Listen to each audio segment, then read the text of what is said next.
All right. All right.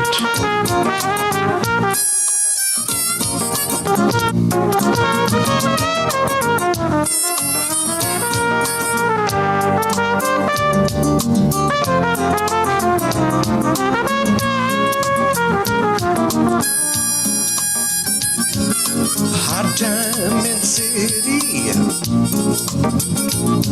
My hair plugs ain't pretty. Hot times in the city. I'm feeling kinda bad.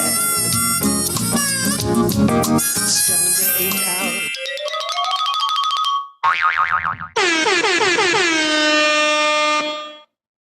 I ain't talking about East Germany, I'm talking about Tennessee.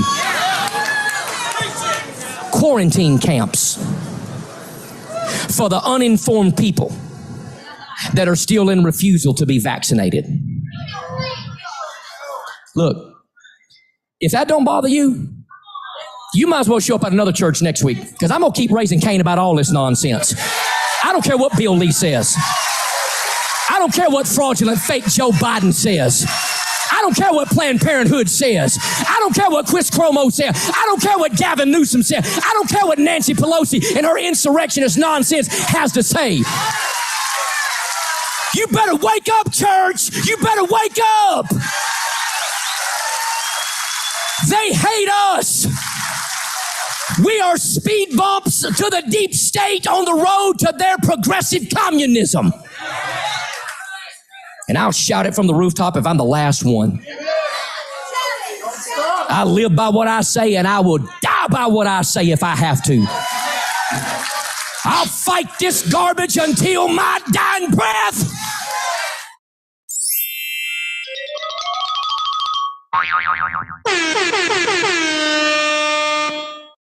Sitting next to Bill Kristol, I mean, the architects of a catastrophe that have cost this country trillions of dollars, thousands of lives.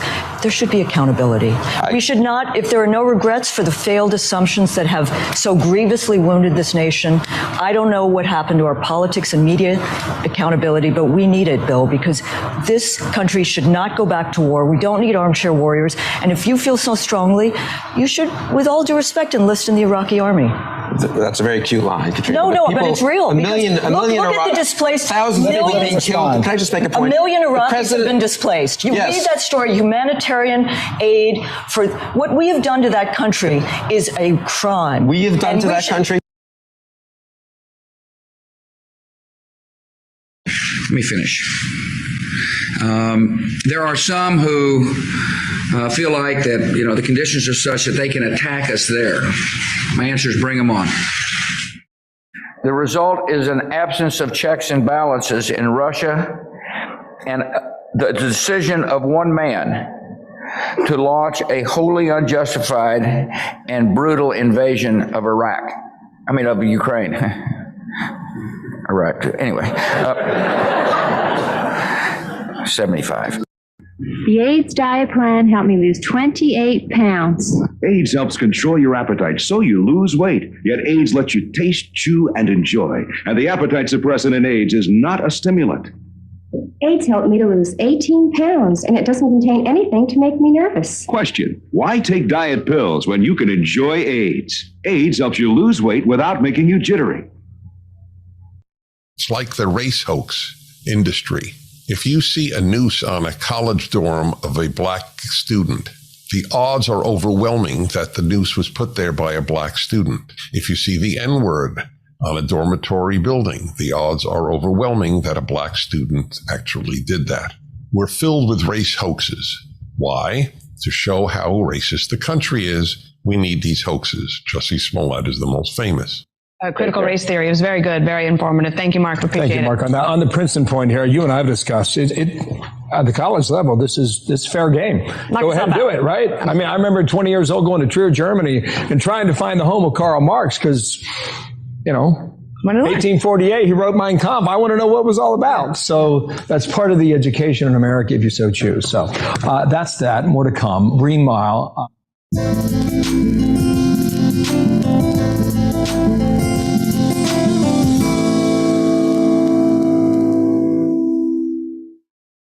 I want to give you a little history on homelessness. 1910, Hitler decided to live on the streets for a while. So for 2 years, Hitler lived on the streets and practiced his oratory and his body language and how to connect with and then went on to lead a life that got him in the history books. So a lot of these people, it's not a dead end. They can come out of these homeless camps and have a productive life.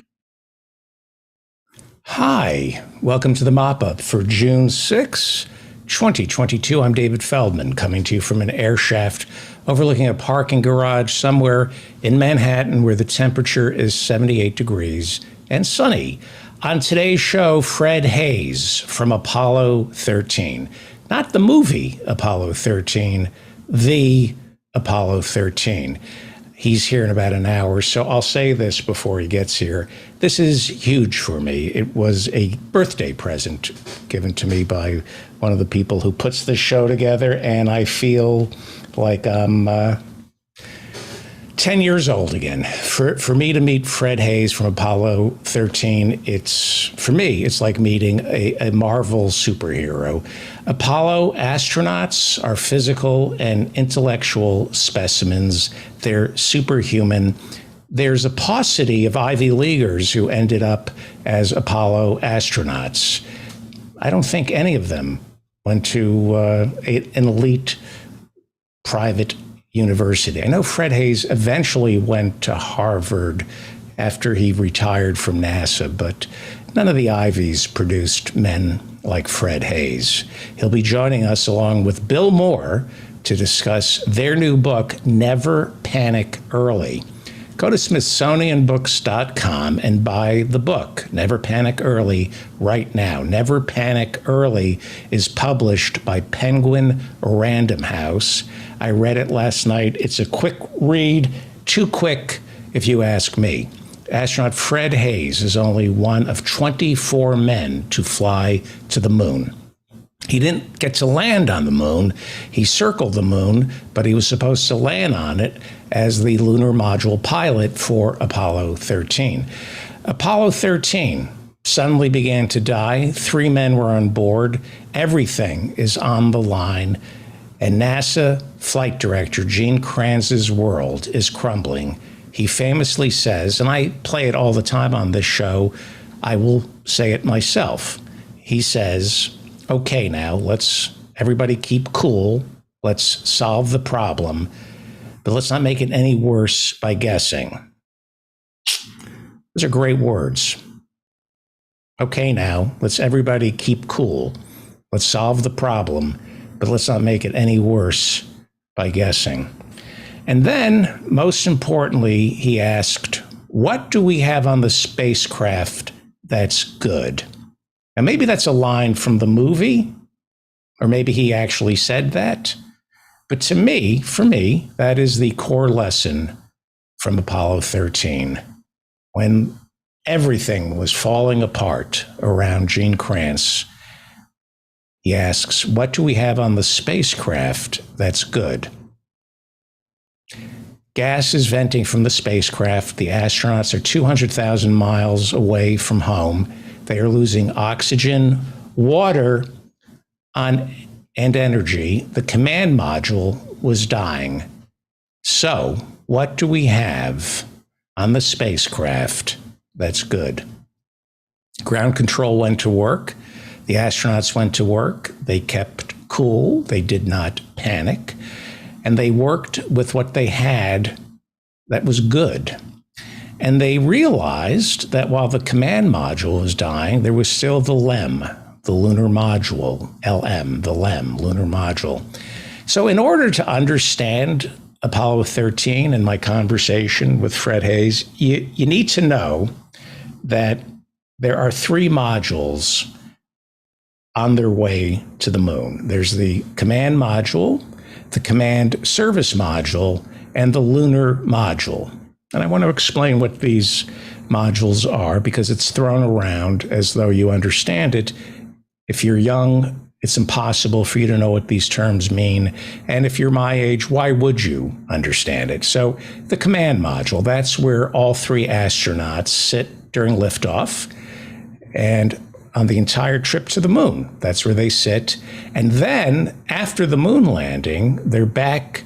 All three of them are back in the command module, and they fly home in the command module, and they're sitting in that all the way through splashdown. That's the command module.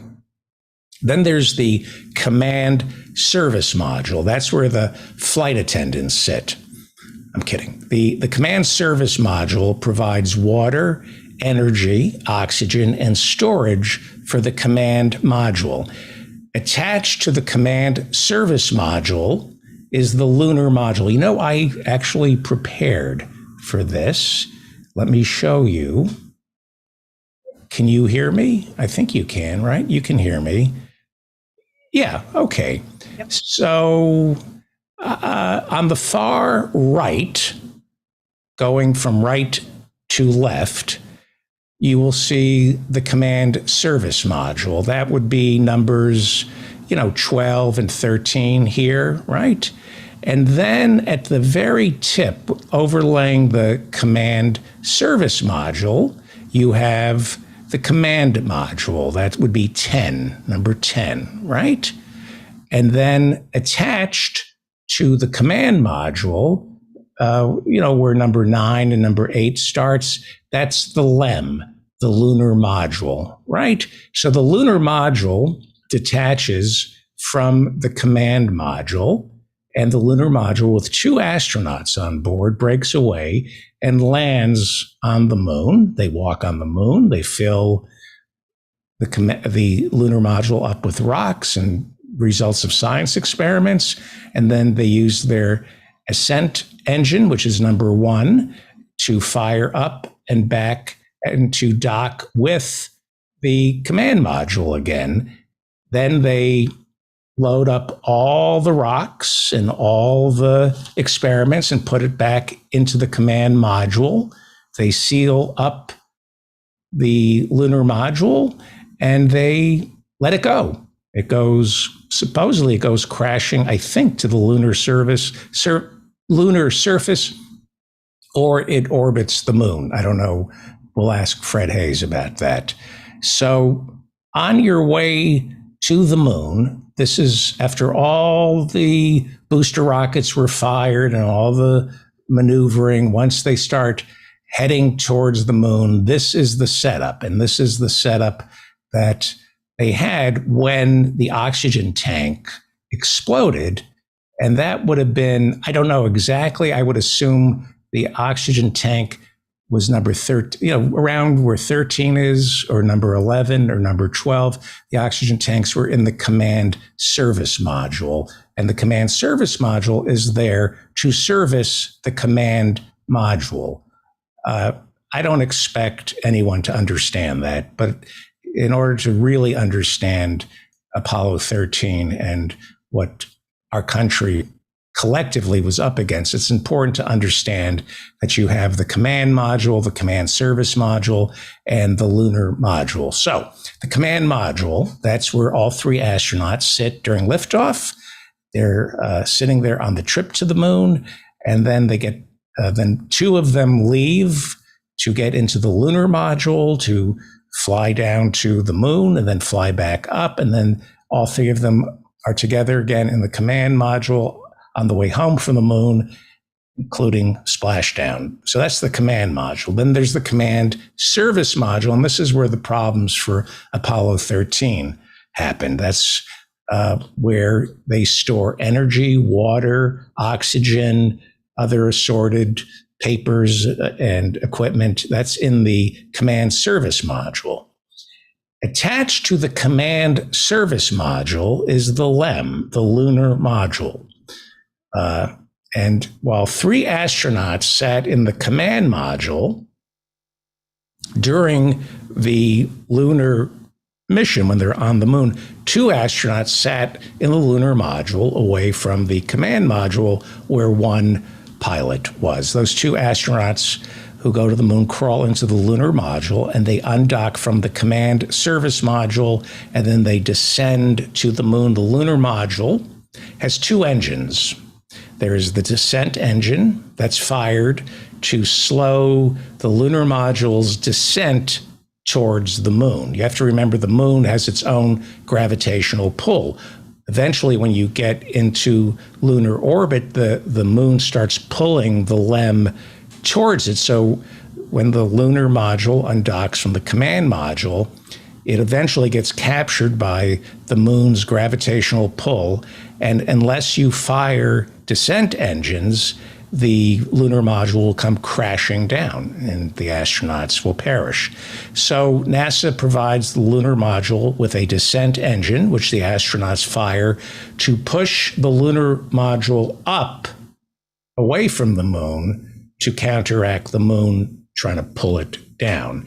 It is the responsibility of the commander of the lunar module to apply just the right amount of push upwards to counteract the moon's gravitational pull downwards in order to achieve a soft landing. This was done 54 years ago. Unbelievable that they were able to do this. It's unbelievable. So the lunar module also has an ascent engine. After the astronauts land and they walk on the moon, they crawl back into the lunar module with all their rocks and their experiments, and they fire the ascent engine, which is powerful enough to help the lunar module escape the moon's gravitational pull so that the lunar module can then get reunited with the command module, which has been circling around the moon, waiting to dock with the lunar module. It's unbelievable that they were able to come up with this. To review, because I really want you to understand what was going on during the Apollo 13 crisis. The lunar module is the tiny capsule that two astronauts were supposed to sit in. They were supposed to crawl into the lunar module, seal it shut, and then undock from the command module and descend to the moon. James Lovell and Fred Hayes, Fred will be our guest tonight, they were scheduled to be in the lunar module while Jack Swigert stayed in the command module, circling the moon, waiting for the lunar exploration to finish. Then the LEM would fire its ascent rockets to reunite with the command module. Once the LEM docked with the command module, the astronauts would move all the rocks out of the lunar module into the command module, and then they would crawl back into the command module, seal everything shut. They would unlatch the LEM, and it would float freely into space, eventually crashing on to the lunar surface. I think that the skin on the LEM was like equivalent to 3 sheets of aluminum foil. I mean, you could literally, if poke a hole through it with a pen. On their way to the moon, Apollo 13 experienced an explosion inside the command service module. An oxygen tank blew. Apollo 13 was dying. Ground control and the Apollo 13 astronauts had to quickly come up with a plan for survival. What they came up with was shut the command module down temporarily. They would still need it for reentry and splashdown.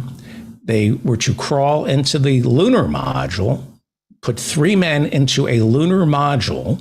It's only equipped to handle 2 men. Put 3 men inside the lunar module while it was still attached to the command module, and use up all the provisions inside of the lunar module.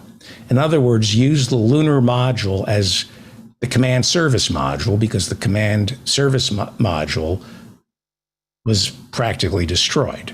So they were going to use all the electricity, oxygen, water inside the lunar module that would have been used on the moon. They weren't going to the moon anymore. So they decided to try to live off the lunar module, treat the lunar module as if it were the command service module. I hope you understand that. I really want to make it as simple as possible for everyone, because it's just genius that they were able to not only figure out how to land on the moon, but also how to survive a broken command service module. You have the command module, then you have the command service module, and the command service module has all the food, energy, electricity, water, and oxygen, but that's just for the command module. The lunar module, supposed to go to the moon, it was never going to rely on the command service module because the command service module was attached to the command module circling the moon. The LEM had to be able to serve itself. The LEM, the lunar module, had to have its own ability to generate water, oxygen, and energy.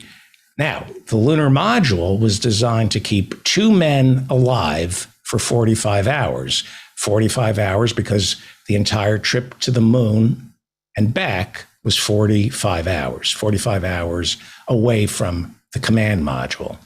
But now that the command service module had been destroyed, the astronauts and ground control had to figure out how to stretch 40 hours worth of oxygen, electricity, and water into 90 hours.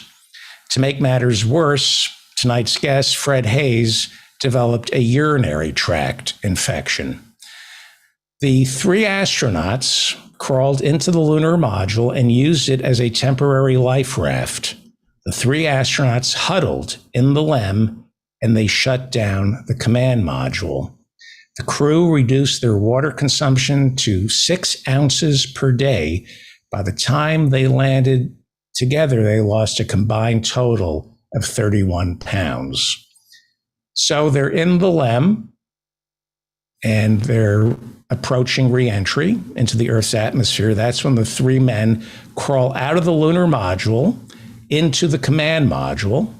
They power the command module back up, hoping that its electricity still works and hasn't been destroyed by moisture and humidity. And they get the command module up and running. They get the command service module running a little, and they seal up the portal between the lunar module and the command module. They seal it shut. They disconnect the lunar module from the command module and say goodbye to it. It floats out into space somewhere. I don't know where it went. I've heard that it actually was still being pulled by the moon. So it could be either orbiting the moon or maybe it crashed into the moon. And then they discarded the command service module.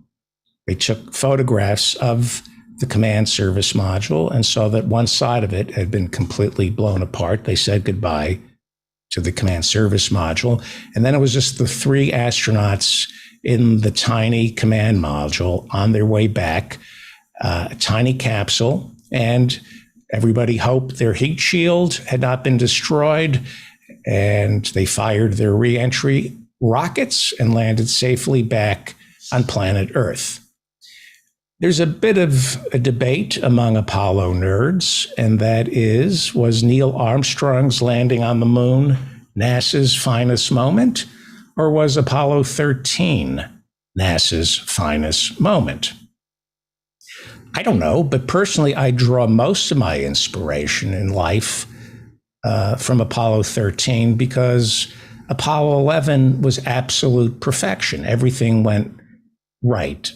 Within reason. About a couple hundred feet above the lunar surface, Neil Armstrong and Buzz Aldrin realized everyone got the math wrong and they were about to overshoot the landing site and crash into a pile of boulders and die. So Armstrong turned off autopilot and steered the lunar module to a softer, impromptu landing site. So that's pretty inspirational. But for me, Apollo 13 should remind us that the measure of a human is how they hold up in a time of crisis, not when things are going magnificent. Apollo 13 serves as a lesson as to what America can do when we have a singular purpose. our government, and that was our government can do anything when it puts its mind to it. Why were we able to pull off something like this back then? And can we do it again? Why were we able to create the moonshot and use that as the example for all other projects? They talk about a cancer moonshot, a poverty moonshot, but only the moonshot was the moonshot. Why were we able to pull something like this off back then? Well, a lot of people mistakenly believe was all about beating the Russians to the moon. I don't happen to think that's true. I don't think that's what incentivized us to go to the moon. I think that's what sold us the spending. I think a lot of Americans wanted to go to the moon because of pride to beat the Russians, but the Russians, they already had beaten us for the most part. They had the first satellite in space, Sputnik. Yuri Gagarin was not only the first man in space, he was the first human to orbit planet Earth. The Russians were way ahead of us in space flight. And then we changed the competition and decided to go to the moon, which they're not quite sure as to how much the Russians really wanted to get to the moon, to land men on the moon. We changed the competition. Kennedy changed the competition. And by the mid-60s, I've read that Khrushchev, who was the leader of Russia at the time, he pretty much quit the space race.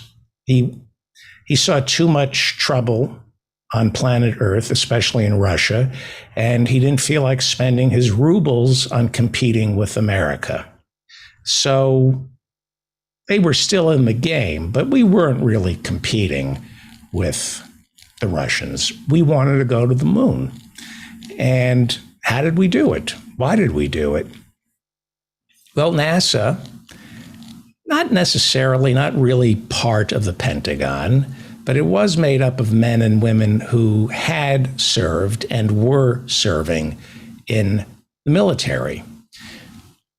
This was an effort on behalf of our military and our military industrial complex. The astronauts, our American astronauts, were sitting on top of a Saturn V rocket. The Saturn V rocket is what sent men to the moon. That rocket, at the time, could have two types of payload: human beings or a nuclear weapon. And I've always found something beautiful about that, to think that this one Saturn V rocket could, with the right payload, destroy the world as we know it, or with different payload, human beings, it could allow us to know other worlds. So Gene Kranz, who was the flight director, when Apollo 13 is dying, he looks around and says, what do we have in the way that's good? And to me, that's kind of what NASA is all about. With all the garbage in this world, and Vietnam was raging in 1970 when Apollo 13 took off, NASA affords us the opportunity to look around and say, what do we have in the way that's good? We have these Saturn V rockets that were designed to blow up cities.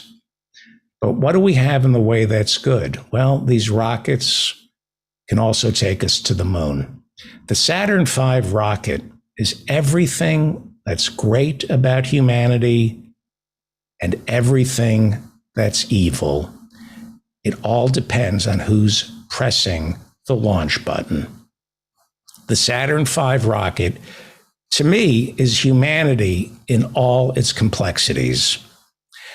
What's important to remember is that the Apollo program was a public-private partnership. It was our government working with private corporations. It was NASA working with North American Aviation, Grumman, Rocketdyne, General Motors, IBM, Douglas Aircraft, and even General Motors. That was and is our military-industrial complex, and now we're watching as NASA takes a back seat to Jeff Bezos and Elon Musk. It's NASA that still awards the contracts, but space travel now has been turned over to the private sector. They get all the credit because it's now been commercialized.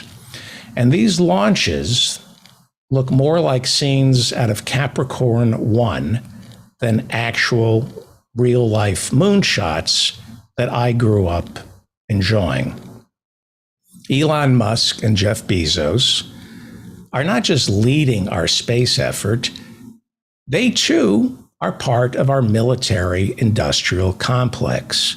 They provide rockets, satellites, cloud computing for the Pentagon. So why are we letting Musk and Bezos lead the effort to go back to the moon? Do you trust Elon Musk and Jeff Bezos to land astronauts safely on the moon? Elon Musk can't even come up with a self-driving car that doesn't kill people. Jeff Bezos can't deliver a bottle of water to my house without exploiting his workers. What happens if there's an Apollo 13 moment with Jeff Bezos and Elon Musk at the helm? Do you think they're going to decide to scrap a multi-billion-dollar effort and focus all their energy on saving 3 lives? Do you? I don't. Well, why does somebody like Jeff Bezos want to go to the moon? Why does Musk want to go to the moon? Because they know that if things stay in motion, it's Newtonian, and the way things are heading without an equal and opposite force to stop it, the Earth is going to become uninhabitable pretty soon. And instead of prepper bunkers on Earth, they're looking to escape to the moon. We'll talk all about that with my guest, Fred Haise from Apollo 13. You're listening to The David Feldman Show, davidfeldmanshow.com. We have a newsletter that comes out every Friday night, and I ask you to sign up for that. And while you're over at my website, sign up for office hours. We will be back with Fred Haise from Apollo 13.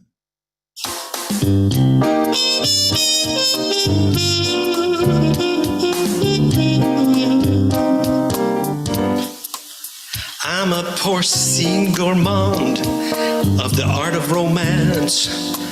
I'm a maestro of the boudoir when I take off my pants. All of this is true, all of the above. I wouldn't lie to you, 'cause I'm a pig for love.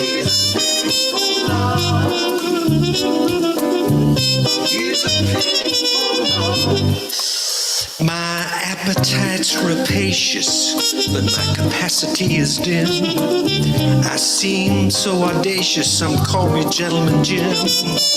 When all is said and done, and the push comes to shove, I'm second to none, 'cause I'm a pig for love.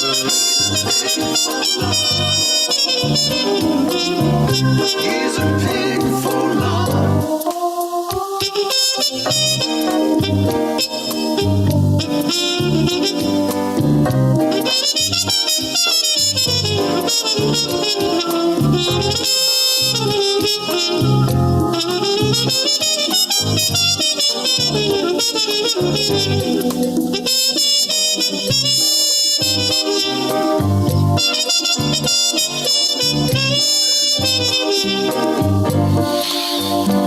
Some ladies claim that my lips are delicious. Others won't come close 'cause they think I'm suspicious. Please pardon me if I'm somewhat repetitious, like a hand in a glove. I'm a pig for love. Yeah, I'm a pig for love. He's a pig for love. He's a pig for love. He's a pig for love.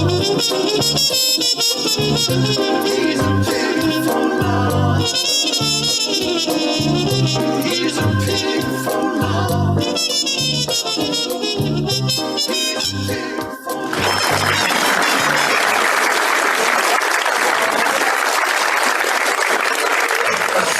Thank you, Professor Mike Steinel. He's a pig for love, and Professor Mike Steinel will be joining us a little later on in the show. You're listening to The David Feldman Show, davidfeldmanshow.com. Friend me on Facebook, follow me on Twitter, go to davidfeldmanshow.com, sign up for my newsletter.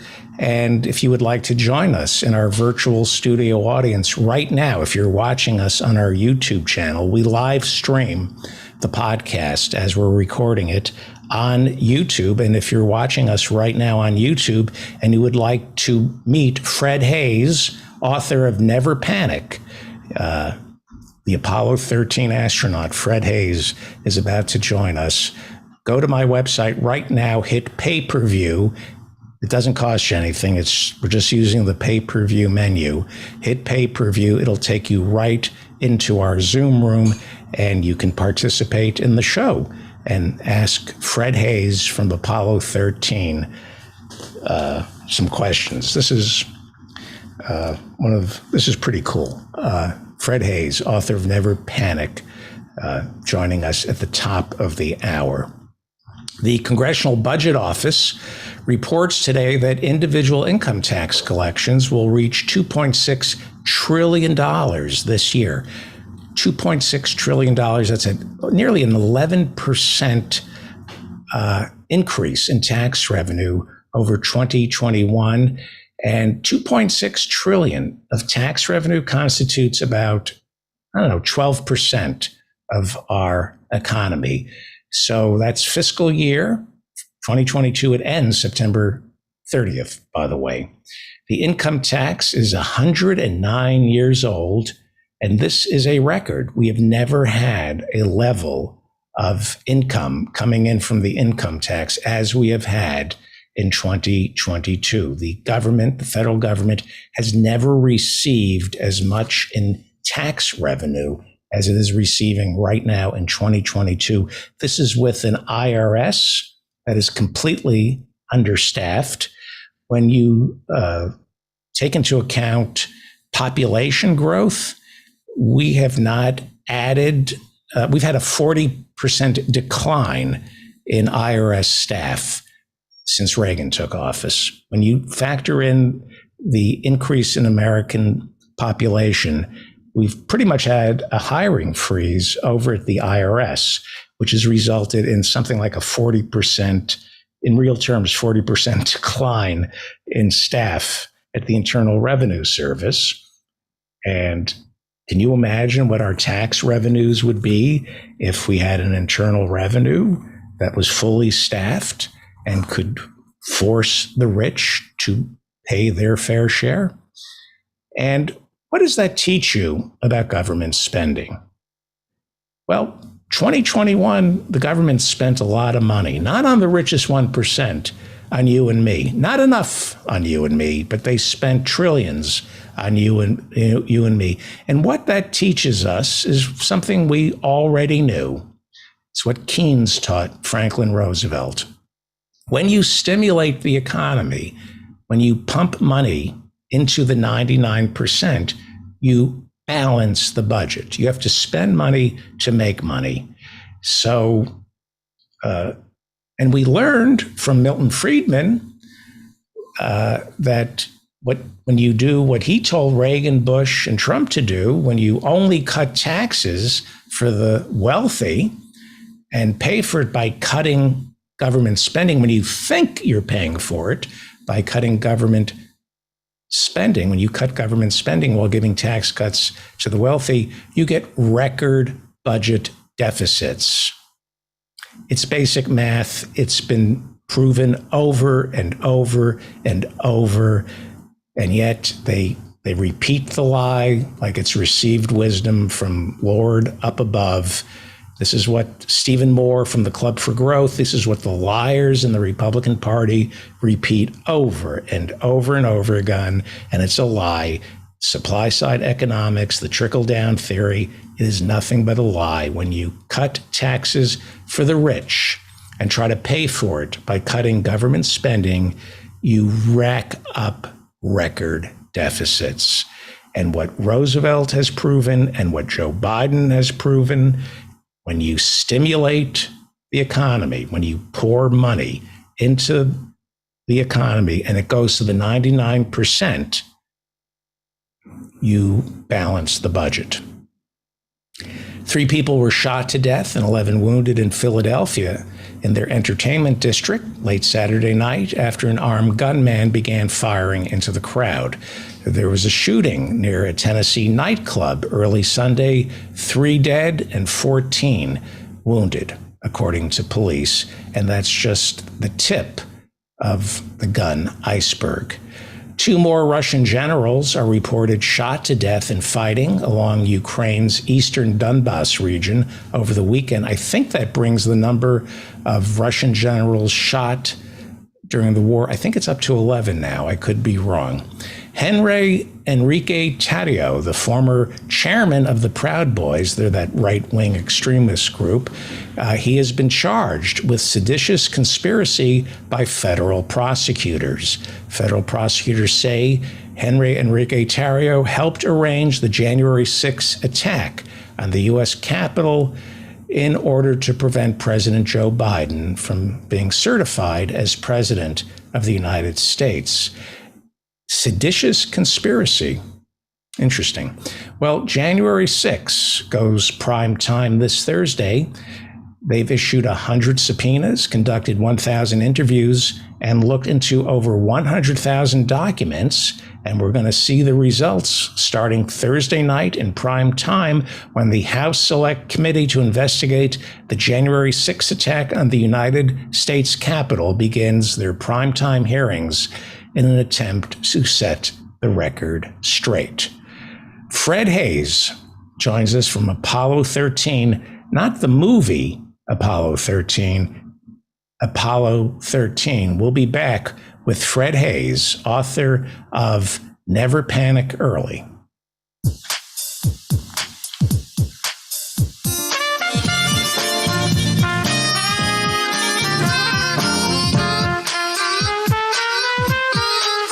I'm traveling light, got everything I need. Got a little bottle of Woolite and a little bag of weed. Got a Saul Bellow novel, cause I really like to read. I'm traveling light. I'm a creature of the road, got no regrets. Gave up my postal code and cigarettes. I'm doing much better with a touch of Tourette's. I'm traveling light. Just need a clean room in a Motel 6. Not too close to downtown, but not out in the sticks. I need my Penn and Teller magic kit so I can do my tricks. Got my favorite pillow, which I call Mr. Fluffy. 4 kinds of allergy pills in case I get stuffy. A pound of Epsom salts, cause my ankles get puffy. I'm traveling light. I got 2 pairs of socks and shorts in my little valise. A couple of passports and my sex doll Denise. I'm staying real quiet so they don't call the police. I'm traveling light. I need my sedatives and my antipsychotics. A high-speed parallax motor cause I'm into robotics. And my little red Speedo, I like to do aquatics. I'm traveling light. Got my CPAP machine and my George Foreman grill. A copy of Lolita and my little blue pills. A Navajo blanket in case I get a chill. I'm traveling light. Got my margarita mix and my rusty old blender. A fifth of tequila in case I go on a bender. My attorney's number in case I want to change my gender. I'm traveling light. So light, so light, so light, so light, so light.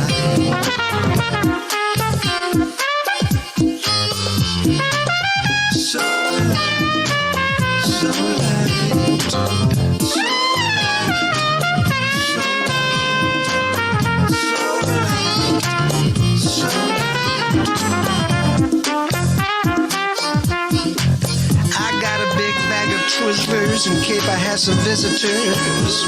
Febreze if my room is stinky. A Polaroid in case I get kinky. My Jesus bobblehead and my Star Wars bedspread. I'm traveling light. I got my rabbi costume and my portable dark room.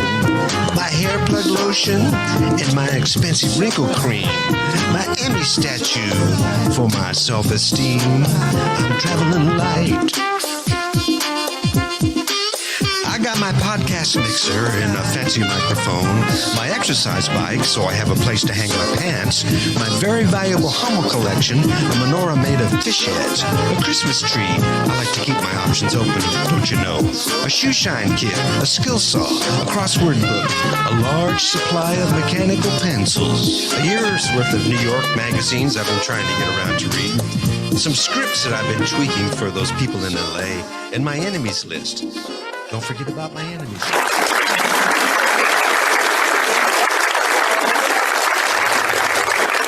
Traveling Light, that song is dedicated to Fred Hayes from Apollo 13. That was written by Professor Mike Steinel, who will be joining us later on tonight. And in about 10 minutes, we will be joined by Fred Hayes, author of the new book, Never Panic Early.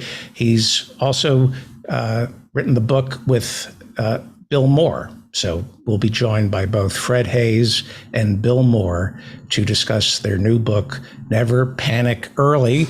They will be here in about 10 minutes. You're listening to The David Feldman Show, davidfeldmanshow.com. We have a YouTube channel. If you're listening to the show as a podcast, subscribe to the YouTube channel. It's a great way to share episodes, and we slice and dice individual segments up and post them on YouTube. For example, the Fred Hayes interview will be sliced and diced and available on YouTube. And that's a great way to share content with like-minded people. If you are watching us live right now on YouTube, we live stream every podcast as we're taping it.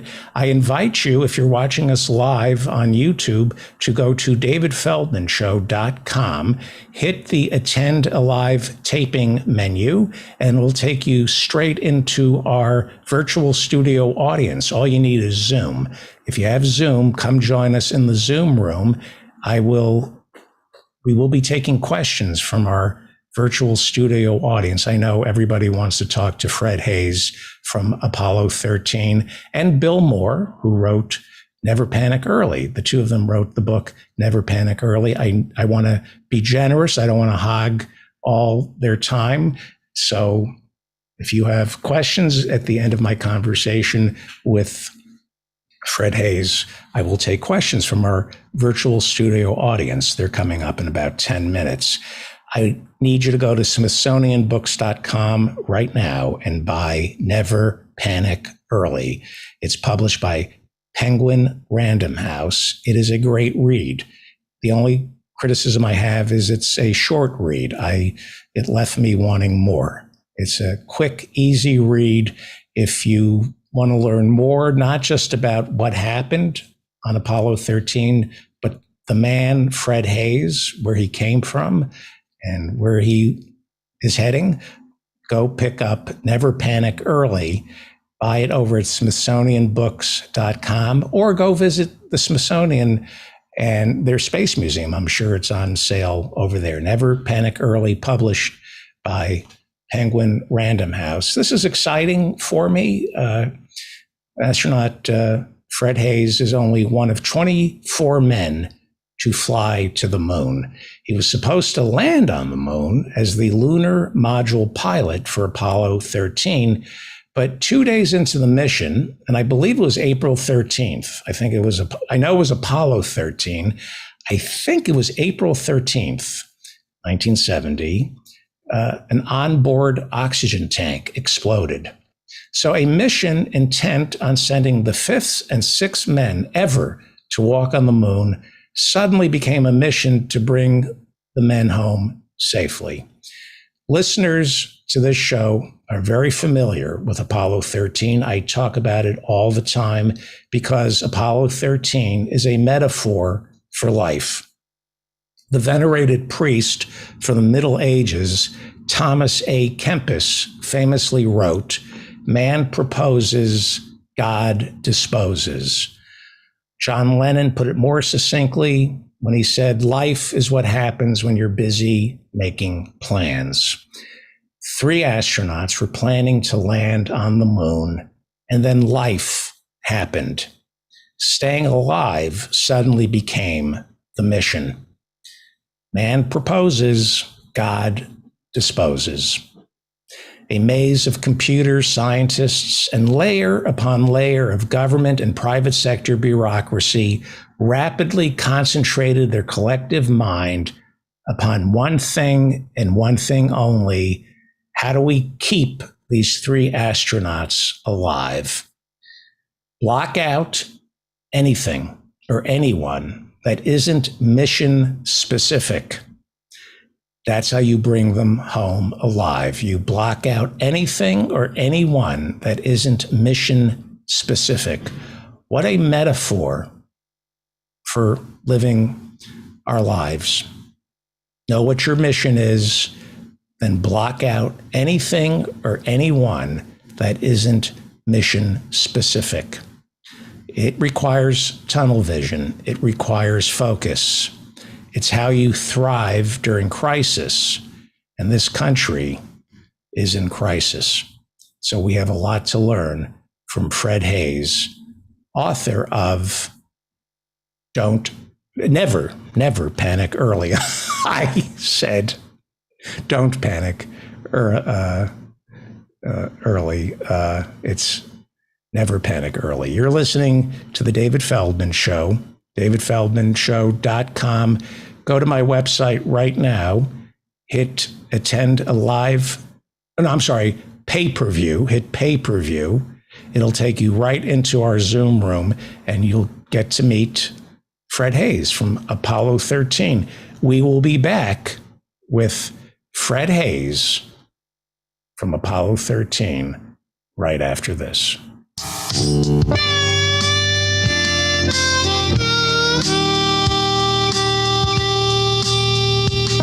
Walking 13 miles on every shift with not a chair in sight. Lifting 20,000 pounds a day, that don't seem right. Saving plastic bottles to have a place to pee. Injuries in this place are the highest in the industry. Don't believe those TV ads, things ain't what they seem. Don't tell me this sweatshop has become the American dream. We need to stand together. Can't do it on our own. We need to stand together and make our presence known. We need to stand together and get the union done. We need to stand together. Which side are you on? 1 million strong, working 2 shifts a day. Packing all day long while the cameras are running away. 100,000 trucks tearing up and down the roads, delivering stuff all over the world in 40-ton loads. When did this sweatshop become the American dream? Don't believe those TV ads, things ain't what they seem. We need to stand together. Can't do it on our own. We need to stand together and make our presence known. We need to stand together and get the union done. We need to stand together. Which side are you on?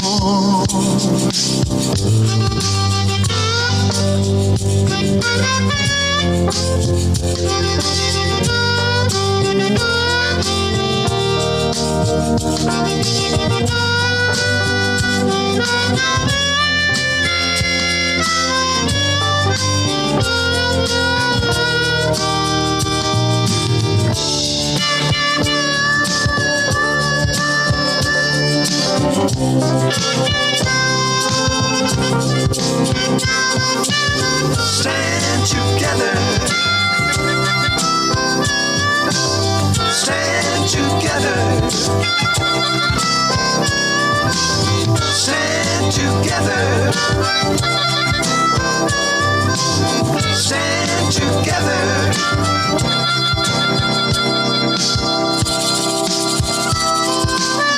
Can't use your cell phone. You can't call your mates. Can't listen to music. Gotta pack all those crates.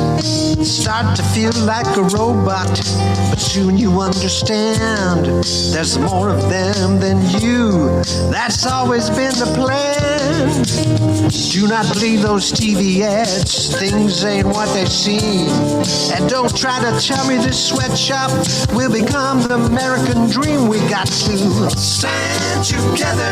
We can't do it on our own. Stand together. We need the UAW, the AFL-CIO. We got to stand together. We can't do it on our own. We got to stand together. We need the American postal workers and the farm workers. We need the stand together. Teamsters and the RWDSU. We need everybody. Call the phone. Get on the phone. Call your neighbors. We need to stand together. Yeah. We need to stand together. That's what I'm talking about. We need to stand together.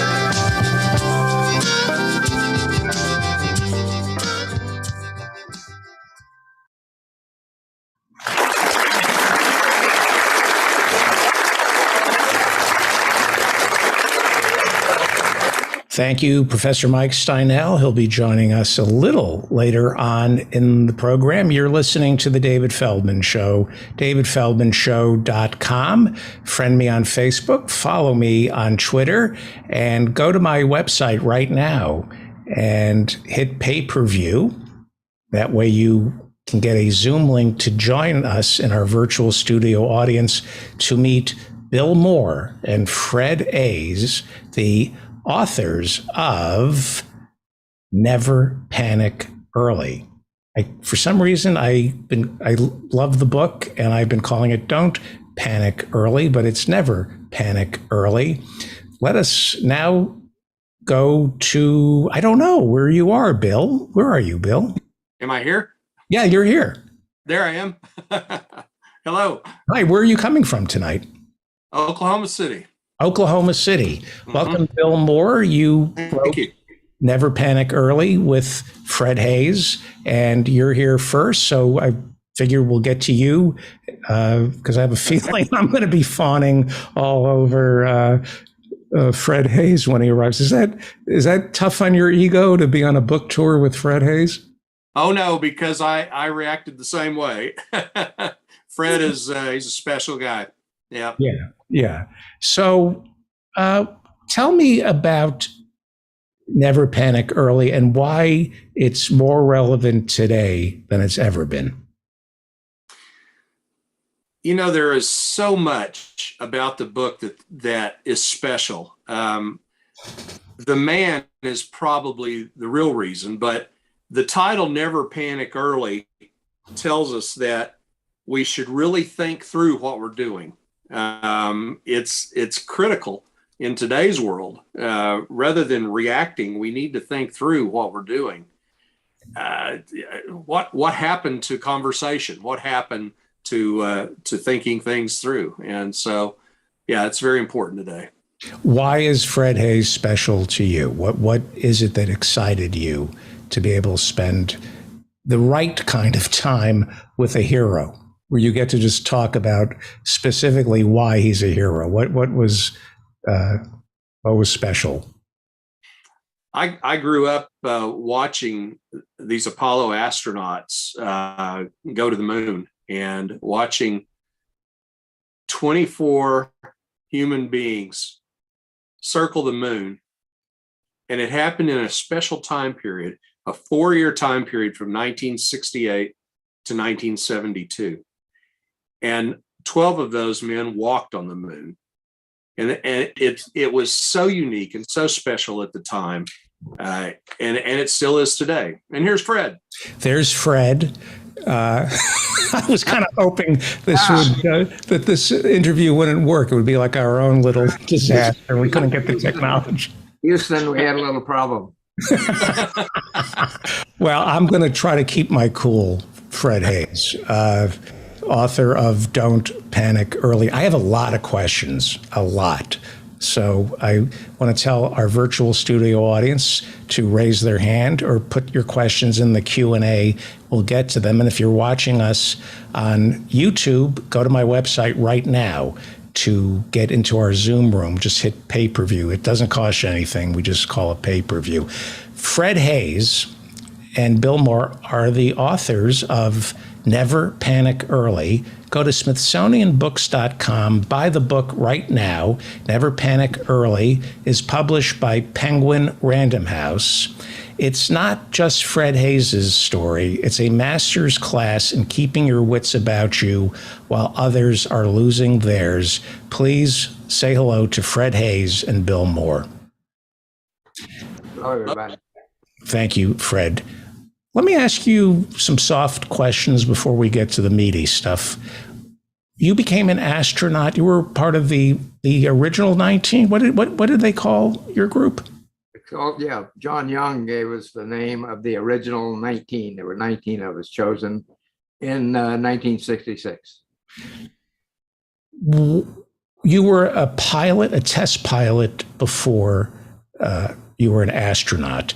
What made you decide, you know what, it's nice to be on the edge of space, but I want to see more? Okay, now I was a test pilot for NASA for 7 years before I applied for the astronaut program. And I had to think about it hard, and I talk about it in the book. Neil Armstrong was also a NASA pilot. In fact, I was just 3 years behind Neil and going through test piloting with NASA. And he had come back to visit at Flight Research Center, where I was at the time, where the X-15 was flying, which Neil flew. I didn't get to fly it.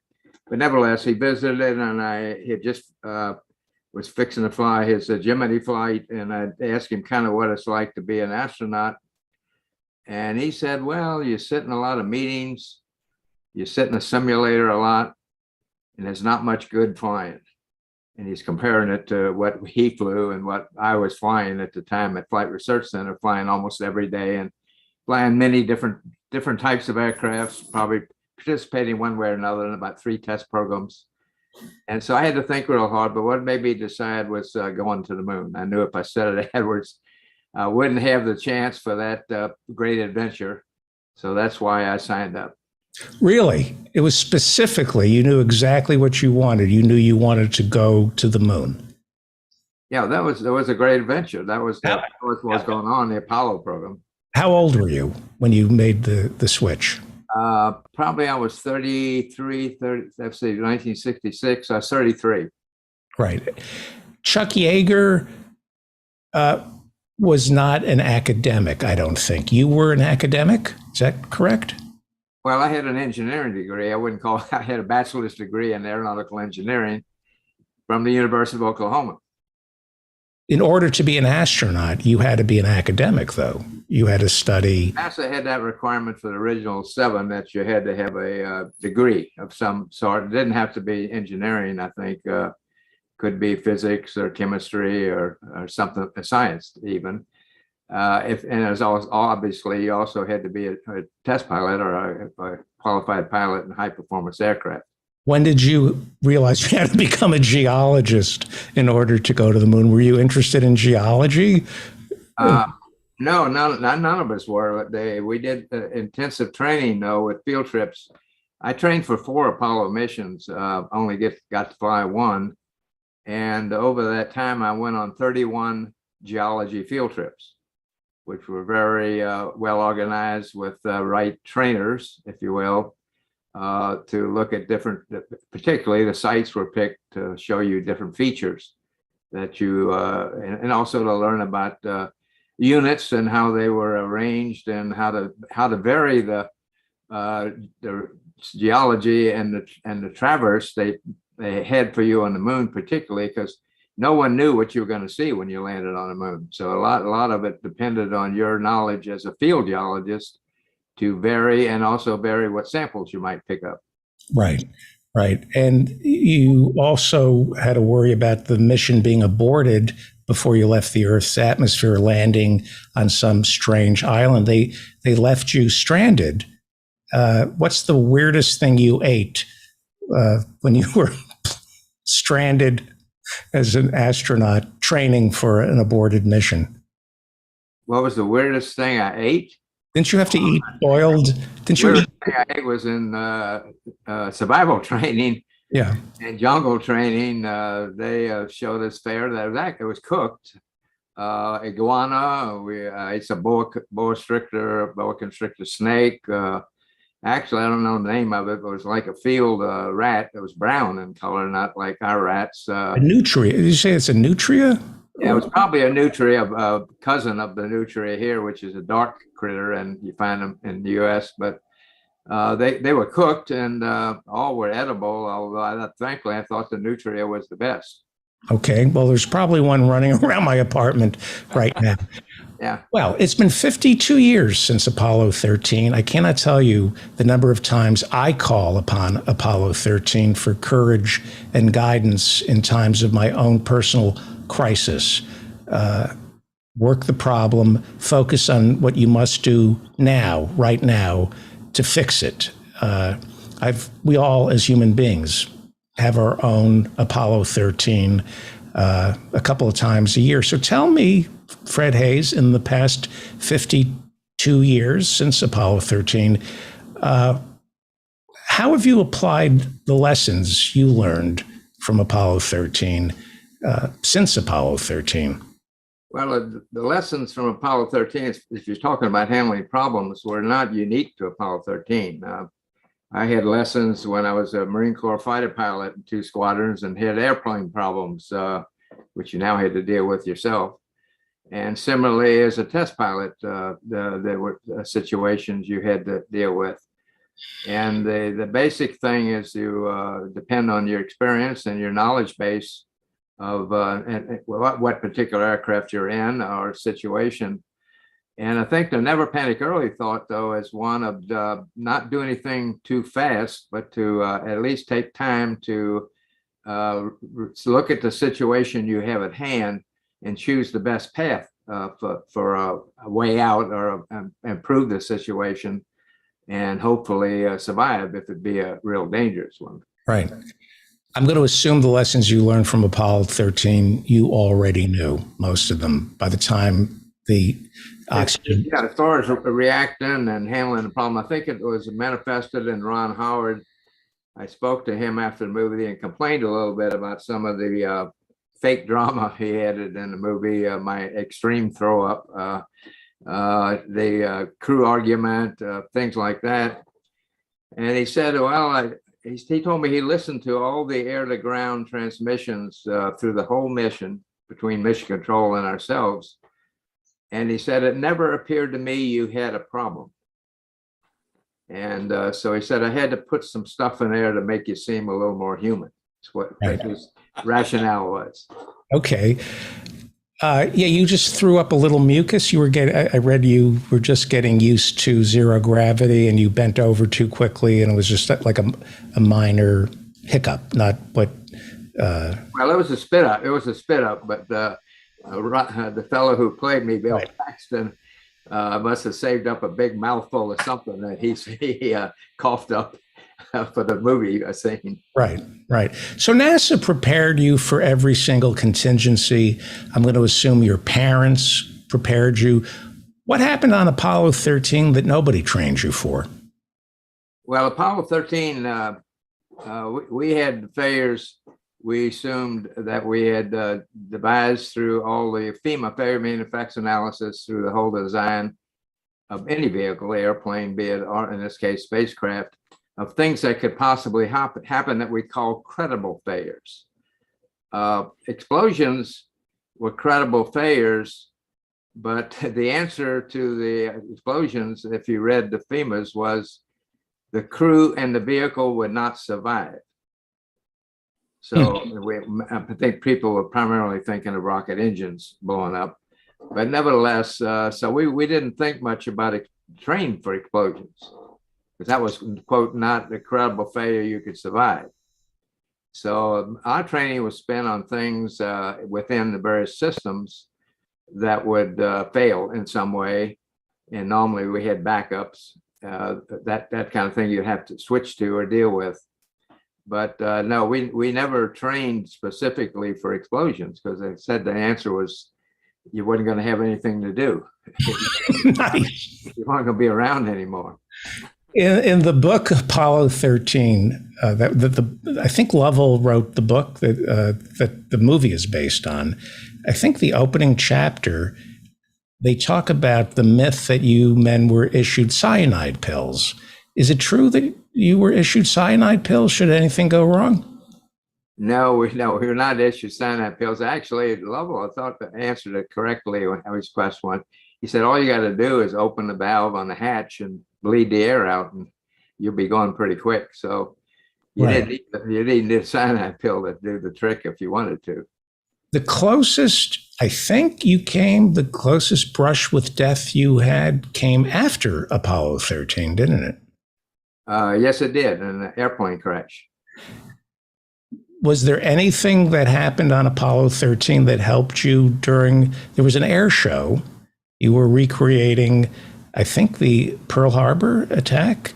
Right, that was the air show I participated in. As it turned out, the day I had the accident, I was ferrying an aircraft to get it ready for an air show, to get it cleaned up at an airfield at Galveston, Texas. And we were going to have the air show coming up on the weekend. No, I'd say, again, it was the situation I had there was I had an engine failure, and I crashed on the west side of the field. I couldn't, the engine couldn't keep running. And then at terrain, rough terrain, a wheel dug in, came off, that cartwheeled, ended up going upside down. I was now backwards with the canopy shut, and it was on fire. Now the fire was down around my feet initially, but I knew I had to get out, and I couldn't slide the canopy open because the airplane was on it. So I had to think a minute about the process of extracting myself and how best to do that, which obviously wasn't that difficult. I had to unstrap the harnesses, pivot, stick my rear end in the fire, and, kick a hole through fortunately, the airplane was one of those World War II airplanes that had plexiglass canopies, very thin, and I could kick a hole through to get myself out. But by then I had suffered burns over 65%. Right. In the book, you describe the flames coming towards your crotch, I believe. Right. It was coming down below. Unfortunately, it was just blue flames. Oil had apparently not got into the act yet, which would have been worse because that would have created a lot of smoke. And if I breathed it, of course, that wouldn't have been good. So I did extract myself before the fire proceeded to that point, or even an explosion, which it never did. It never did explode. Which had a worse burning sensation, your urinary tract infection on Apollo 13 or the plane accident? Oh, the plane, much worse. It was very painful 3 months in the burn ward. In the movie, they play out your illness, and you were shivering. Paxton looks like you're close to not death, but you're a drain on the crew. You had a urinary tract infection. In real life, how bad was the urinary tract infection? Well, I've had a couple since then. They're basically, you do end up with chills and fever. And we were in a very cold environment, probably somewhere in the 30s Fahrenheit in the limb even. It froze the water tanks in the mothership. And so, when I got to the chills part, I was shivering, like you see a dog shivering. Right. Okay. So cold because we didn't have adequate clothing. I had on 3 sets of underwear and just a little outer garment. People ask why do we do the spacesuits? One person could have done a spacesuit because we did have one set of hoses free in the limb, which, as you know, was only meant for 2 people. The other set of hoses was tied up with that lithium cartridge. So one person tied up with the what? I'm sorry. The other set of hoses to hook up to the spacesuit, the lithium cartridge was used in one of those. To scrub the carbon dioxide. Yeah, scrub the carbon dioxide. So it tied up the intake hose. And in the spacesuit, you might think, well, that temperature in the mid 30s, it would have been fine, but you would have perspired in that suit if you if you didn't have cooling air flowing. Right. But on the lunar surface, we wore underwear that had tubes that provided cold water, even where you have a pretty high workload. That would help to keep you cool. In the book, you say that Apollo 12 and Apollo 11 got thirsty on their moonwalks, and that yours was going to be the first suit where the astronauts could sip water. They sent out, was it Beam and Mitchell? Well, it was 12 that complained and said they got thirsty. And so they did jury rig a bag we could have inside the suit with a little spigot that came up a nipple that you could bite and to open it up and suck water. So it would, of course, we didn't get to use it. Right. But that would have been available for us. And of course, then it was carried on for the other missions. So Ed Mitchell and Al got to use it. Unbelievable that they sent 4 astronauts onto the surface of the moon with no hydration.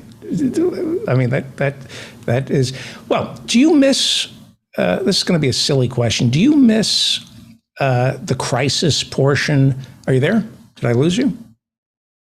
No, I'm I thought you came to your senses and left. Do you miss the crisis portion of Apollo 13? I ask that because I'm going to assume the crisis lasted, 1 or 2 days. It could not have been entirely heart-pounding because you would have exploded. So you had this ongoing crisis. Is there any moment of that time in the mission where you were in a crisis that you look fondly back upon? No, not. There was a set of crises, if you will. It went on actually 4 days. Ultimately, the real final crisis is will those 3 chutes open? At least 2 of them, which happened on 15. I mean, if the chutes don't open, you're going to die on splashdown. What, Apollo 15? Apollo 15, only 2 of the chutes are fully open, the big ones.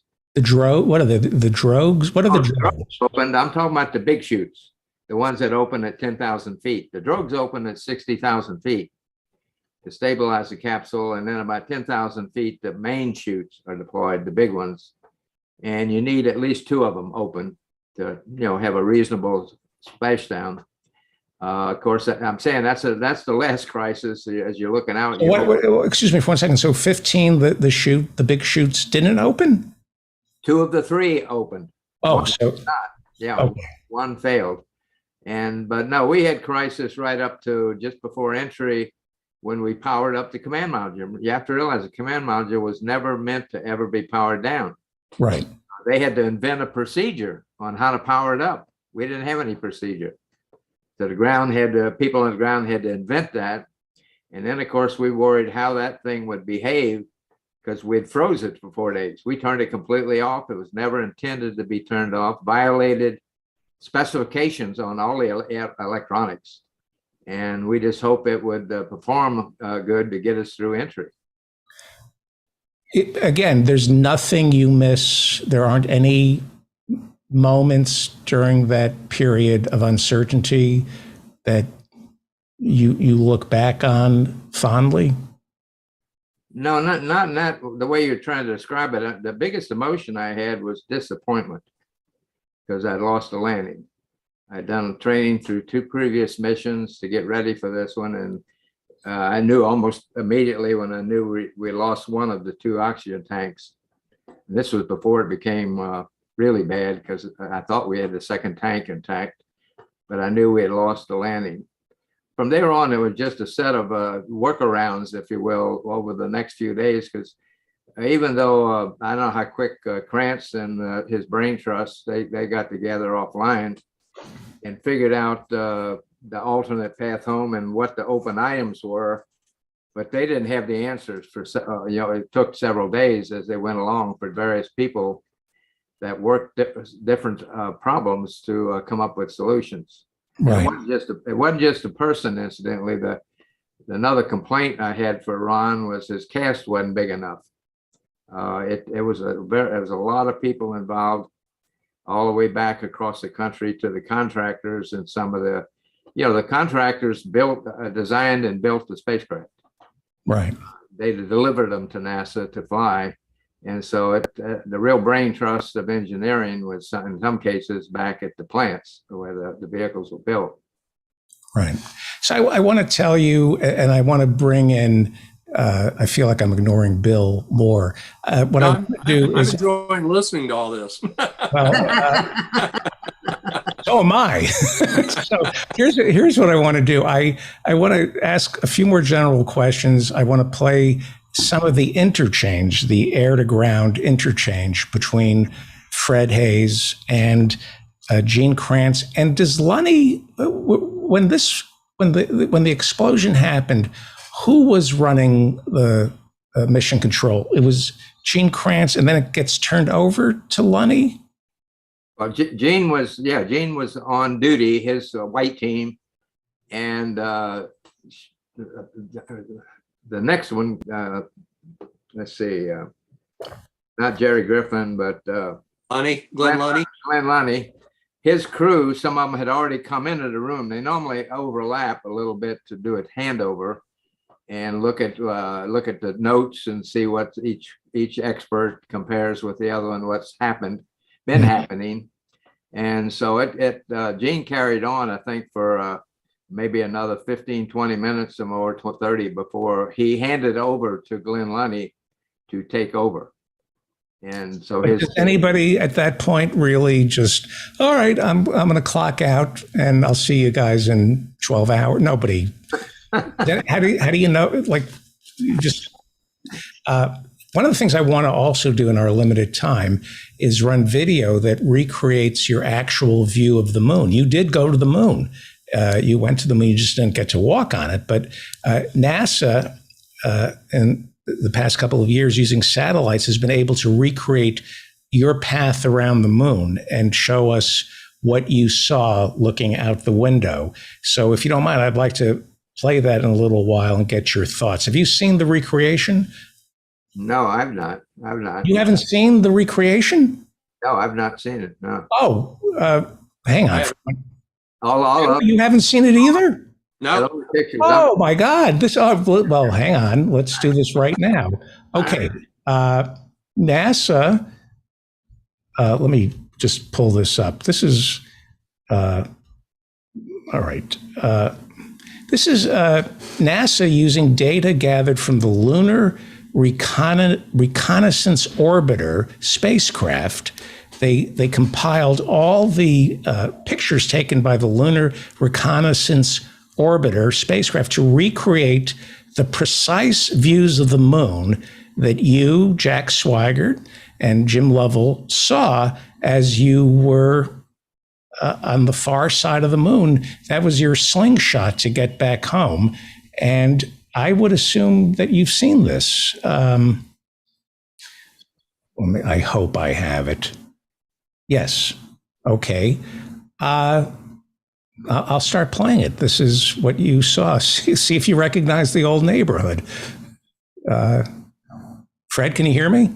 Yeah, I can hear you. I'm looking. Yep. What are we looking at? Around the corner. Well, this is the back side, which as you can see is quite different from the front side. It's much more rough and jumbled with smaller craters. There's not too many of the large features. I don't know if they'll pick up Sia Moscow. And there were two large features we saw: Tsiolkovsky, which had a nice mountain in the center. It was a dark area like a Mar on the front side, and Sia Moscow. But there's not many of those on the backside in comparison. And this is color? It just says more large meteorites hit the side we look at all the time. That's why you see those big dark areas. There it is. That's Tsiolkovsky. It was named by the Russians because they went around the moon the first time and shot pictures. A beautiful feature with a mountain, as I said, a residue in the center. And so that was the one prominent. That's the only dark feature we saw. Whereas, there's very, and that's the other dark feature. That's the Sia Moscow. Wow. And we went around a little higher than normal flights, which were at 60 miles. We went around a little over 130 miles. And what's that popping up all of a sudden? That's the home popping up over the horizon as we came on around. And actually, we did this part of the moon. We would have been dark because we were at when we flew. It was a half moon in the front and a half moon in the backside. Right. You have not seen that view in 52 years. No, that's been that long time ago. Now I do have my Hasselblad pictures that I took. Some of them I have them in my reservoir. Right. I saved, but no, I never saw that animation. That's pretty good. That's pretty great. The Hasselblad, those are the cameras that you. Yes, sir. The cameras, right? Wow. Do you mind if we look at it again? And you. Oh, go ahead. Yeah, I just life sometime. This is for me. This is one of the highlights of my life. Bill, can you believe this?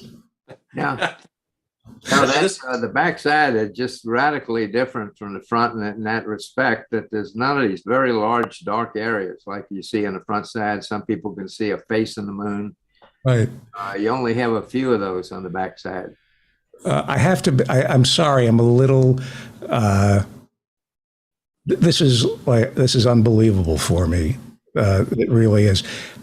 Explain to the listeners why. You're 200,000 miles away from Earth. There's an explosion. Your instinct is, well, let's just turn the thing around and land. Why did you have to go to the moon when you weren't going to land on it? Well, we wasn't part of that decision. The ground wrestled with that because I think some of the guidance people wanted to do just that. They wanted to get back quicker by not going around the moon. But then they realized, and then what they told them was to do that would have to burn the SPS big engine on the service module literally to depletion to do that. And of course, they didn't know what the status was of the engine. It turned out it was a good decision because as we separated the service module, it looked like it had been slightly hit, the bell on that engine when the panel came off, an explosion. So anyway, that's why they mainly decided we don't want to do that and have to depend on that one engine to burn it all the way to depletion of the fuel and propellant, oxidizer propellant. And so that quickly, I think and I say quickly, I don't really know, I wasn't there, but I'm assuming that it didn't take them long to figure we got to go around the moon.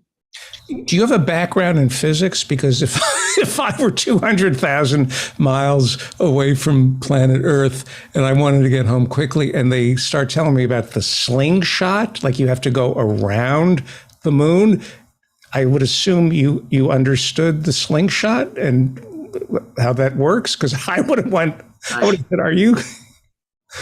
Well, I understood it because you're just talking orbital mechanics. I'd had a lot of that, and I hadn't really had that in my aeronautical engineering degree. I went through 1 year in the aerospace test pilot school, and the second half was about space rather than being a test pilot. Second half of that year, and we had classes in orbital mechanics, And so I knew the physics, if you will, of that. So what is it? Is it the gravitational pull of the moon creates serves as like an engine for you, and you're Well, kind of attacking the wind? It's a pull on the mass. We use it all the time for the unmanned flights. Some unmanned flights that are going way out, they'll sweep around Venus, or they'll sweep around Jupiter to get an impulse almost when they come around, but also get pointed in the right direction, say to go out to Pluto. So we use that all the time for unmanned flights as we traverse through the solar system. But you're using, I apologize, but you're using the gravitational pull of the moon to shoot you towards the planet Earth. So all I can think of is sailing, where you tack you kind of get the wind. Are you using, how does, they made this, this doesn't seem real. I don't understand it. There's no aerodynamics involved. Yeah, it's a way to, if you think of the velocity, it's the same. See, you see it as you're going out to the moon. You leave the Earth at, say, 25,000 miles an hour, and you're slowing down all the way because the Earth's pulling on you. And you're in a vacuum, so there's really no reason for you to slow down. There's no molecules or there's no drag or resistance. The drag is the Earth pulling on you, the force, mass of the Earth. And about 9/10 of the way to the moon, you'll start speeding up. And that's what happened. And actually, earlier, the flights that really landed, they speeded up too much. So that when they went around the moon at 60 miles, they had to actually fire the engines retrograde backwards for a bit to slow up, because they were at about 7,000 something feet a second. And they needed to be at 5,000 something feet a second to orbit the moon at 60 miles. I see. So they actually had to slow up because the moon speeded them up too much coming in. So you're firing an engine with the gravitational pull of the moon to get you towards. Exactly. I see. Let's look at this again, if you don't mind, and just whatever, you can just watch it or tell me what you think. All right. Coming around the corner. You got any comments, Bill? It looks pretty rugged. The moon has obviously been hit over the eons with creating craters after craters with these impacts, and of all sizes. As we saw when we landed, there were sizes, craters below what anybody could even see from orbit, smaller yet. So it's being impacted, I assume, all the time in some small way by things hitting it every day, because it's has no atmosphere and there's nothing to protect it. But it's also less colorful, even if you call the moon colorful at all. The backside is almost totally shades of gray, whereas there is more of these, what you're seeing now, Tsiolkovsky, there's more of these dark features, Mars, they call them, or Cs, on the front side. So there's more, if you want to call it, coloration on the front side that we're looking at all the time than you'll see on the backside. Overall, the backside just much more rugged. I would have guessed if you went, a billion years or more in the future and could look at the moon we're looking at, it would look different, because things will have hit it over those billions of years. And so the front side you're looking at every night, or I'm looking at at night, would look different a billion years from now, I expect. Right. The one thing I might add here is, and this is something Jim Lovell asked Fred to be sure and tell in the book, that when the other missions went to the moon, they orbited the moon. So they fired the engine and they were 60 miles above the surface. On this mission, they weren't going to go into orbit, and the slingshot effect took them further out away from, and I forget how many miles it was, Fred will know, but they were the crew that went the furthest away from Earth of all the Apollo missions. So how many miles was it, Fred? We went around, I think, 131 point something miles above the moon. But the moon was also further out too on that. The moon doesn't go around in an exact circle. it's in an ellipse. So we also hit it at a time. It was a little further out from Earth as well. We're talking with Fred Haise and Bill Moore. They're the authors of Never Panic Early. Go to SmithsonianBooks.com and buy the book right now, Never Panic Early. It's published by Penguin Random House. Bill, Lovell is the only person to go to the moon twice. Is that fair? No, Gene Cernan. And John Young. Right. Three people went to the moon twice. Right, but they only walked once, although Lovell. Right. So, is it fair to say that the Apollo 13 astronauts were the only Apollo astronauts who had time to think about what they were experiencing? Was there downtime for them to just think?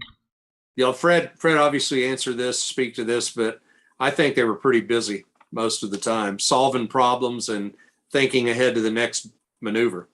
In the book, though, I believe, Fred, in the book, you gentlemen write that there was some downtime. Well, it was downtime between the things we had to do. No, there's downtime on every mission because virtually all you're doing while you're headed out to the moon for 3 days on all the missions and coming back, you're 3 days coming back, you may stage a TV show. You're doing housekeeping kind of things, but that's about all you're doing. And actually on the way out, you're still writing changes in the checklist and things have given you an errata sheet for. But it's pretty relaxed going to and from the moon on all the missions. And you have time to think and talk and. Right, sure. I'm sure the people that landed on the way back probably talked about things they had done. And affecting the landing and what they did on the surface, et cetera, that kind of thing. And everyone, I think, planned and did stage a TV show going out toward the moon, and they staged one on the way home. And before, did it happen on the 13th? What's that? Did the oxygen tank blow up on the 13th of the month? We launched on the 13th. We launched on the 13th. I see. Saturday on the 13th. I see. And how did you get before the explosion? Did you get a good night's sleep? Had you been up? No, I had no trouble sleeping. No, it was comfortable. I really didn't use the hammock, where you could rig a cloth hammock below the couch, underneath the couch, string it up and get in there and zip it up. I just stayed in the couch and sort of kept buckled up so I wouldn't drift away. And I slept that way the first night. For some reason, when I have trouble sleeping, I imagine I'm in one of the capsules. I think that I would sleep very well. There's like a rotisserie. You guys are spinning slowly. Do you sleep well when you're in outer space? I had no trouble. You have to realize we also were busy. Most flights, 2 or 3 days before the flight, you kind of backed off. And we had a place near the beach, not too far from pad 39B, that we could go to. A little old house actually left there from a town that had been there at one time. Right. And we could go there to relax and leaf through the flight plan and that kind of thing. And it actually had no phone. So if anybody wanted us, they had to drive there to get us. Right. And unfortunately, with our crew change out 2.5 days before launch, we were in the simulator till about 8 o'clock the night before launch with Jack to go through all the critical phases and verify that Jack, even though we used the same checklist and obviously the same flight plan, backup and prime crew, that he wasn't, when he called out something, he wasn't using some different vernacular, say during rendezvous or during entry or launch. And so it's kind of a test of that with Jack. So we talking about Jack Mattingly, who was supposed to fly with you, but he came down with, they think. Right. So no, but he didn't have it, right? Yeah. Otherwise, we would have not been in simulators till 8 o'clock the night before launch. So they think they figured out what went wrong, or they know what went wrong? From the post-flight data they got, because of course the components didn't survive entry, that they know pretty much procedurally an error was made at Kennedy when they tried to detank the oxygen tank, and without the spacecraft powered up, they were doing that to try to force nitrogen, gaseous nitrogen, through the tank to boil off the liquid oxygen. The stem pipe through that the gas went through, again, over a year and a half earlier, that tank had been dropped, not very far, but 10 inches, 12 inches. And they think the standpipe had been offset. So Right. the flow couldn't go through. And so they decided to use spacecraft heaters. And the only way they were monitoring it was having a technician with a gauge, but the gauge they chose locked up. In other words, its highest point it could read was short of the red line. And so he didn't realize it, of course. The technician was monitoring, but it way exceeded the red line. Right. And heaters in the tank that normally would have been cycling. So that's what caused the problem. One of my criticisms of Apollo 13 is that there was a tension between your character and Jack Swigert, where you were implying that when he was asked to stir the oxygen tanks, and you accused him of creating the blowout. And I thought it was unfair to you, and I thought it was unfair to Jack Swigert, who wasn't alive at the time, to defend himself. Your reaction to that? Well, that's one of the things I complained to Ron Howard. You know, that was his humanizing thing. See, I was still in the LEM at the time, putting away equipment we had pulled out for the TV show. We had just finished. In fact, we came close to being live when the explosion happened. And if I had been in my normal couch position on the right side, I would have been the one that threw the switches. I would have stirred the cryo, not Jack. But see, he was all alone at the time.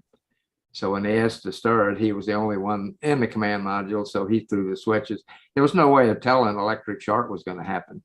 Right. It left just a seed of doubt that maybe Swigert had done something wrong. And he wasn't alive when the movie came out, correct? That's correct. Yeah. I thought that was unfair to him because he should have been allowed to defend himself. It reminded me of when The Right Stuff came out, because Gus Grissom, as we know, perished in Apollo 1 in that fire. And they showed him, well, panicking and kicking the hatch open after he landed. And I think the term is screwing the pooch. And I thought he wasn't alive either to defend himself. Yeah. What are your thoughts about the portrayal of Gus Grissom in The Right Stuff? Well, I agree with you on your discussion. And they did do some testing later, to prove that he had not hit the lever. I say I'm not familiar with mercury, what could make the hatch blow off, and where it was situated to where you might bump it. But no, it's proved later he had not manually blown the hatch off. But they portrayed him really unfairly, hyperventilating and panicking. He wasn't alive to set the record straight. And my reaction is, if he screwed the pooch as badly as the movie says he did, why was he Apollo 1? Why did they put him in charge of the Apollo mission if he was that incompetent? I thought that was unfair, and I thought they preyed upon both Apollo 13 and The Right Stuff, which are two great movies, but they did, I feel, take advantage of two men who weren't alive to defend themselves. You served as backup on the lunar, you were the backup lunar module pilot for Apollo 11, which meant that if Buzz Aldrin got sick, you were going to do it. You were going to sit in his seat, correct? The plan was, if the command module got sick, as happened, you would change out the single person. if either one of the commander or pilot had to be pulled off, you changed both because they had to work more intimately as a team. I see. Jokingly, in the LIM simulator, Jim Lovell backed up one day and he found a sharp object in the back of the simulator, and he whispered, he knew the trainer guys would hear it. He said, let's not tell anybody that. Maybe Neil will step on it. We'll get to fly. So you would have been, yeah. So you were the lunar module pilot. My imagination of what a pilot does is he works the controls. However, it's the lunar module commander who works the controls, correct? And not the pilot. Absolutely. Yeah, no, I think that's because none of us didn't like to be not called a pilot. You could have said the lunar pilot system engineer or whatever, because that's basically the role you were playing during an actual landing. You supported the commander with readings to enforce what he was seeing out the window as he approached for landing, with the sync rate, with its motion forward or aft or left to right, if you were drifting. So you were giving him those kind of readings so he could, without him having to get his head back in the cockpit to hear that. Actually, if you had a HUD, it could have been done that way, but HUDs I don't think were very prominent on anything those days. What's a HUD? A HUD heads-up display, like some cars have, where you give you a speedometer in the windshield. Final Cut Pro calls them HUDs too. Display. Yeah, they didn't exist yet, but right. So that's what the lunar module pilot was doing, was really supporting the command module pilot, right, with information. So during the lunar descent, there are several abort options. It's up to ground control to decide go or no go. And I've heard that when Armstrong and Aldrin were getting the 1202 alarms, this was right in the middle of the descent, and they're getting these 1202 alarms that nobody had ever heard of. I've heard it said that Armstrong would have landed anyway, even if he was told to abort. And I'm not going to ask you whether or not that's true, but I would like to know at what point after the LEM undocks from the command module, at what point can the two astronauts in the LEM, at what point can you do it all by yourself without checking with ground control? Because it seems to me at some point the two astronauts can make all the decisions. And is that true? For example, Neil Armstrong would have crashed the LEM had he listened to ground control, because they got the math wrong on the landing site. So at some point, you astronauts take over the LEM and you don't need ground control. Is that fair?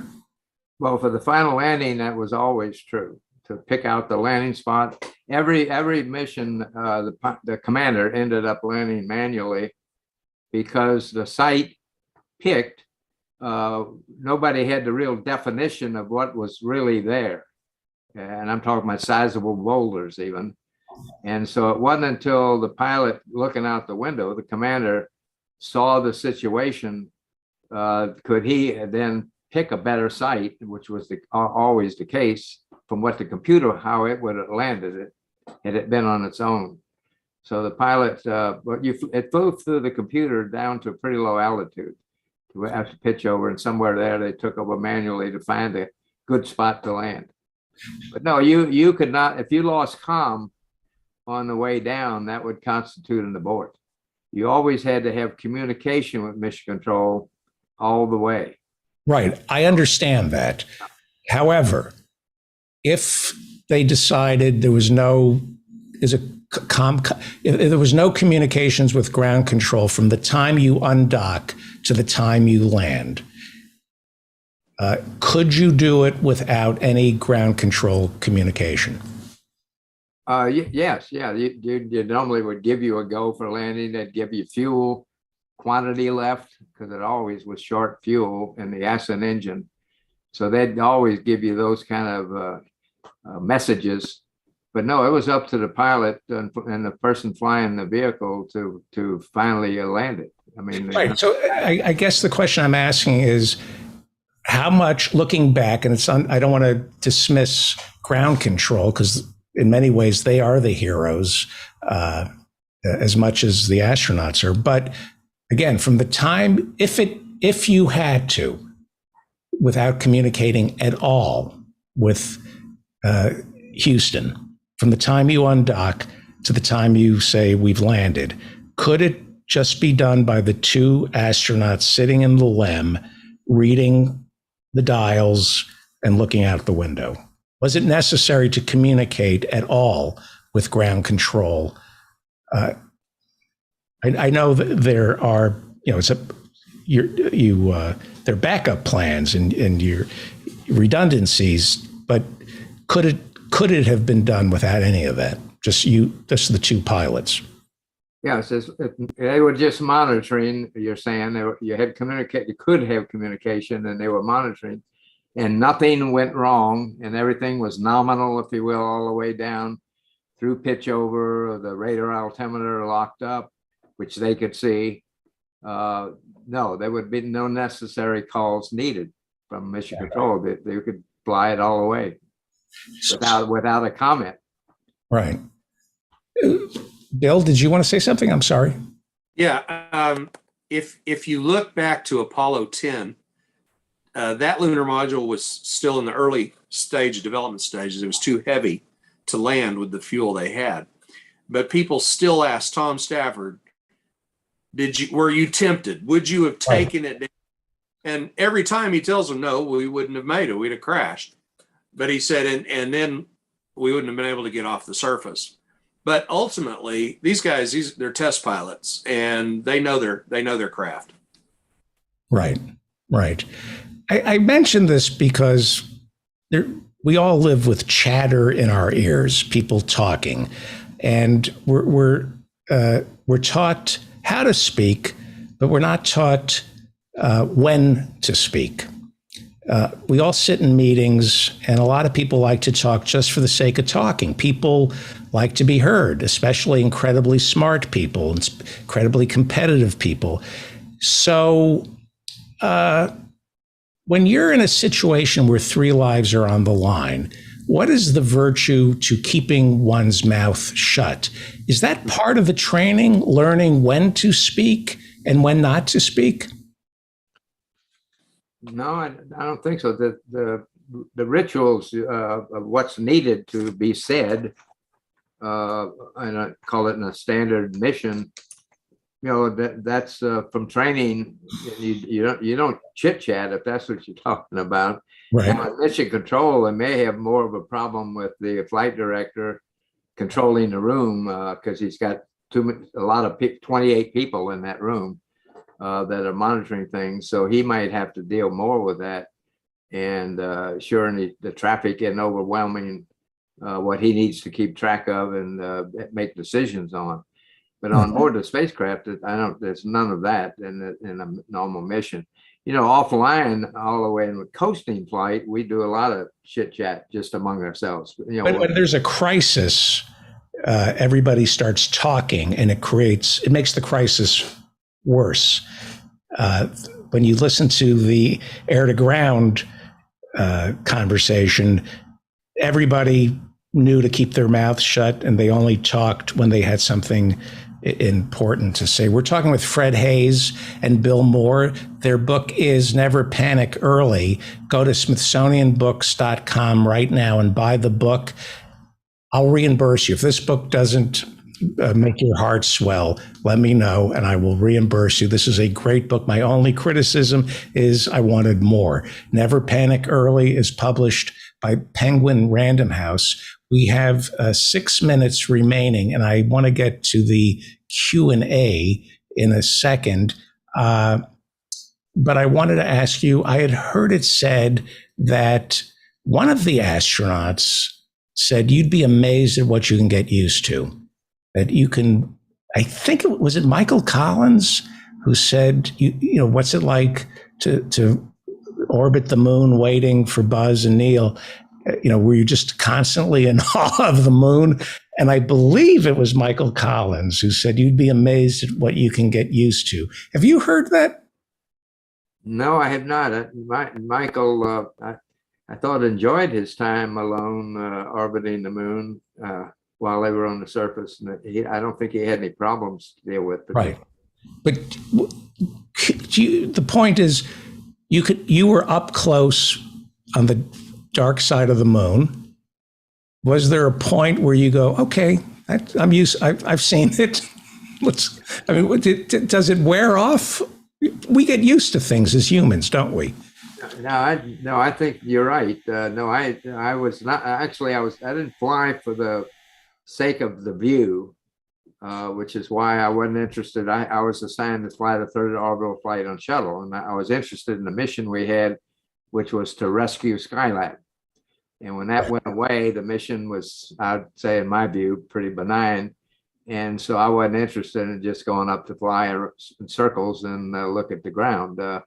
So my interest was more in from a test piloting standpoint, what the task was and what the mission was and how complicated and challenging that might be versus just going for the view.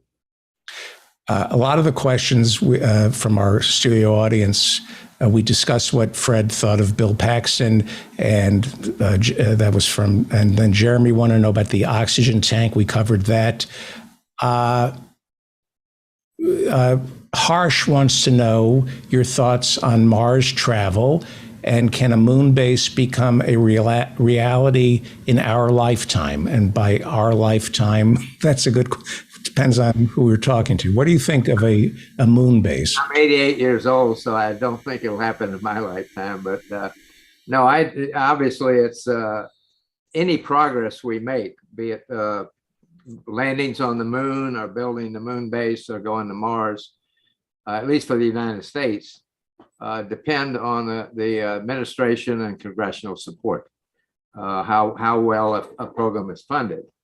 If NASA sets out for a program like they have now, Artemis, which is already had problems, I think, with less than they planned funding along the way, which caused them to get in a little problem with the competing for the lander part of it.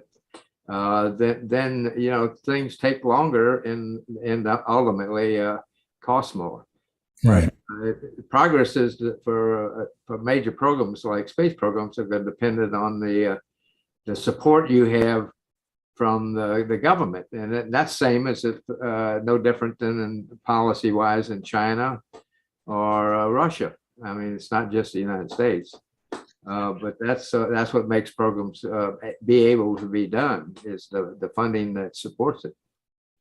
We've been talking with Fred Haise and Bill Moore. Their new book is Never Panic Early. Go to smithsonianbooks.com. Buy Never Panic Early. If this book doesn't make your heart swell, I will reimburse you. I promise you. It's published by Penguin Random House. Before we say goodbye, God, I wish I can get you to come back. I want to briefly play the ground to air to ground communication. It's been played to the point where I'm sure you're sick of hearing it, but I want to play your voice because I think, well, anyway, how calm it is, and it takes 40 seconds, and it really is a lesson in not panicking early. Roger, main B interval. Okay, stand by 13, we're looking at it. Okay, right now, Houston, the voltage is looking good. And we had a pretty large bang associated with the caution and warning there. And as I recall, main B was the one that had a amp spike on it once before. Roger, Fred. In the interim here, we're starting to go ahead and button up the tunnel again. Your world was falling apart right then. Yep, that was not too long after I got in back in the couch position, from the limb coming up to the tunnel, and got a look at the instrument panel. And I was reporting what I was seeing there, because I knew we had lost the one oxygen tank too, but the other one looked okay. And so that's what I was calling out, how things were holding up with only one oxygen tank, reporting the voltages I was reading. And what are you thinking? We're in danger, or I'm going to lose the moon? No, at that point, I didn't think we were in danger. I knew, and like I said, I was sick to my stomach, feeling from knowing we'd lost a landing. I knew we would not land.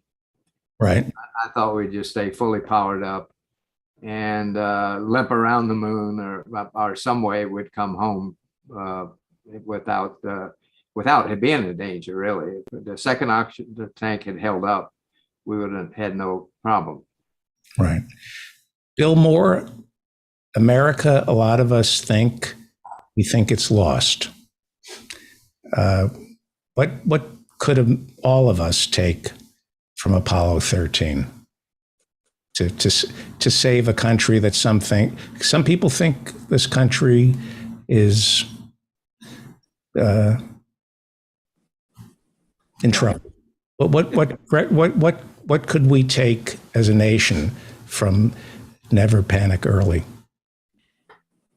I think that if you look at the overall activity that happened in mission control and across the nation, actually around the world, people were offering to help other countries, whatever they could do.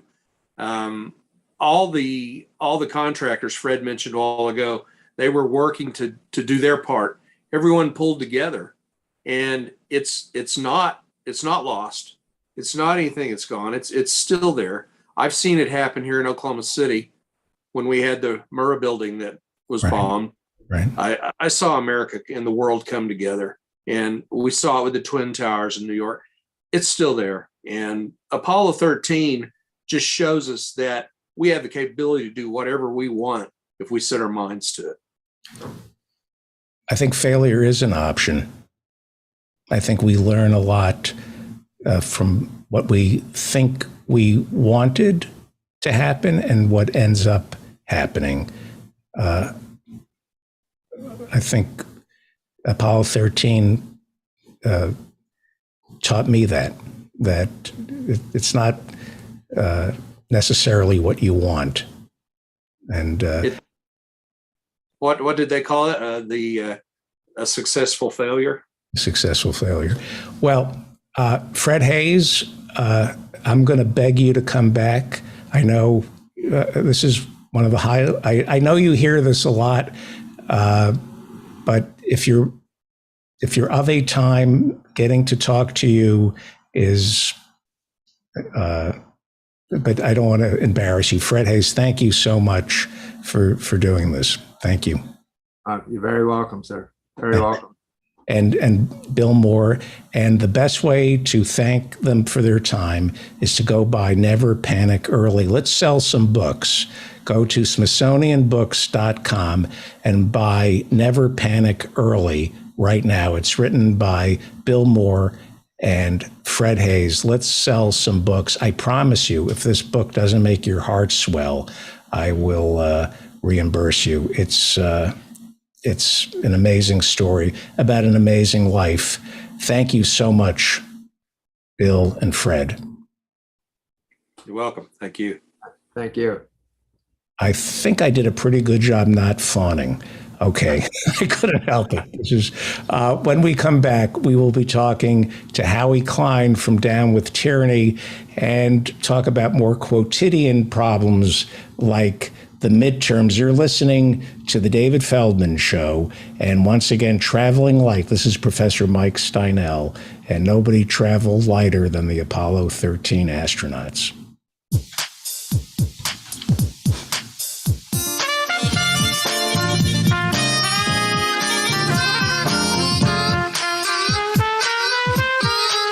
I'm traveling light, got everything I need. Got a little bottle of Woolite and a little bag of weed. got a Saul Bellow novel, 'cause I really like to read. I'm traveling light. I'm a creature of the road, got no regrets. Gave up my postal code and cigarettes. I'm doing much better with a touch of Tourette's. I'm traveling light. Just need a clean room in a Motel 6. Not too close to downtown, but not out in the sticks. I need my Penn and Teller magic kit so I can do my tricks. Got my favorite pillow, which I call Mr. Fluffy. 4 kinds of allergy pills in case I get stuffy. A pound of Epsom salts, 'cause my ankles get puffy. I'm traveling light. I got 2 pairs of socks and shorts in my little valise. A couple of passports and my sex doll Denise. I'm staying real quiet so they don't call the police. I'm traveling light. I need my sedatives and my antipsychotics. A high-speed parallax motor, 'cause I'm into robotics. And my little red Speedo, I like to do aquatics. I'm traveling light. Got my CPAP machine and my George Foreman grill. A copy of Lolita and my little blue pills. A Navajo blanket in case I get a chill. I'm traveling light. Got my margarita mix and my rusty old blender. A 50 tequila in case I go on a bender.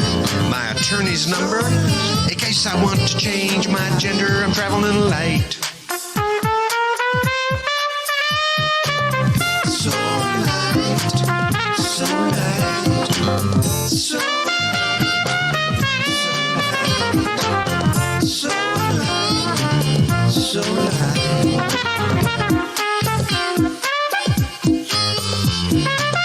So light, so light,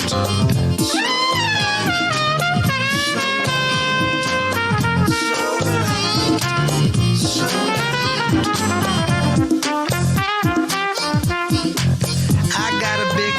Twizzlers in case I have some visitors. Febreze if I'm really stinky. A Polaroid in case I get kinky. My Jesus bobblehead and my Star Wars bedspread. I'm traveling light. I got my rabbi costume and my portable dark room. My hair plug lotion and my expensive wrinkle cream. My Emmy statue for my self-esteem. I'm traveling light.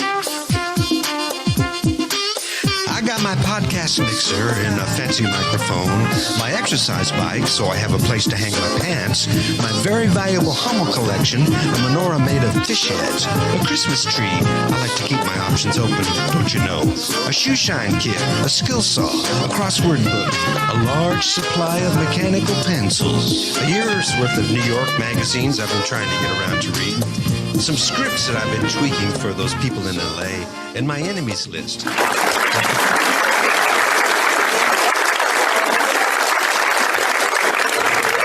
Thank you, Professor Mike Steinel. You're listening to The David Feldman Show, davidfeldmanshow.com. And once again, thank you to astronaut Fred Haise and Bill Moore. Thank you so much for coming on their show. Go buy Never Panic Early. You can buy it over at smithsonianbooks.com. Buy the book right now, Never Panic Early. Joining us is a man who never panics. Howie Klein is the founder and treasurer of the Blue America PAC. They raise money for progressive candidates around America, and read them over at Down with Tyranny. Hello, Howie. Are you, what's going on here? Why am I, oh, come on. Are you there? I am having, Houston, we have a problem. Hang on. What is going on? Why are you doing this to me?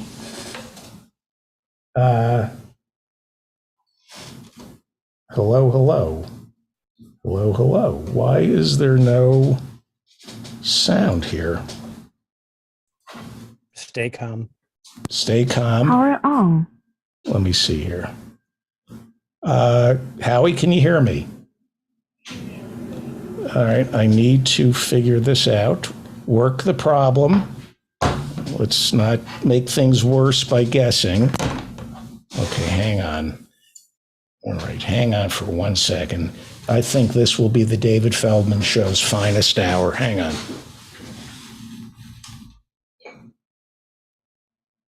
Come on.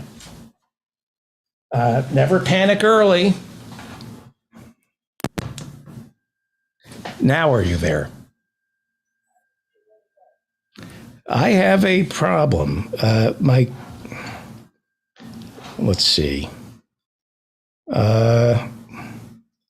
Well, let's try this. Power on. Hang on. Da-da-dee. This is exactly, I wanted the, why are you doing this to me?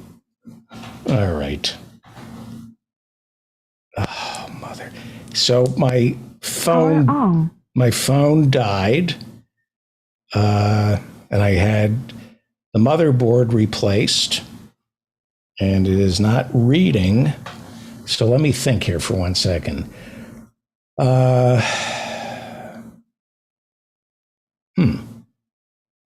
What do I do? How do I do this? You're still there, right, Howie? Okay, I think the way we're going to have to do this, Dan? Yes, sir. I could hear Howie at like a 0.5%, almost like I could hear him through your speaker. I can do it this way. It's going to sound horrible. Howie, can you say hello? I said, I hope the listeners aren't hearing all this. They are. That's the first thing. That's the first thing I heard from Howie, and it sounds pretty good. It sounds okay. It's loud and tinny, but we can hear him. We'll do it this way. Okay. Howie, sorry about that. David. How are you? Technical problems. I'm good. We're good. Good. I wanted to talk to you over the weekend, but my phone died. And so now I think I have to take my phone back. But let's talk about Tuesday, because we have important midterm primaries coming up. What do we have? Let's start off with California, if you don't mind. No, California, very important primary. Tomorrow. I mean, I don't know what day people hear this thing. Some people hear it on Monday, some people hear it on Tuesday. But on Tuesday, our primaries in several states, California being one of them. And there are, all sorts of people running for office. But, in a lot of cases, it's a foregone conclusion. I understand that the early voting turnout is historically low. No one is interested. But there are some important races. I was excited just a few minutes before you called. Ted Lieu had decided to endorse one of the Blue America candidates, Derek Marshall, who's a great candidate. He ran Bernie's outreach program in Nevada, and he lives in San Bernardino, and he's running there against a Republican named Jay Obernolte, a Trump knee-jerk Republican. Mm-hmm. So that was really good news, and that's one of the few chances to flip a seat from a Republican to a progressive. And then the Democratic Party managed to nominate, or almost they're about to nominate, some really offensive characters, like two of the worst state legislators in Sacramento, Rudy Salas and Adam Gray. They're so bad. I mean, both of them make Joe Manchin look like a liberal.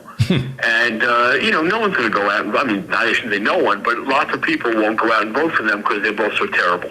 Right. And if you want to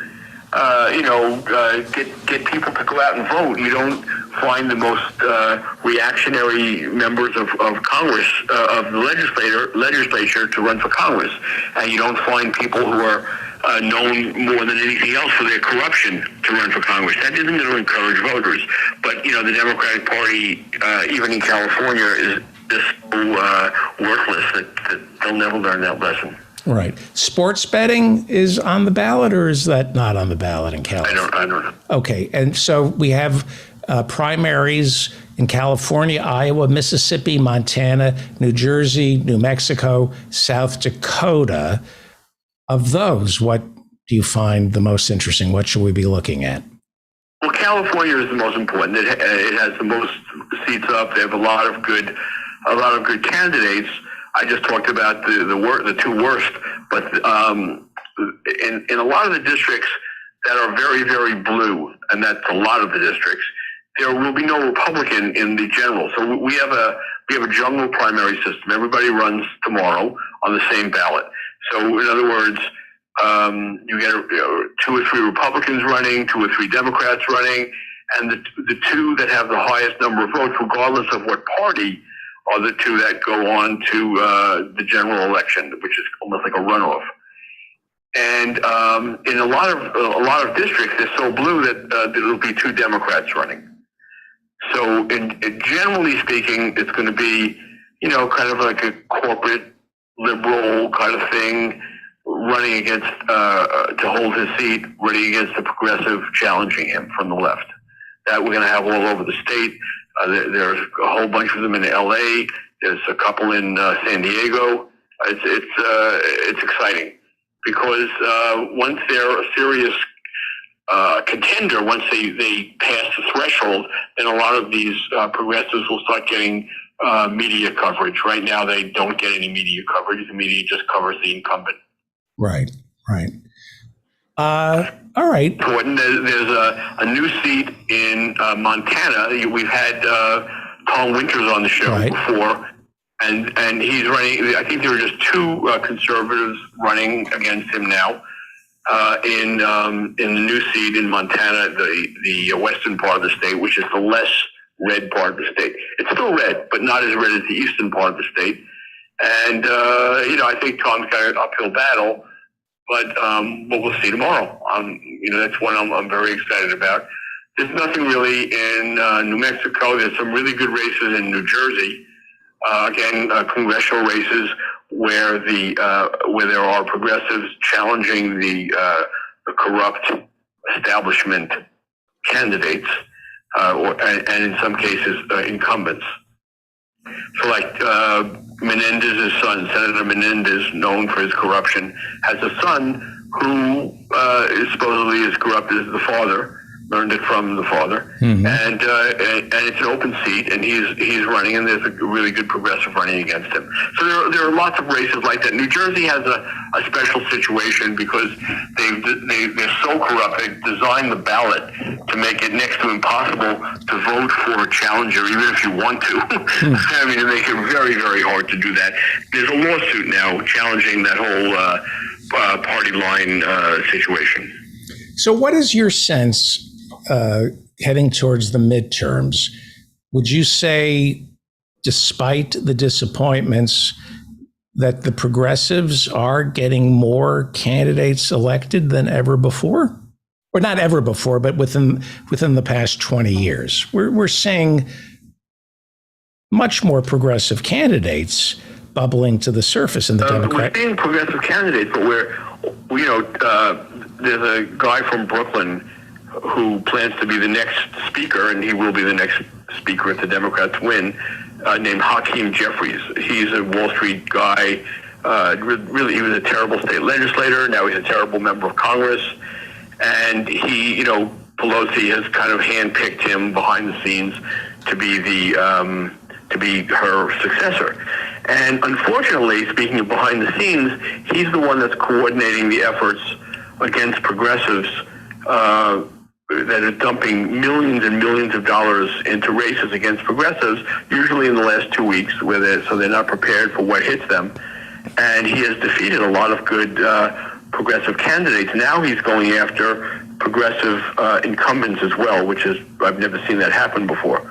So basically it's AIPAC money and Democratic Majority for Israel money, and in many of the cases also cryptocurrency billionaire money.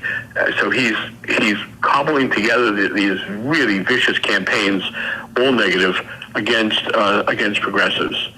So I am not at all optimistic. We a couple of candidates managed to beat him, Hakeem Jeffries' machine, because they were so far ahead that even when he would slice 20 points off, they could still win by 5 points. But literally, unless you're 20 points ahead, his machine just like rolls right over you.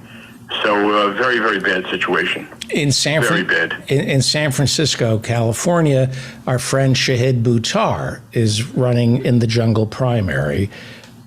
What does he need? He'll make it into the. I'm thinking he'll make it into the general election against Nancy Pelosi. This race isn't about him beating her. That's not going to happen. This race is about the likelihood of her retiring soon after she wins again. So the plan is she'll win, she'll retire, and then her daughter Christine will supposedly inherit the seat. But Shahid will be in position, hopefully, to run a good campaign against Nancy's daughter. Why would Nancy Pelosi give up? Who do you see in the Democratic Party in the House who can throw that kind of money around that she can? Well, she's, like I said, she picked, you probably weren't listening. I know, but does he have that? Hakeem Jeffries. But that would be Wall Street money? Is that? Yeah, Wall Street and corporate money. That's what he does. He has nothing to do with policy or in any way, shape, or form. It's not an interest for him. He's only about raising money. And I don't. When I say he's about raising money, I don't mean from donors. I mean from real people. He raises corporate money day in and day out. That's all he does. He's on the phone raising corporate money. If he becomes speaker or minority leader, well, the good thing about him becoming speaker or majority leader is that he will be the worst leader of the House Democrats in our lifetimes, and in my mind, hasten the time when the Democratic Party splits in two, which has to happen for this country, because the party that the corporate party is so terrible and so not part of anything to do with progressivism at this point that the party just has to split in two. The Republican Party will probably split in two as well. Yeah, you would have you would have Hakeem Jeffries, a bagman for Wall Street, running the Democratic side of the House, and he's got a bunch of cronies around him, like Pete Aguilar, Coke Freak, to be part of his leadership team. So he's got a really, really bad leadership team, and the Democratic Party will just be absolute. I mean, they're pretty worthless already, but they'll be absolutely worthless. I mean, with him, you can say there's not a progressive bone in his body and never has been. You can't really say that about Pelosi because at one time she was a progressive. Right. And Chuck Schumer, Senate Majority Leader, Democrat, is also a bagman for Wall Street. Yep. So it would be two Wall Street. He's taking his job as Majority Leader seriously. He won't let anything really bad happen to Wall Street, but he's,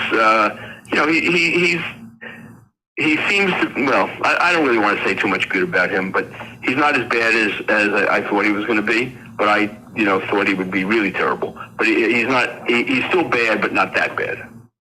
It would be a beautiful thing to see the Democrat Party split into two, the Republican Party split into two, because then you'd have to form coalitions to get a president elected.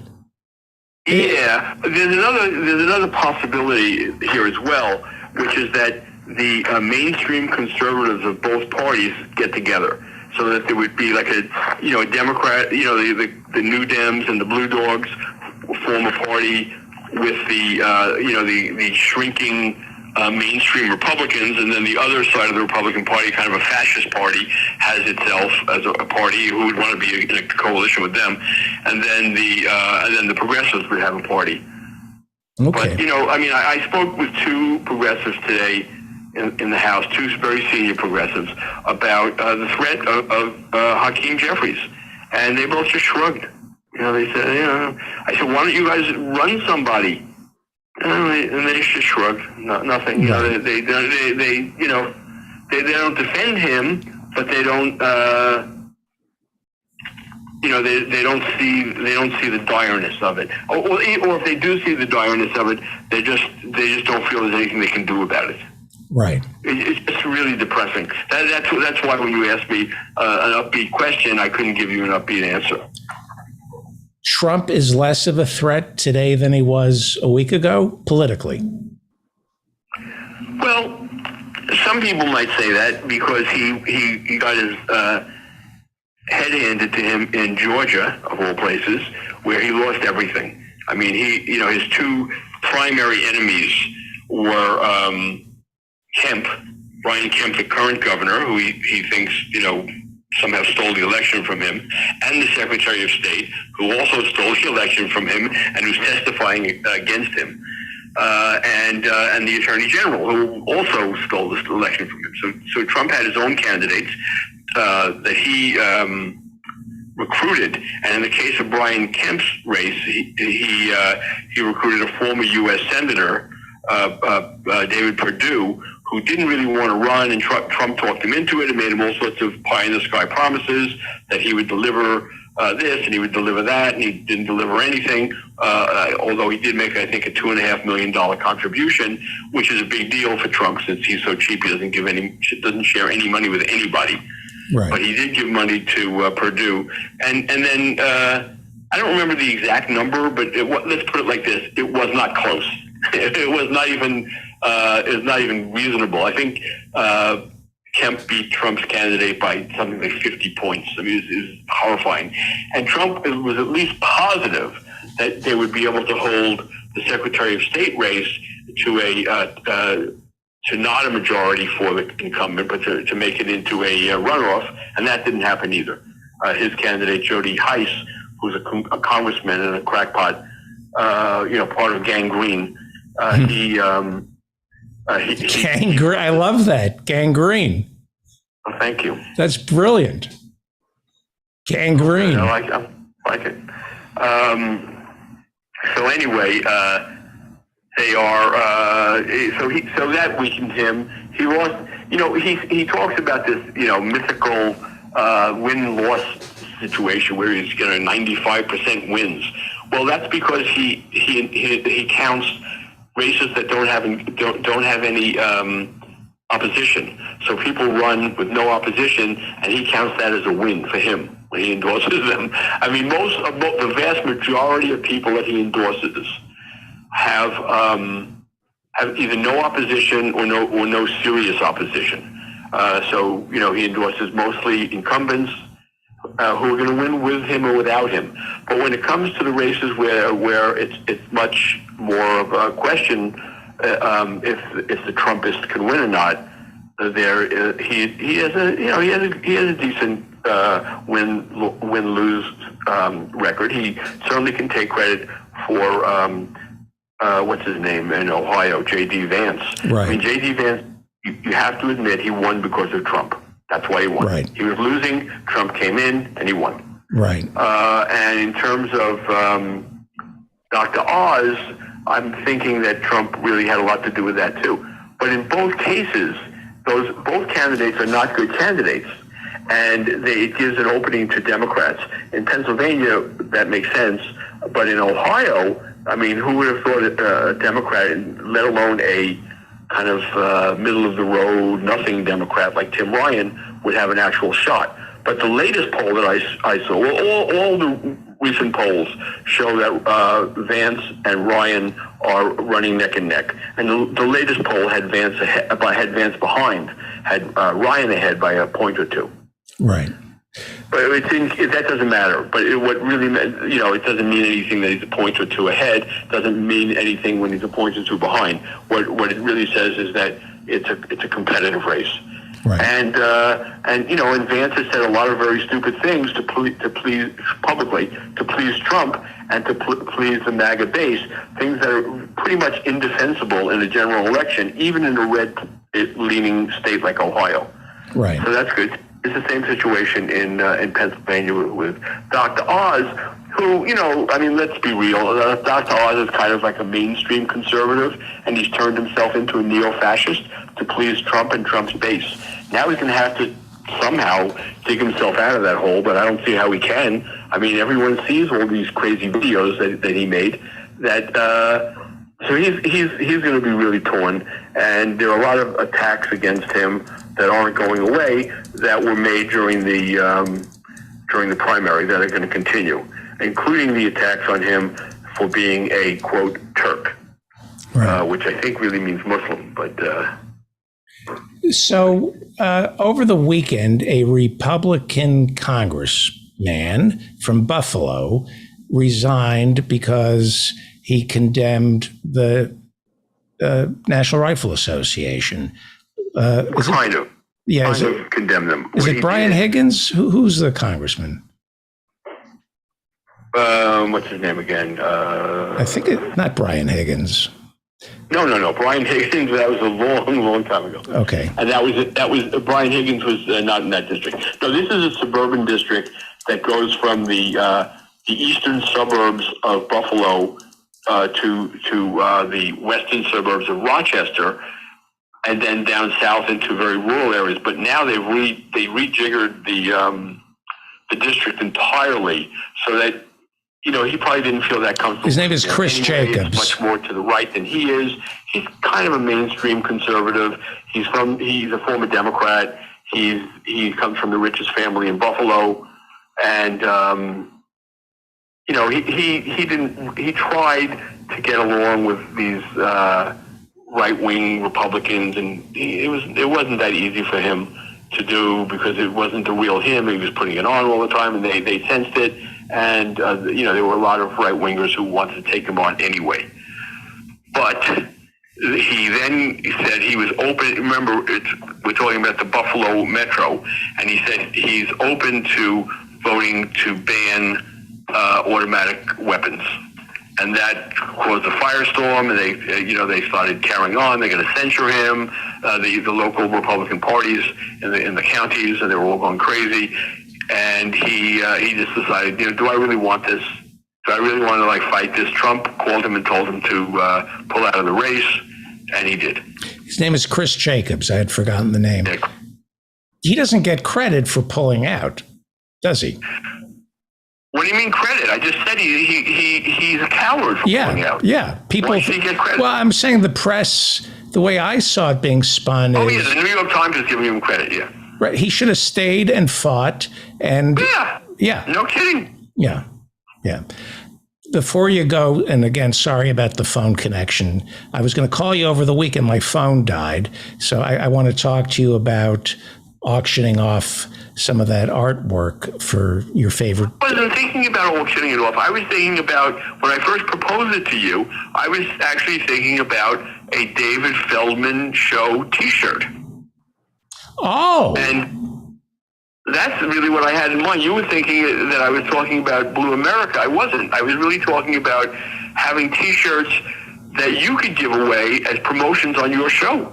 Nothing to do with Blue America. All right. Well, now that my phone is working, let's talk tomorrow. But before you go, Thursday night, January 6th goes prime time. What should we be looking for? We should be looking for a beginning that leads to a firing squad for Trump and Bannon and those people. No hang. No. Every time you hear Adam Schiff or Jamie Raskin or Liz Cheney make a point, in your mind, just think firing squad. Think offering the last cigarette. Well, you're joking, but what in the law? Treason? What is the punishment for treason? Yes, that's why I say firing squad. Right. I mean, I'm not one of the. You know that. I'm all in favor of the death penalty, but only for Republicans. So I would. Look, if I am told that Trump is going to go to a maximum security prison for the rest of his life, fine, another injustice. but better than nothing. But I would much rather see primetime firing squad. Right. Howie Klein, we should get a petition going. Howie Klein is the founder and treasurer of the Blue America PAC.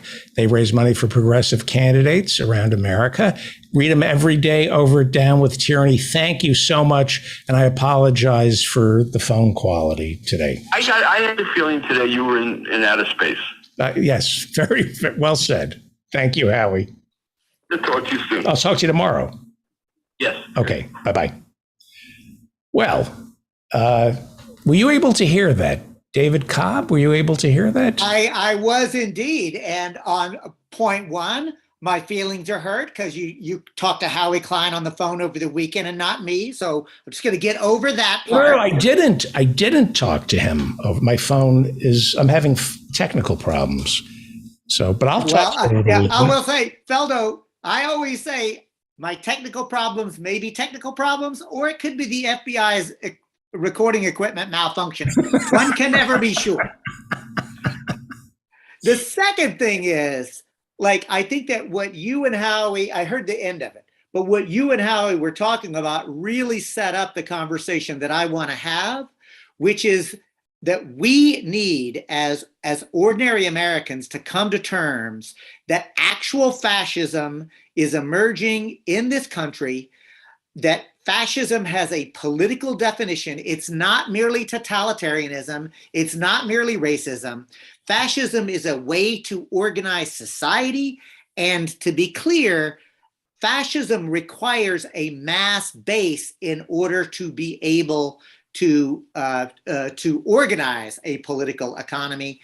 And I was grateful to hear Howie actually talk about January 6th the way he did. I was grateful to hear him acknowledging the power and control that Donald Trump has over the Republican Party, because I want to start this conversation by being clear and unequivocal, and that is that January 6th was an attempted coup in this country.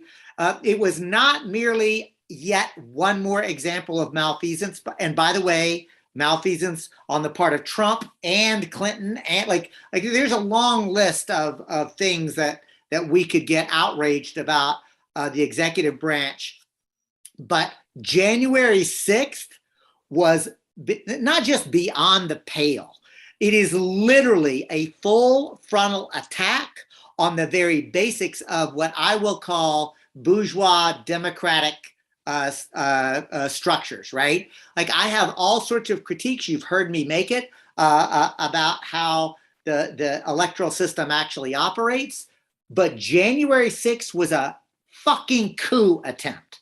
And the fact that Donald Trump and his minions are not in jail right now is a testament to the failure of the existing system to protect itself, a failure of the neoliberal Democrats, not only to act, but to fully understand what the actual threat is. They mouth occasionally how bad Republicans or Trump is to try to gin up the base for donations or to get people to vote. Whatever. I'm saying something different, Faldo. I'm saying, no, this is actual fascism. And I am outraged, I am mortified, and I am scared shitless about the fact that not enough people are talking about what the actual threat is. Okay, and there are two articles. One is in The Guardian that we'll get to in a second. Let me play the devil's advocate. Let me be Barack Obama. And he calls Joe Biden up and says, Joe, you got to be careful here. Trump has unleashed a Pandora's box of fascism. He has tapped into all our authoritarian impulses, and you got to go slowly with somebody like this. Don't stir the hornet's nest, ride it out, play for time. Once you get rid of Trump, once you chip away at his authority, the threat of authoritarianism dissipates. My question to you is, do we have fascism without Trump? Do you have? Yes, Do you Great have question. Do you have the Nazis without Hitler? Do you have fascism without Mussolini? Do you have the Daily Show without Jon Stewart? Well, that last question is a comedic premise. Now, I refuse to get into that conversation with you. By the way, The answer is yes. The Daily Show exists without Jon Stewart. But it does, right? But that's the point, right? Like, but I really want to circle back here. But do you have the Nazis without Hitler? You absolutely killed. Operation Valkyrie succeeded. They kill Hitler. What happens? Once the catalyst has begun, the process is ongoing. The Nazis were only defeated when they were actually defeated. Look, I'm of a certain generation, right? I was born in 1962. Notwithstanding, I look older, but I'll just tell you, and I was talking to Mel Figueroa, who's been on your show. She and I both came up during the punk rock era, and we both had the experience where skinhead Nazis would come into venues where we were. And I used to promote and produce, alternative rock shows, which included punk shows, right? And I've had the lived experience, Feldo. Like when actual Nazi skinheads showed up at a club, one of two things happened. Either you drove them out or they drove you out. There is no negotiating with true fascists. There is no let's agree to disagree. There is an ideological framework that neither in your scenario, Barack Obama or Joe Biden or any of the neoliberals actually understand. And so to answer your question, damn right, there would have been Nazism even if Operation Valkyrie had succeeded. Now, would the German High Command have been willing to sue for peace? Okay, probably, but Nazism itself would have continued. This is the point. Whether Donald Trump believes it or not, whether he's just a flim-flam, confidence man, just playing the card. The reality is Steve Bannon is an ideological believer, and what they have unleashed. Like, go and listen to any of the crowds. They are very clear about what they're for and what they're committed to, and what that represents, Feldo. Like, it's frightening. I get it. Like, it is hard to come to terms with it, but I genuinely and sincerely believe that the Republican Party under Trump-omania is now preparing to basically, if they are able to claim the executive branch in 2024, if they are able to claim victories and take over the federal government, they are going to dismantle liberal bourgeois democracy. Like that, there's just no doubt about that. Now, here's where I land is, okay, we have to be able to defeat fascism, but we cannot allow neoliberalism to be the extent of what it is that we're actually fighting for, because that's a losing proposition. The only way to defeat fascism is to create a society and a political economy where the seeds of hate and resentment that it feeds on are not possible. And that's why, okay, like, go out and vote. And I get it that there's but that's why voting alone will never actually defeat this. And it's why I'm so just pissed off at the Democrats for not understanding that if you actually want to get the white working class base, give them single payer health care. Give us single payer health care.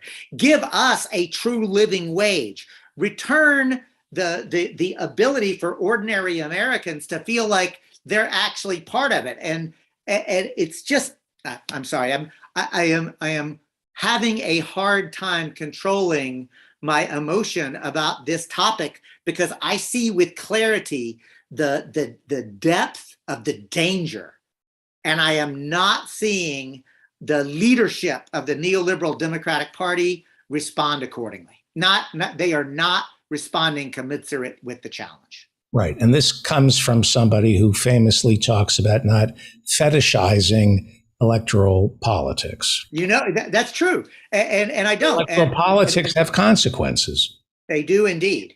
And so this is the point, right? Like, so I'll say it again. Defeat fascism without allowing neoliberal bourgeois democracy to be the limits of what our demands and expectations are. We need to build a mass movement that is broad, is deep, is politically educated and conscious, right? Like really aware of the ecological crisis, the economic crisis, the political crisis. And Democrats who are constantly just playing the get out the vote game are actually missing the point. That's actually part of the reason why, even in the midst of such a horrific existential threat, and you know, in the last election cycle, presidential election cycle at least, we did not see a marked uptick in voter participation, right? Like, that's not apathy, David. That's cynicism. Like, apathy is when you just don't care. The cynicism is it doesn't matter. And our job has got to be, it actually does matter. It matters a great deal. But we cannot fall for the hype of the Joe Bidens to say that that's what's actually going to inspire people, because he won't. Washington is irrelevant. We're going to find out once again just how immaterial Washington is Thursday night, prime time, when they hold the hearings about the insurrection. People will believe what they believed before the hearings, and nobody's mind is going to be changed. They're doing this for history. Washington isn't going to change. Washington. You know, Feldo, you make me smile because first of all, I agree with you. Second of all, one of my great mentors and Alan Minsky, who introduced us, also knew Richard Grossman. Richard Grossman was a towering figure and mentor for me. He wrote Fear at Work. He was one of the very early people. He ran the Stop the Poisoning campaigns at Highlander. He was one of the very earliest people in the 1970s bringing together the oil, chemical, and atomic workers and environmentalists, right? Grossman was actually executive director of Greenpeace, and he was working with OCAW people to actually bring, like, far ahead of his time, right? I'm going to tell you this. Grossman, my friend, my mentor, he's since passed. But Richard Grossman once said, when I was talking about DC and organizing for, one more mass protest, I'll never forget, he said, Cobb, listen to me. DC is lovely, especially in the springtime when the cherry blossoms are blooming. But from now on, there's only two reasons that I'm going to go back to Washington, DC. One, as a tourist, ideally in the springtime when the cherry blossoms are blooming.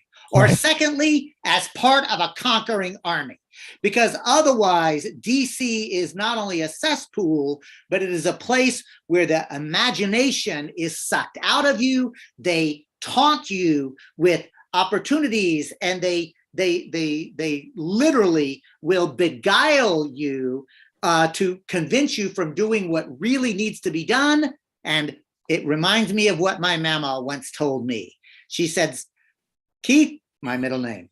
I grew up as a Keith. Mama, Southern for grandmother.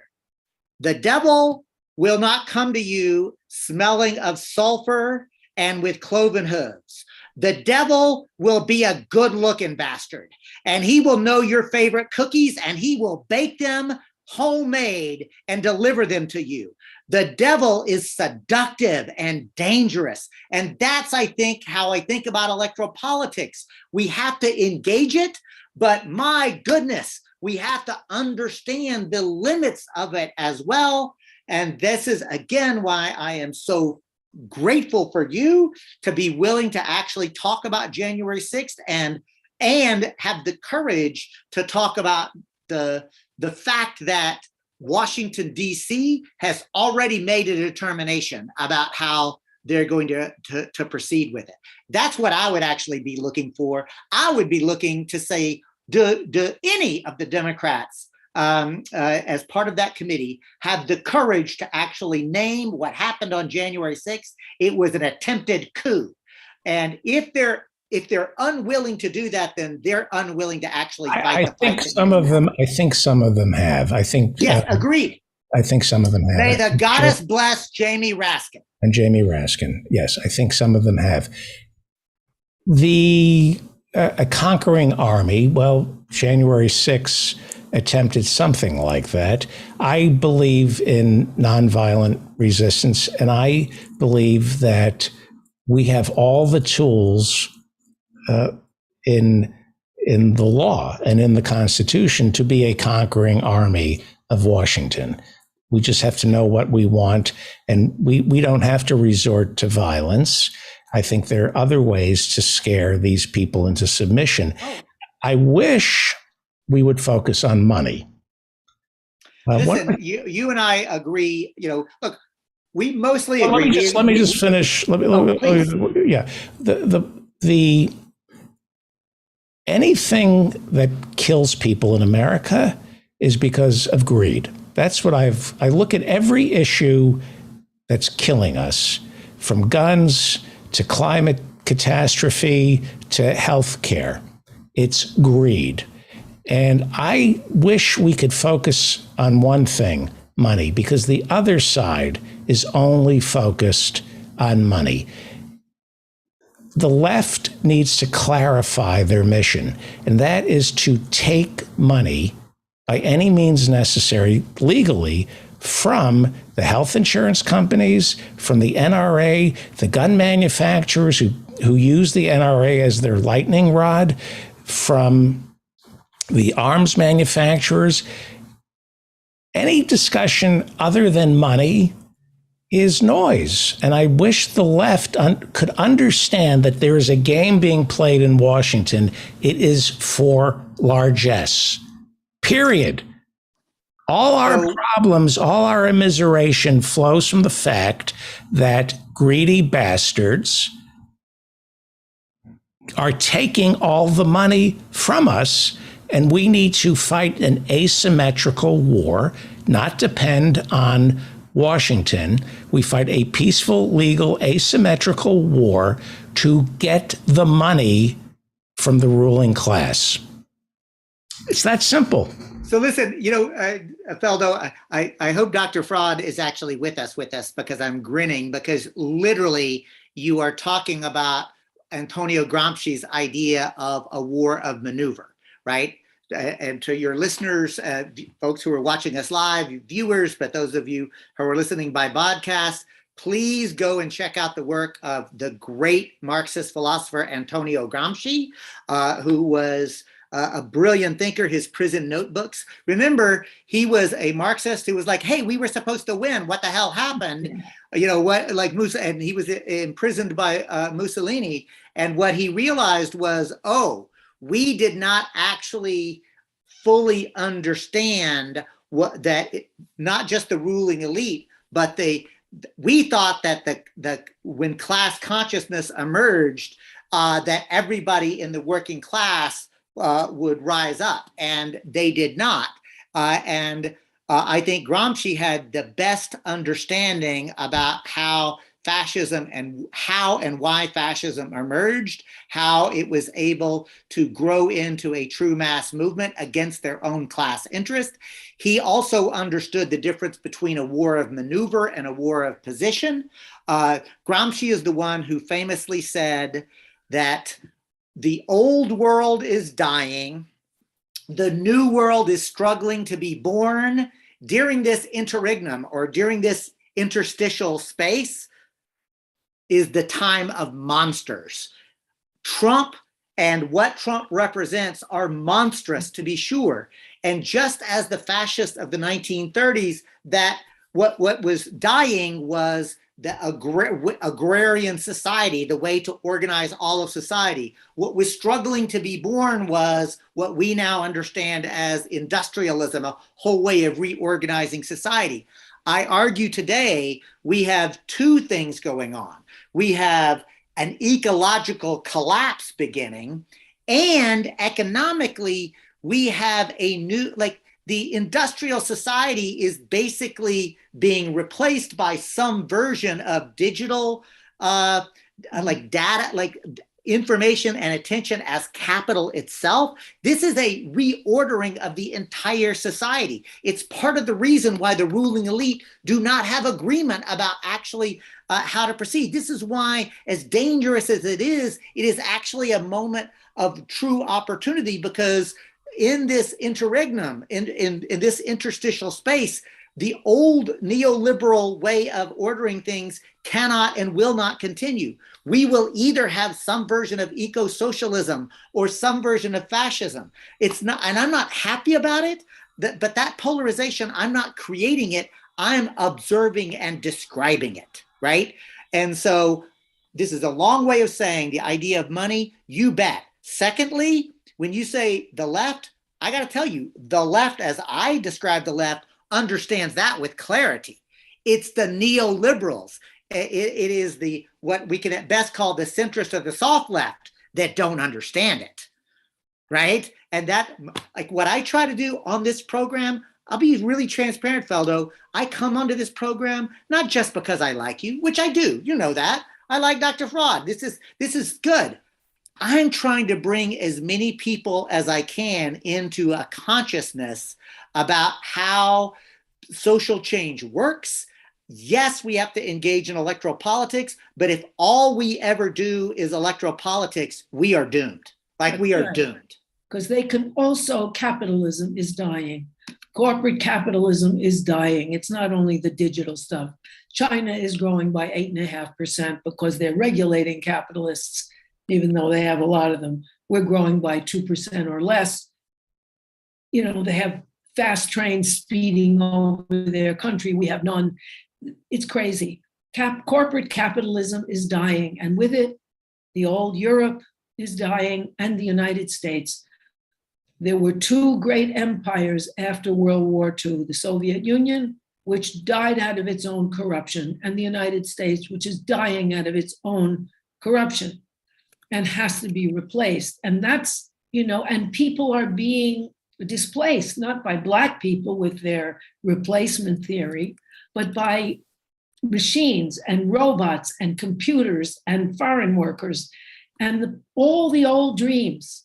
If you work hard, you'll make a living, you'll be somebody, which was offered to men who were white, okay? It's dying, and they're going crazy, and they're regaining their manhood with guns.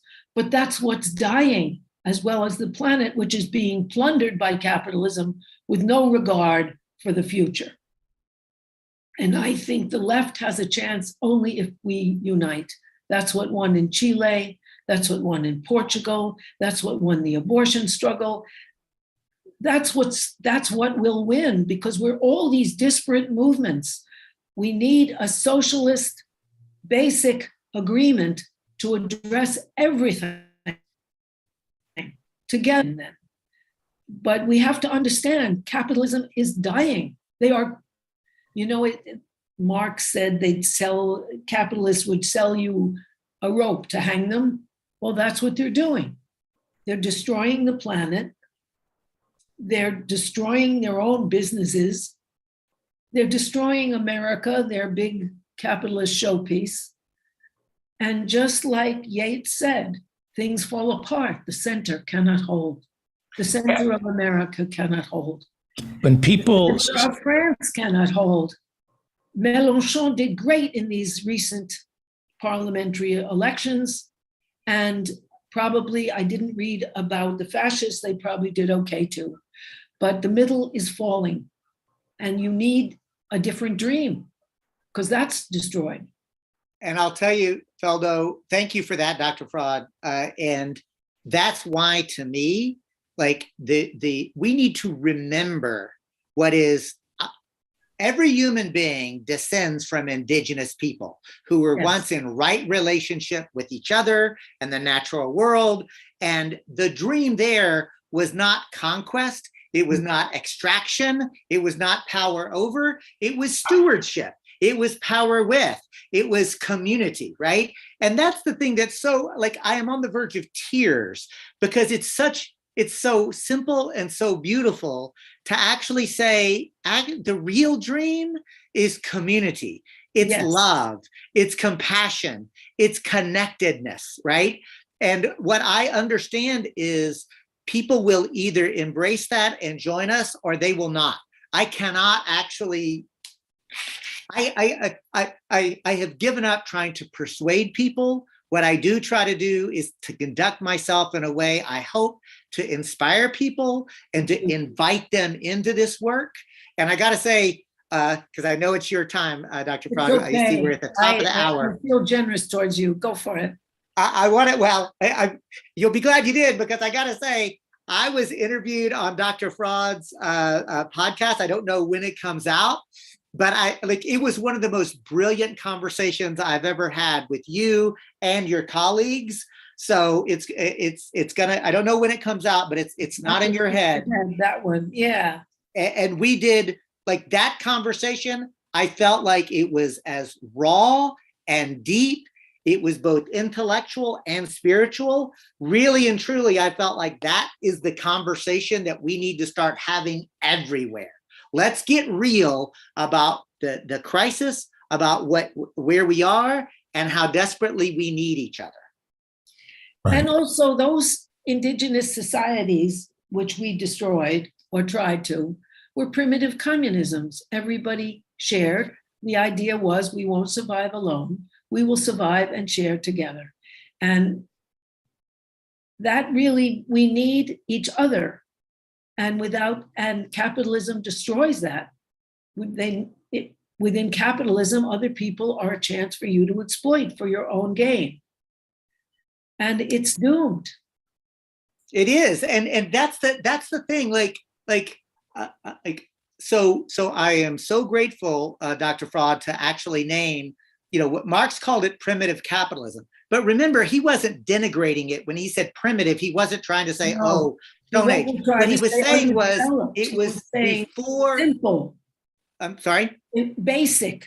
Exactly. When he says primitive communism, what he's saying is this was at its core how human beings were actually meeting people's needs. Now, he did correctly point out that surplus value was not able to be created. And this is what excites me, actually, is with appropriate technology, with appropriate advancements, we now live, if we actually had the core values of love and cooperation, y'all, there's enough to go around. There's enough for everybody to have a rich and meaningful life. We don't have to toil in factories. We would not have to like we could literally be living in, the millennials call it, how do they say it? Luxury gay space communism, right? Right. I forget the phrase that they use, but it's really cute and really funny. It's like Star Trek. Literally, y'all, we could live in Star Trek.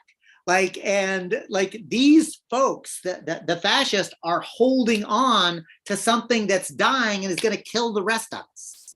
That's right. And look, Karl Marx would say of capitalists, accumulate, accumulate, accumulate. That is Moses and your prophets. That is what they believe in, accumulation for them. And that eliminates everyone. The idea is to embrace togetherness, to embrace cooperation, and that we have to save the world. And it's palpable, it's possible. And I think unity is what the left needs most, because if we had unity, we could stop the bribery of our legislature. We could stop the idea that here, over the weekend, there was mass carnage.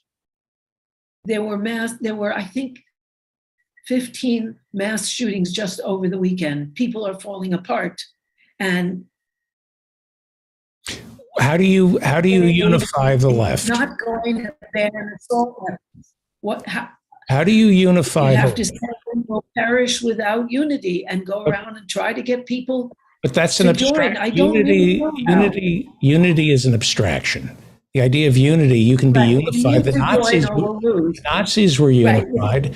How do you sell the left on unity? It seems to me you need one or two specifics that you get them on board. You would say that So, no, everybody. You would No, say no, I got to the jump in here climate because movement, you won't win without the rest of us. You'd say to the gay, lesbian, and etc. rights people, you won't win without the rest of us. You could say to the Black people, you're not going to win without us. You're 5% of the population.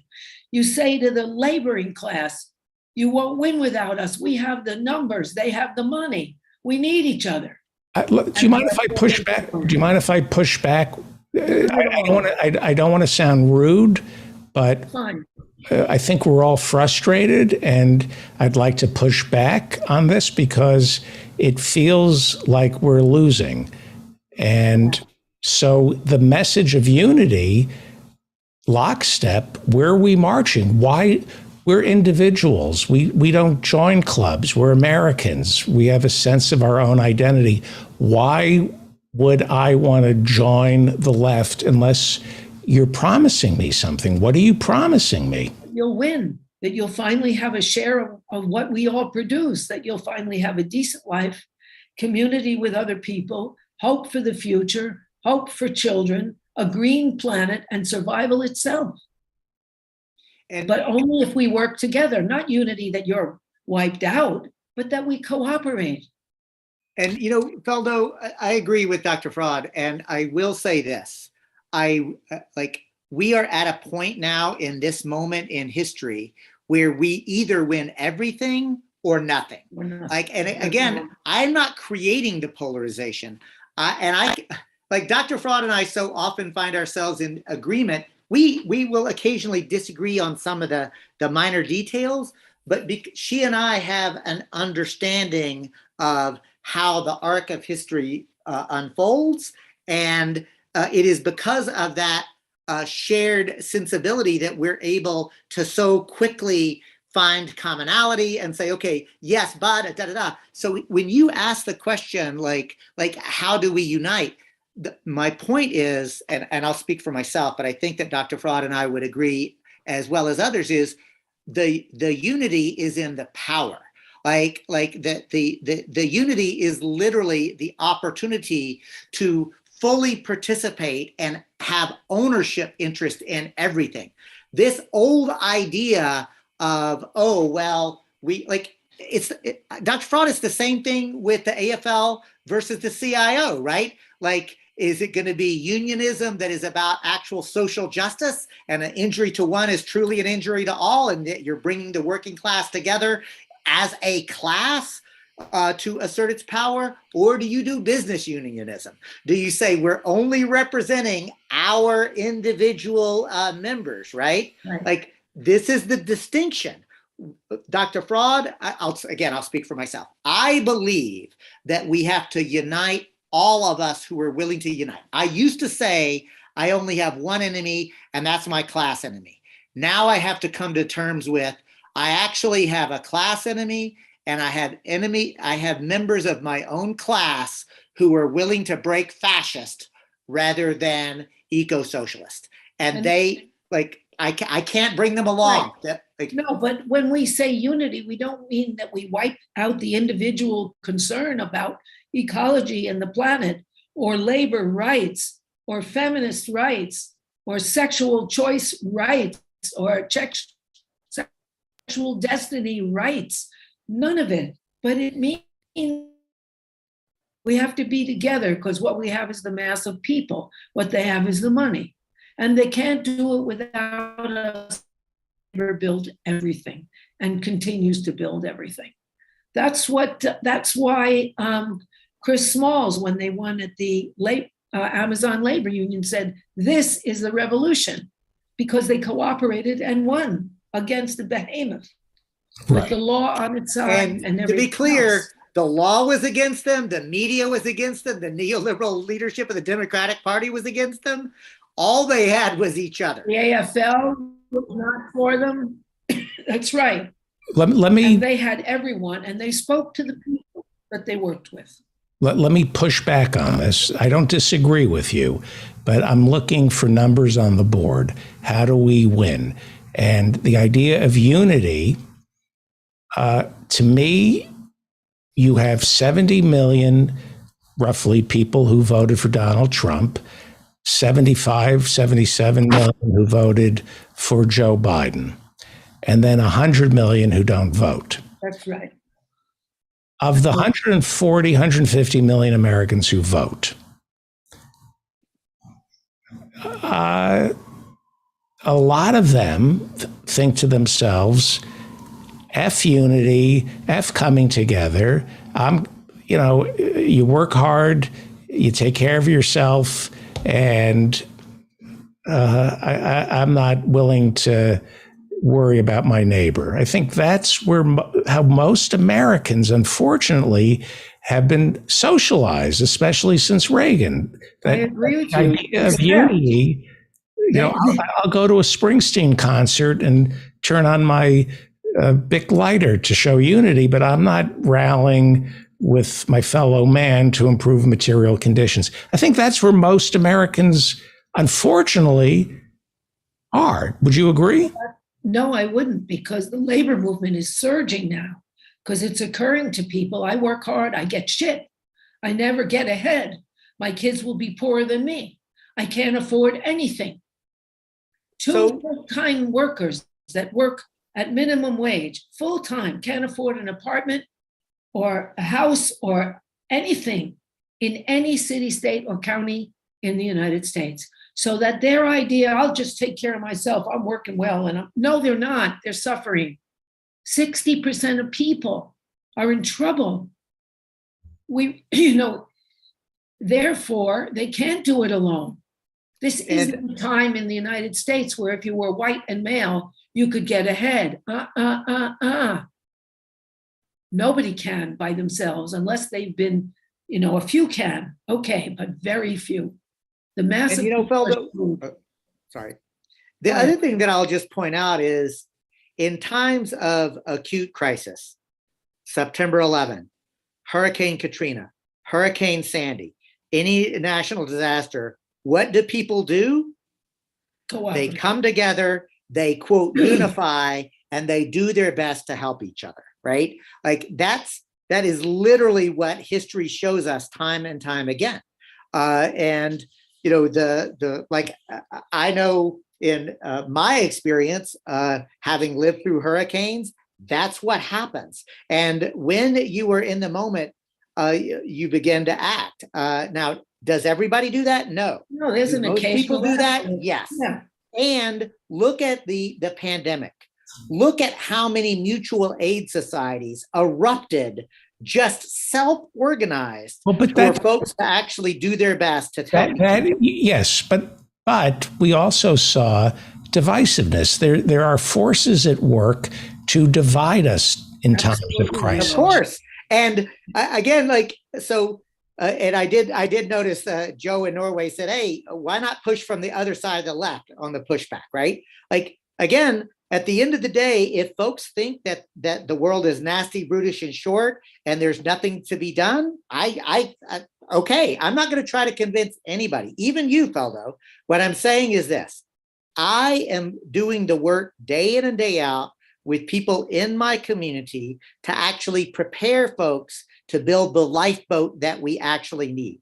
And I come onto this show to try to convince other people, wherever you live, work, play, and pray, to band together with other folks to build a lifeboat as well. And what we're going to have to do is connect our lifeboats because the crisis that's coming has only begun. And you know what? It's recognized. Even Jamie Dimon, I heard, the head, what is he, the head of Goldman Sachs? JP Morgan Chase. Or JP, he said, look, Americans don't know it. There's a hurricane coming. It's all going to blow away. Okay? They know it, but they're trying to grab it before it all disappears. Grab it for me. And we could build a lifeboat. And I think that's what you have to say. The planet without us uniting is done, and so is your life. People no longer think if I work hard, I can protect my own. They can't. They won't. That's over. The American dream is dead. Okay? Aren't we dealing, though, when we're dealing with the American people? I'm going to push back. I'm not disagreeing Go with ahead, push. I'm not disagreeing with anything you're saying. It does feel that we're trying to animate the American people to act, to rise up legally and peacefully, to animate them to rise up. We're dealing with addicts. They're addicted, and occasionally they know they need to do something, but they can't. The genius of Bernie is he sat in for 50 years into conversations like we're having right now, and he isolated one specific pursuit, Medicare for all. And I think the left needs to take a page from Bernie. You want unity, you have to offer one thing. Or 5 things. I disagree. You know more than I do, but it seems to me simplicity is what sells. But that's false. One solution isn't all we need to change capitalism. If you're going to focus on one thing, it's capitalism has to go. That way of treating people, that way of exploiting people. How do you get rid of capitalism? That way of exploiting. How do you get rid of it? Can make more money. How do you get rid of it? People have gotten rid of it all over the place. So let me take that on head on, Feldo. So and maybe sometime on a show, what I would request is the opportunity to come on and break down non-reformist reform. Communist. I'm What sorry. are you saying, David? So Feldo asked, well, how do you get rid of capitalism? And what I'm saying is non-reformist reforms is how you get rid of capitalism. You identify the key reforms that are achievable, that can actually make people's lives better, that are in what social change agents call Overton's window, right? Overton's window is the window of what is possible, right? And sometimes you fight to try to shift Overton's window, right? Remember, there was a time where, anyway, Overton's window, what is actually possible now? So I will argue there are 6 key reforms that are achievable. They're being won in multiple places all across the world and in the United States right now. Here are the 6. 1, worker-owned cooperatives as a way to produce and distribute goods and services. Number 2, participatory budgeting. Number 3, public banking. Number 4, locally owned energy production and distribution mechanisms. Number 5, the use of a universal basic income. And number 6, the use of community land trusts. The reason that I'm using those is that those make people's lives better, but they also undermine the power of the capitalist and the ruling class. They're a way to actually shift the power structure. They're not just a reform that then when you end it, you say, we won and you stop. That's the distinction between a non-reformist reform and a reform. Like, you know that I am a huge supporter of single payer and healthcare as a human right, and I will fight for it. Let me ask you this, because Dr. Fraud is having internet problems. You gave me concrete examples of, so worker-owned businesses. Yes. Worker-owned businesses. Is it against the law in America to have a worker-owned business? It is not. And so where do we see these happening? Oh, all across the country, and in fact, it's one of the fastest growing ways to organize business. And in fact, I can bring you economists on that could speak much more eloquently and accurately than I could, but to show you that every single study shows that worker-owned cooperatives businesses are actually better businesses. They're not just better businesses for the worker owners, which they are. Is there a limit to, I love this and thank you for this. Is there a limit to how big a worker-owned business could get? Because once you start stepping on Whole Foods territory, they're going to come in and break you. How successful can a worker-owned business get until they have to be taken out by the bigger corporation? Listen, at some point we are headed to that. Like there's no doubt about that. But let me tell you this: in Spain, the third largest national corporation. Dr. Fraud, you're back. So tell us what the third largest business entity in Spain is. It's Mondragon, which is a collection of 104,000 people in different cooperatives, and they all cooperate with each other. So, but can you? That's Spain, and we've talked. And I love the idea of worker. I'm not. This is America, which is a caricature of capitalism. Everybody's playing the lottery. Everybody thinks they're going to win the genetic lottery, or it's all about self-sufficiency. Foolishly. Can a worker-owned business grow to the point where somebody gets, where the workers get not rich, but incredibly comfortable? yes, already there are small versions of this. The Azurmendi bakeries in San Francisco started out as just one bakery. Now they have pizza, they have cheese, they have several bread stores, and everyone is guaranteed who works there $70,000 a year, and they're doing great and they're expanding. But can they compete? Are there you need protections in place to keep the bigger and Entenmann's from putting them out of business? If they got too big, they would be put out of business, right? No, just like they tried to put the Amazon labor union out of business. That's not a business, though. I'm talking about a worker-owned business. So let me jump in. Is not a worker-owned business. You're right. I see what you mean, but of course they can't do that. Again, like at the end of the day, that's why actually we have to be organizing for power, right? Like this is Alinsky understood. The issue is never the issue. The issue is always power, right? And I absolutely agree with him, about that point. The second thing that I want to make is, although it's not a pure worker-owned cooperative, there is an employee-owned company in the United States with over 200,000 employees. That's Publix supermarkets. It is like these business entities can actually work. But that's why it's important to say worker-owned cooperatives and community land trusts and public banking and participatory budgeting. What I'm getting at is we have to democratize the ownership of how commerce operates. We've been trained to think that only the experts can make this thing run. Workers make everything run.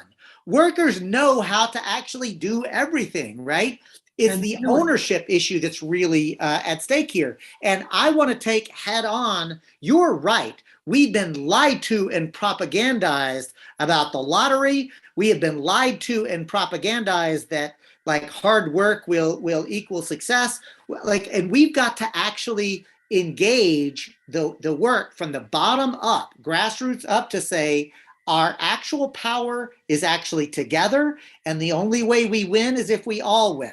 And that's actually a narrative that I would argue is a winning narrative. But there's a reason, Feldo, that somebody like you is not allowed to have a program on mainstream media outlets, right? There's a reason for that. There's a reason that Ralph Nader was vilified.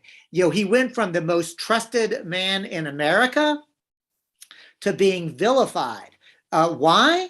Because he had the audacity to speak truthfully and plainly about how power operates. And also, that is very much our culture. We are the United States. A house divided cannot stand, said Lincoln. You can't secede from the Union. There's a whole lot of unity talk. People on a winning team have to play together. If they're all doing their own thing, the team would lose. There are those tenets as part of our society. and we can build on them. And people are understanding that they're not getting ahead the old ways. They can't.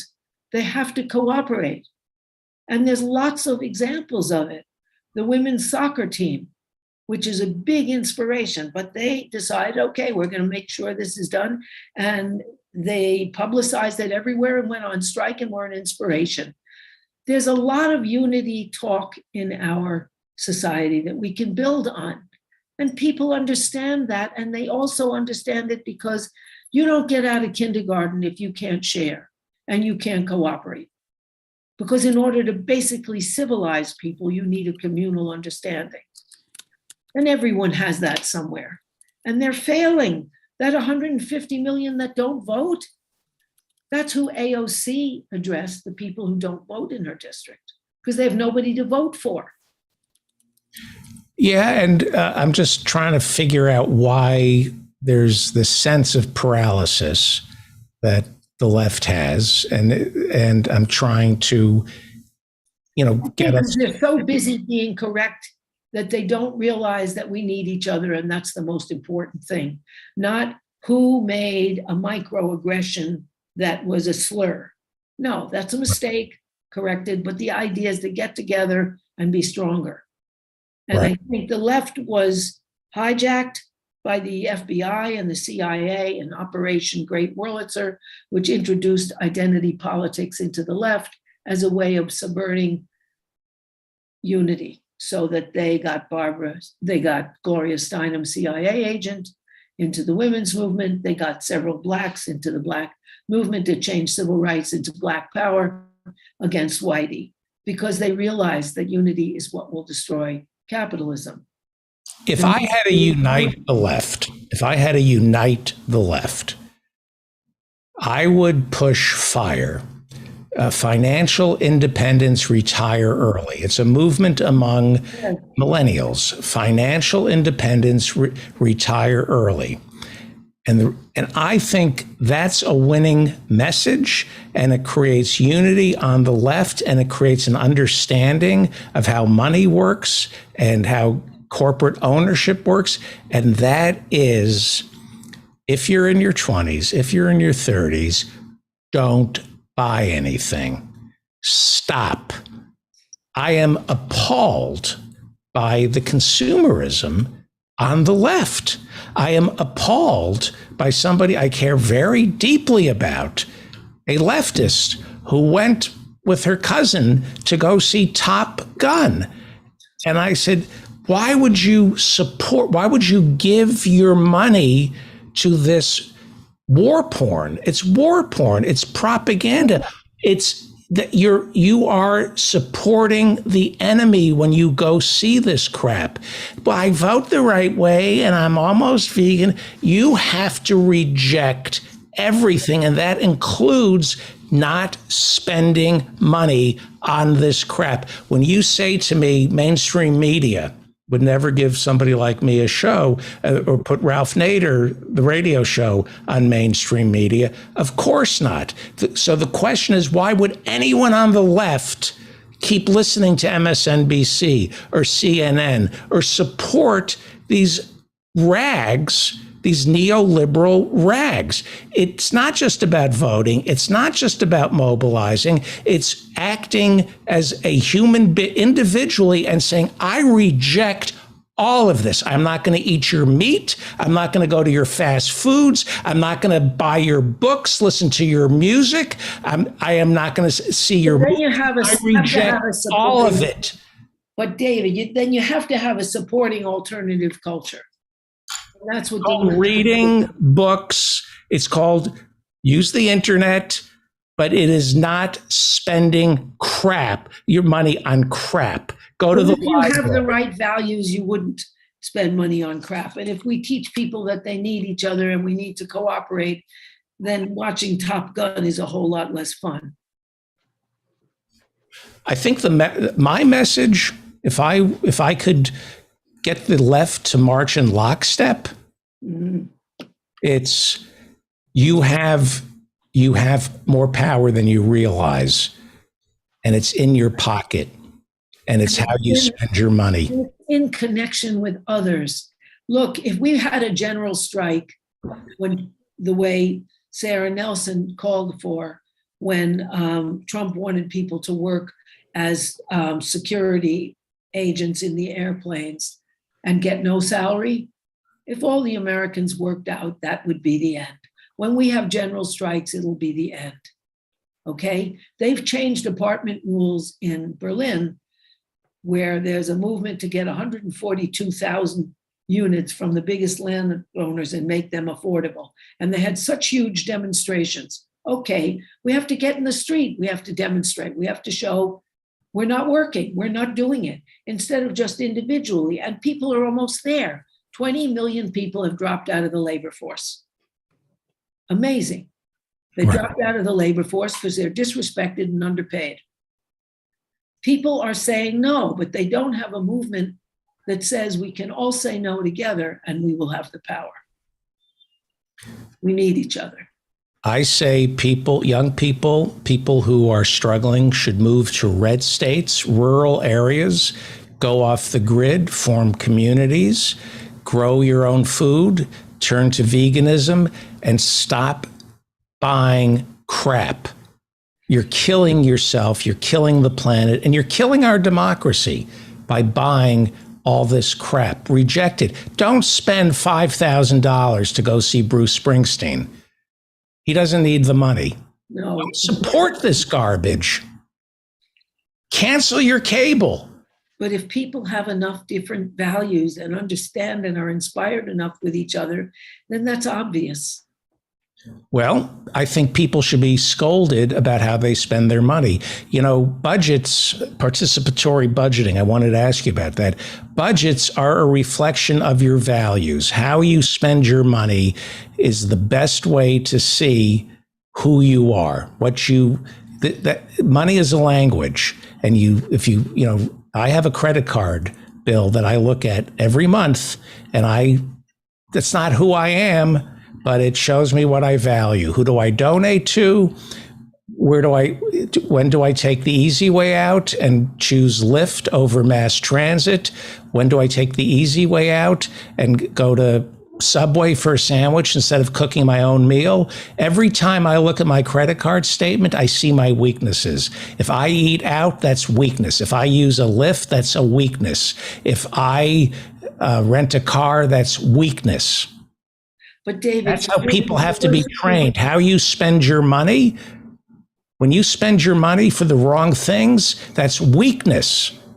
Maybe it is, but for you to be pure doesn't make a revolution. For people to unite together does. For people to work together. For people to understand that they need each other, that we do all the work. And if we stop working, this place dies, and we need one another to accomplish that. Right. And if we stop spending our money on stuff, it also dies. That's how you fight this electrical war. When you change your values, those things don't look so fun. One thing that I believe, and I do mean this, like, I don't think that we're going to inspire people to join us by merely scolding them. No, I think that what we can do, however, is to inspire people to imagine that they can actually have, with a hat tip to my niece, who I now know I'm quoting the Spice Girls when I say, to teach people that we can get what we want, what we really, really want.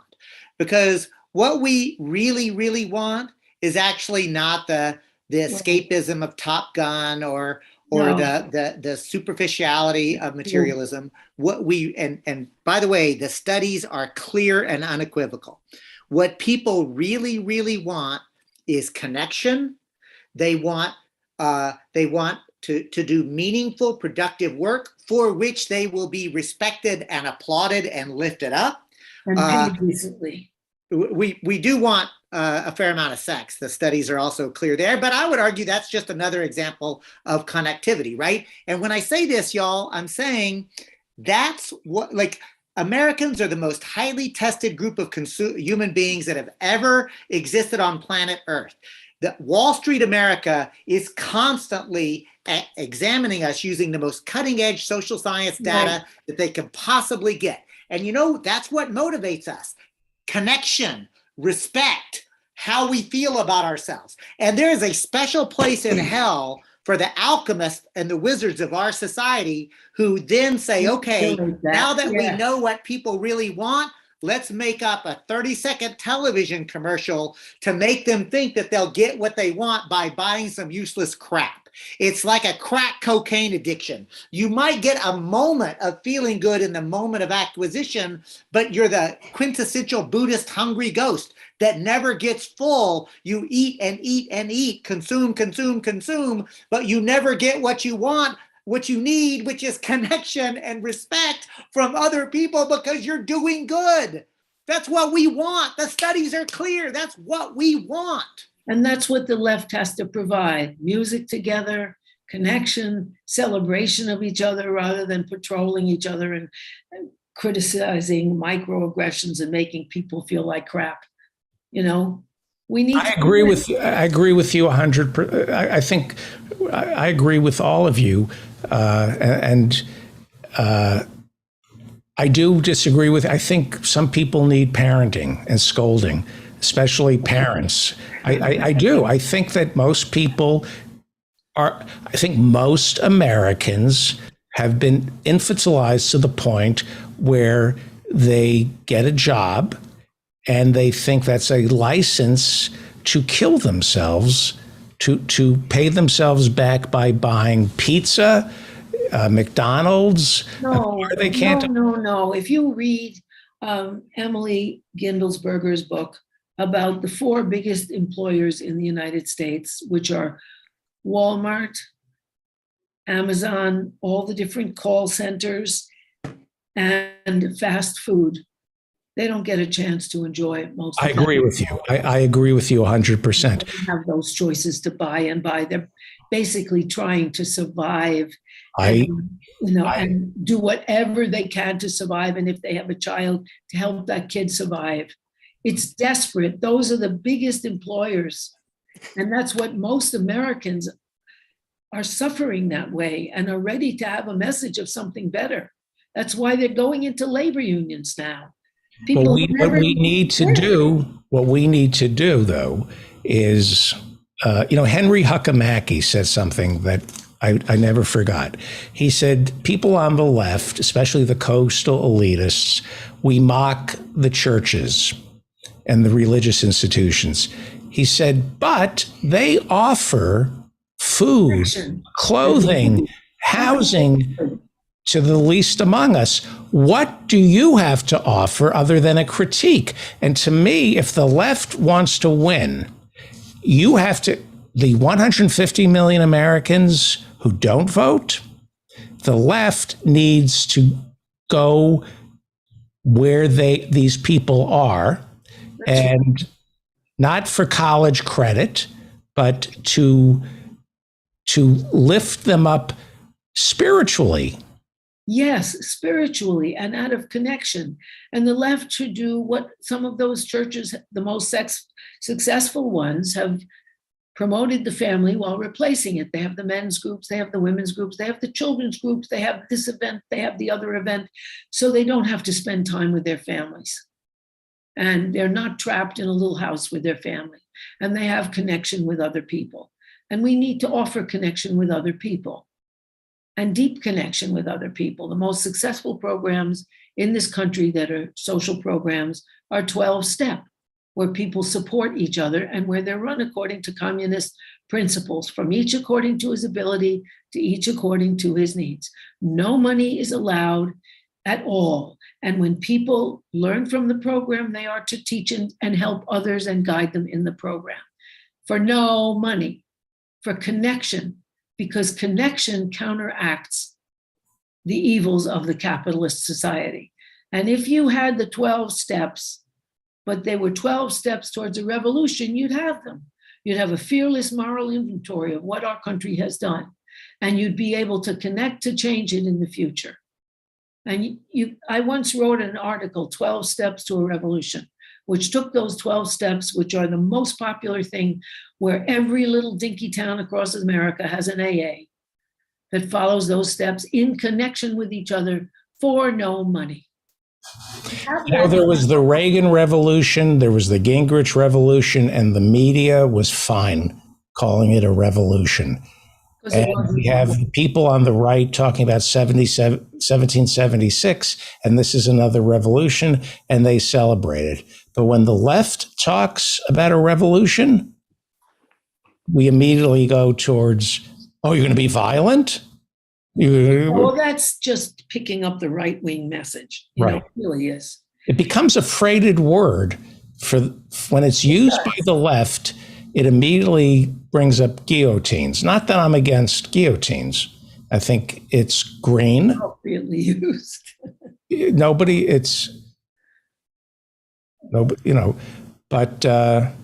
yeah, this was a great conversation. Dr. Harriet Fraad, guns. I was thinking today, I know we're out of time. Can you have 5 more minutes? Sure. This is banal. This is trite. This is a cliche. And I know that you want to talk about guns and masculinity. I don't have to. I know I want to because I want to say something that I feel sounds trite but true. And there's a reason some things are trite. If you see a man, if you look at Wayne LaPierre, who happens to be asexual, that's a fact. He's asexual. He's been described as his coworkers as asexual.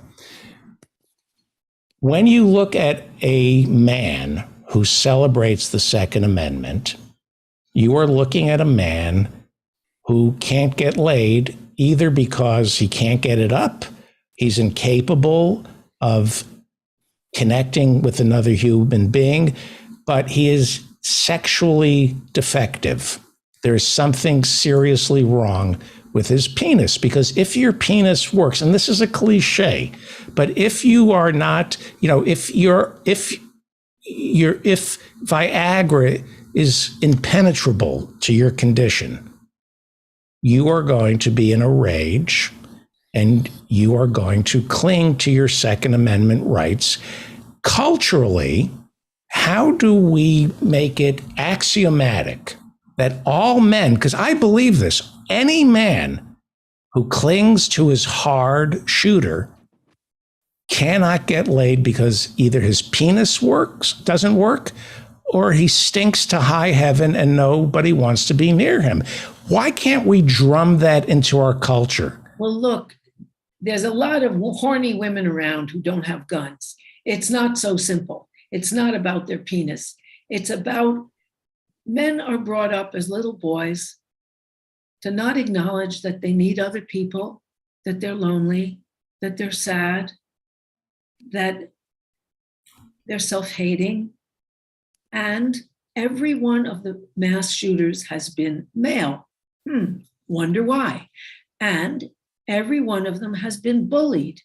They've been bullied by other people. This Ramos fellow who shot the 21 people recently in Uvalde, Texas, the 18-year-old, his mother was a raging drug addict. She and her boyfriend were violent with him. He went to live with his grandmother, who he didn't like. He had a terrible stutter in school. No one helped him, and the kids mocked him relentlessly. He gave signs he needed help. He came to school in high school with cuts all over his face. And when his friend said, what's the matter? He said, I did it for fun, right? He was a very, very disturbed, needful, sad, lonely boy. And he couldn't address any of those needs, and nobody helped him feel them. But he could do what men are allowed to do, be very angry and violent. And what the gun ads do is say, reclaim your manhood. And men feel that they've been unmanned because they can't earn a living that could support a wife and children, because the capitalists exploited their jobs, exported them, computerized them, robotized them, or replaced them with women who are cheaper, or people of color who are cheaper, or immigrants who are cheaper, right? So Right. They've been replaced. And so, and here is this product that tells you can reclaim your manhood. The studies of insecure manhood exactly correlate to the studies of who owns a gun on the map. Mother Jones had that map. What you have is a tragedy of manhood in a country where you can't have a future. And women have a better future than we used to have. We can earn a living. We can take care of our children, however inadequately. We have power we didn't have. And we had a movement behind us. Men haven't had that. And they're berserk. And their power is in a gun because they couldn't admit how lonely and abandoned and upset they are. And that's how we address our problems here. And when somebody like Abbott says, Greg Abbott, the governor of Texas, he says, well, it's a mental health problem. He just cut mental health a great deal because he rejected the Medicaid funds that had mental health provisions. What is mental health? It's all about connection. And these are disconnected, terribly lonely, disturbed people. And they're male because males are the worst off in our society. Women at least are breaking through to new areas. We have a future we didn't have, and most of us are rejecting men. More women in America, the majority of women in America are single for the first time in our history, and it's we who reject marriage because we don't want to be working all day and then taking care of a man's needs when we get home without any reciprocity, so that we have a chance at equality. This is a crisis of manhood in America. And I don't think it's just their dicks. I think their dicks don't work because they feel terrible. You know, they're unmanned in the most, because manhood was a stupid, limited, emotionally crippling description, but it gave superiority over women and it gave a chance to feel like somebody because you had a good job, or at least a job where you had some stature. You don't now. Yeah. You work for the same 4 huge industries that totally demean you and use you as an adjunct to a robot. Right. Well said. Dr. Harriet Fraad, we love you here. Thank you. Capitalism. I love to be here, and I love David Cobb and David Feldman, and this is good. This is good. It's good to just get some stuff out of our system. Dr. Harriet Fraad is the host of Capitalism Hits Home, and it's not just in your head. Her show is not just in your head with Liam Tate and Ikoi Hiro, but Capitalism Hits Home I do by myself. Very good. And I'm on a radio program, Interpersonal, up to Wednesdays at 2:30 on BAI. WBAI. And David Cobb, public banking. And what is your new job? You have a new... I do have a new job. I am an employee of the Wiyot tribe, tasked Dishkama Humboldt, which means love in Salatluk.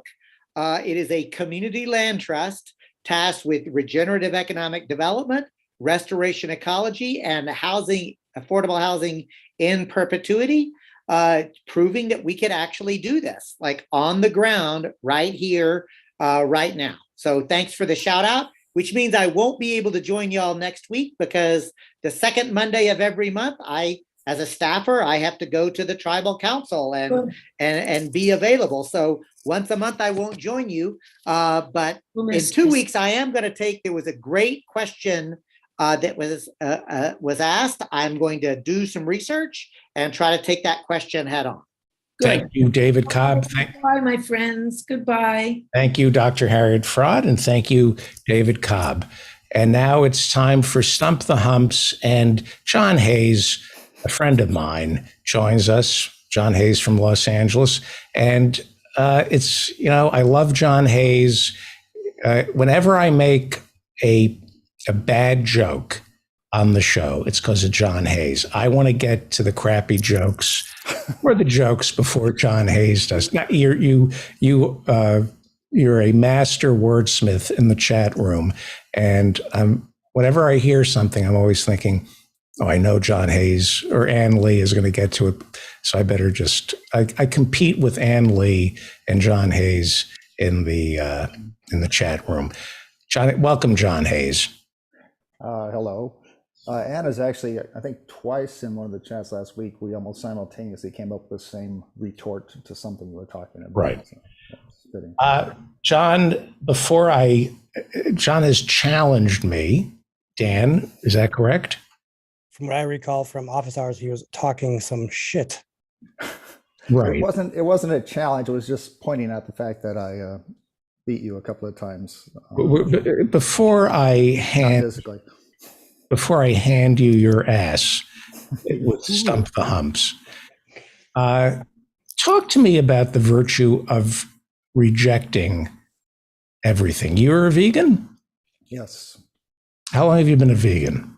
11 years. Right. A little more than that. And how long have you been a vegetarian? Well, before that, I was a pescatarian. So I was eating fish for, I don't know, a dozen years. It's been like 26 years since I've had any like beef or pork or poultry. So don't people need to be scolded? Don't people, when I was growing up, I was told by my friends, there was a cultural revolution that came out of the 60s, which is don't listen to that music, it's corporate. Don't see that movie, it's corporate. You don't support this business, it's corporate. You culturally, when I was growing up, we were shamed by how we spent our money. That seems to be gone away. Don't you think Americans should be scolded on how they spend their money, the choices they make, online gambling, for example? Don't they need to be told that that's a sin because that's money you're wasting that could either go for your own well-being or somebody else's? Where are the scolds to tell the American people McDonald's causes cancer? A new study came out last week. Obesity causes cancer. McDonald's causes diabetes, cancer, heart disease. McDonald's is killing you. You go to McDonald's, you're killing the planet because they raise the rainforest for the soybeans to feed the cows who belch out the methane. McDonald's is killing you. McDonald's causes cancer. If you eat at McDonald's, you're going to get cancer. People need to be told that and scolded for giving themselves cancer. It's like smoking. You know, we've turned smokers into pariahs. Well, we have to do that. I think people who eat at McDonald's smell as bad as people who smoke. Yeah, I do some scolding myself, not necessarily directly. It depends on the situation, but the way it ends up though, they still end up just changing their menu somewhat and adding some vegan options so they can still keep the business going. It still comes down to making a profit to them. They don't care what you're eating, really, as long as they're making their money. But if we can get enough people to go along with that and they convert to totally vegan menus, that would be relatively fine to me. But that's, I think, the only thing we can reasonably hope for, and that's not even reasonable, is as long as we get more and more people to make the change. And even if McDonald's keeps up with the change and they keep a lot more change in their pockets, at least we'll have changed the bad habits to some degree. You know, it's not like vegan junk food is healthy itself, but it does reduce the environmental impact, and certainly, most importantly, the mass cruelty is reduced. We need to train people. By the way, I found out what the sync problem is. I need a new computer. This is what they do to me. I always have to be buying new stuff for new computer. I spent all weekend at the Apple store. You know, it just, nothing works. These iPads, they're just, Dan. The problem with your sync is you need a new computer? Yeah, I'm running too much software through this one computer. Could you tell I'm out of sync? Yeah. Yeah. God damn it. Is it better now? Yeah, it's fine. Yeah. My CPU, my GP, some PU was off. Well, John, you're a nice guy. I like you. But now it's time to curb you. Now it's time to take you to the curb, to kick you to the curb. It's going to get ugly. It's time to play Stump the Hump. So today, because it's springtime and I'm seeing a lot of baby animals running around. Baby animals? Baby animals. Baby animals. Today we have a quiz of 5 questions about animal babies. Animal babies. Yep. And I we're might both, have a chance here. I was telling Dan earlier on the chat that if it was about sports or video games and some other topics, I would probably not stand a chance, but we'll see about this one. Yeah, this will be pretty fair, I would think. all right, this is going to get, you're a vegan, right? Yep, still am since you asked me a few minutes ago. Yep. So you wouldn't know anything about veal, animal babies, right? I know how it's made. It's one of the most disgusting, cruel things ever. I changed one of the answers because you're both vegan. They're killing the boys. Veal is, when you eat veal, you're eating a boy cat. You're eating a bull. That's who they're killing. Potential bull, yeah. Yeah, potential bull. All And, right. male chicks get ground up because they don't produce eggs. So there's that too. Male, what they ground up the They cock? grind the male chicks because they aren't going to produce eggs. They just. And what do they do with the ground cock? They grind the cock into what? They probably, I think they might feed it to animals, actually. Some of it, anyway. Yeah. Isn't that how we got mad cow disease? Well, this would be mad chicken disease, I suppose, if there was such a thing. But yeah, they were feeding cattle some meat products from other animals, and I think that's how it came about. Yes. And so when they see a cock coming out of the shell, they just grind it up. Yes. Well, they're like on an assembly line, and they're separating them constantly all day long. It's a horrible job for the humans. But Looking for separate cock. the males and the females. Where's the cock? Well, they don't. They are birds, so it's different. It's a different anatomy. But they separate the males and the females and throw the males into these vats of grinding things or whatever they are. It's a giant circular grinder, basically. And do you know why they're called cocks? No. Because they have a cock. That's why. And this is why Which came first, the cock or the chicken? The male chicken. Well, if it were my cock, he would come first, unless we use the squeeze technique. We are talking about chickens and poultry, by the way. You picked off 0 of my jokes in that bullshit. I'm happy. Okay. John, you're a nice guy, but now it's time to kick your ass on Stump the Hump. You put money in the kitty. Oh, the audience. Now, your friends in the chat room can't help you, John Hayes. What do you got there? Whoa. Whoa. Cash. $46. $46. All right. The guest, John Hayes, is first. We have 5 questions. Question number 1 is, what is a baby kangaroo called? Is it a joey? A joey. A hopper? A wally? Or a bag of donuts? A. Joey Bag of Donuts. What was that from? That wasn't Goodfellas. Who's Joey Bag of Donuts?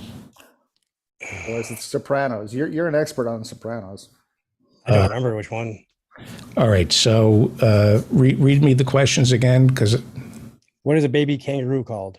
A joey, a hopper, a wally, or a bag of donuts? Okay. My advice to John is don't jump on the answer, because now I know it's a Joey. I could be trying to, doing some 3-dimensional chess here. You might be. Yeah, and I might add, I change the rules as we go along. So it's very complicated. I will agree that it's a Joey. That is correct, Joey.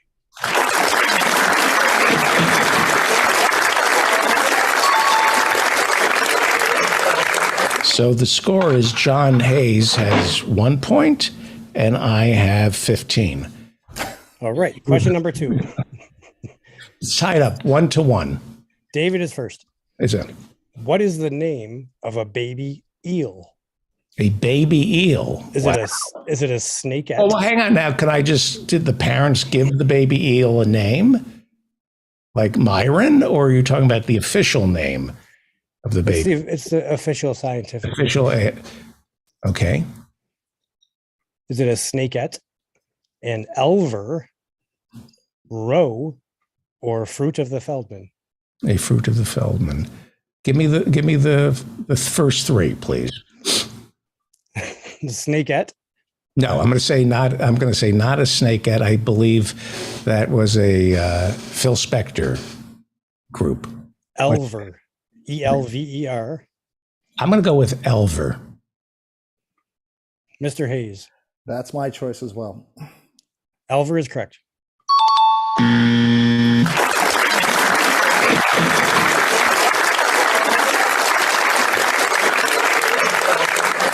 It just sounded right. So the score is now John Hayes has 2, and I have 2. This is close. Question number 3. John is first. I hate kicking your ass, John, because you're such a nice guy, but I'm very competitive, and I'm winning.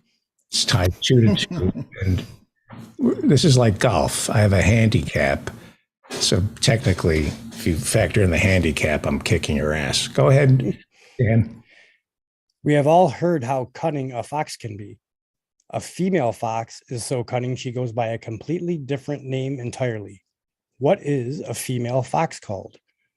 Is it a hen, a sow, a vixen, or a trollop? This is good. I'll say vixen. I'm going to say hen. The correct answer is vixen.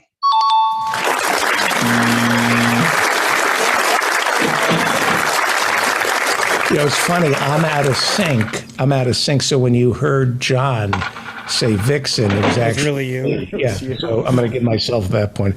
All right. So the score now is 3-2. John Hayes thinks he's winning, but okay. Yeah, it's like the Senate. You're like Wyoming versus California. You get much more influence than you deserve in this case. Yeah. I'm losing. Question number 4. Why didn't you send me the answers and questions on time today, Dan? Because I just finished them. This is no good. How am I supposed to do this if I don't know the answers? Go ahead. Question number 4. What is the name for a bunch of baby chickens or chicks? Is it a clutch, a pack, a horde, or a cloaca-doodle-doo? The cloaca-doodle-doo. I'll talk about the cloaca in a minute. I'm going to say clutch. That's what I'm going to say. The correct answer is clutch.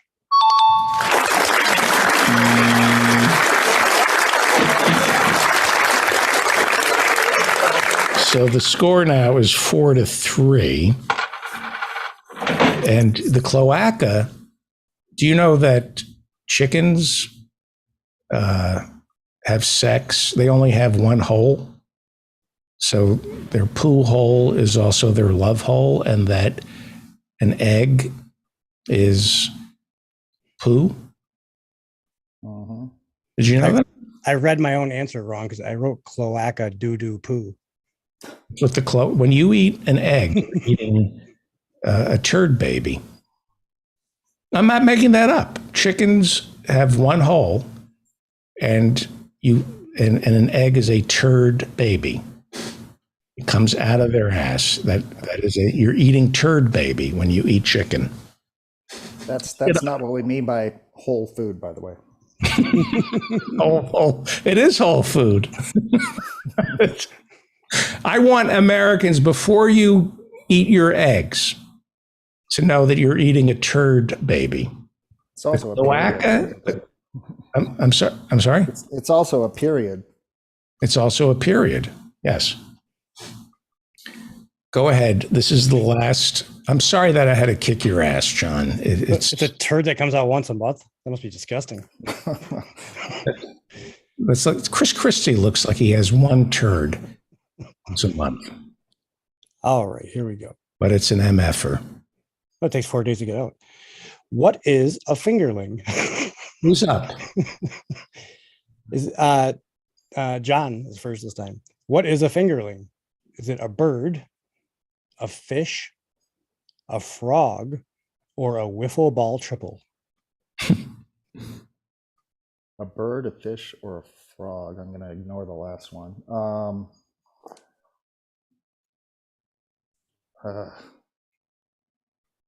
This is this is the toughest one. I'll say a.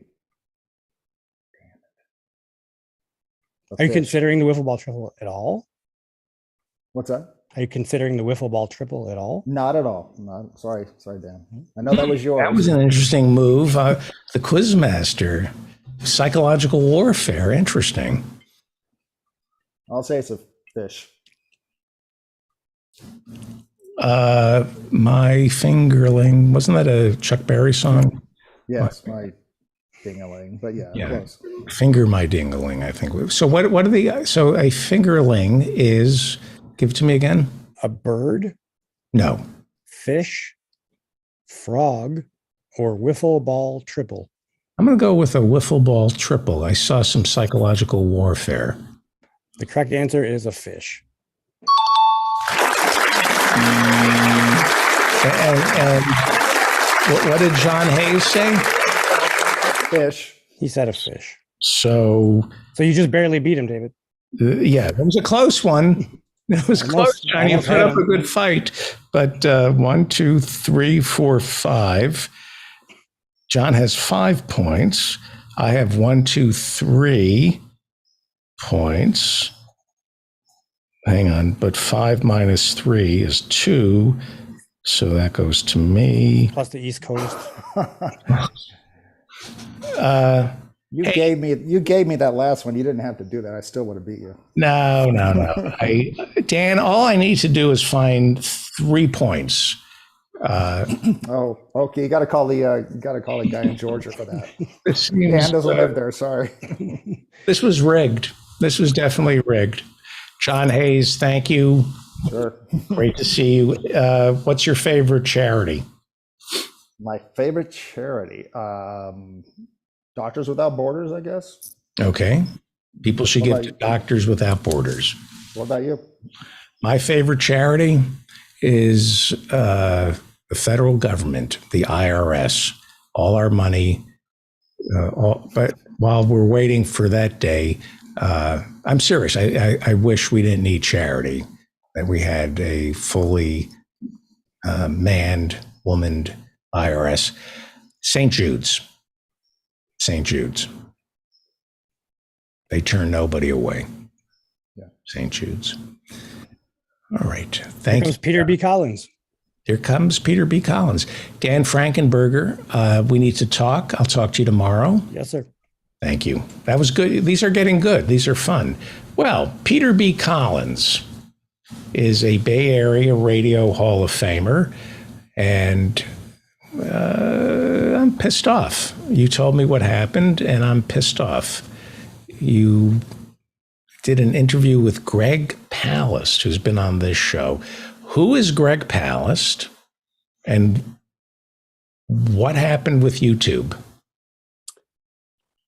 Thank you, David. It's good to join you again. And Greg Palast is well known to many of us. He is an independent journalist who is independent in the United States, but has been his work has been widely viewed in the United Kingdom, both on the BBC and some of the commercial networks there.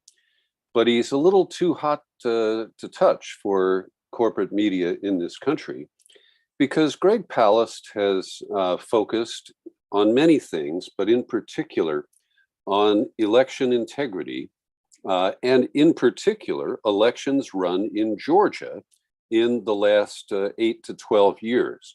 And Greg had hoped to join us here this evening, but he is in Atlanta and he's shooting interviews right now as we are speaking. And Greg has exposed the long-running voter suppression schemes that go back to when Brian Kemp was the Secretary of State. Stacey Abrams ran against him, and Brian Kemp suppressed thousands of registrations that had been collected by Stacey Abrams' Troops, the nonprofit that she had started. And so Greg is one of the most credible reporters on elections in the United States and on elections. On Ralph Nader's show all the time. Yes. And he produced several documentaries that you can find on YouTube, where you can no longer find the very last interview that I conducted before I retired. And we posted the interview with Palast on December 11th of 2020. Last Tuesday, the final day of May, I woke up to a love letter from YouTube, actually from its robots. And it reads, "We wanted to let you know that our team reviewed your content and we think it violates our misinformation policy. We know you may not have realized this was a violation of our policies, so we're not applying a strike to your channel. However, we have removed the following content from YouTube," and it lists the interview from December 11th of 20, which was entitled "The Peter B. Collins Actual Last Interview, Greg Palast Comments on 2020 Election Hijinks." So the notice from YouTube continues, again, kind of empathizing and condescending. "We realize this may be disappointing news, but it's our job to make sure that YouTube is a safe place for all. If you think we've made a mistake, you can appeal this decision. You'll find more details below." So then they specify, to the extent you can call this specific, the policy that I violated was that I posted content that advances false claims that widespread fraud, errors, or glitches change the outcome of the US 2020 presidential election, and that such content is not allowed on YouTube. Now, this is so infuriating on so many levels, David, because this is a notice from a robot. It's very clear that nobody actually listened to the interview. They might have read the headline. They might have read the post. You know, everybody posts a little text about what a podcast is about. And nowhere did it suggest that the widespread fraud or errors or glitches changed the outcome of the election. Palast and I went back and forth discussing the vote count in Georgia, how close it was. Fellas, 11,700 and some votes. That's all Trump needed.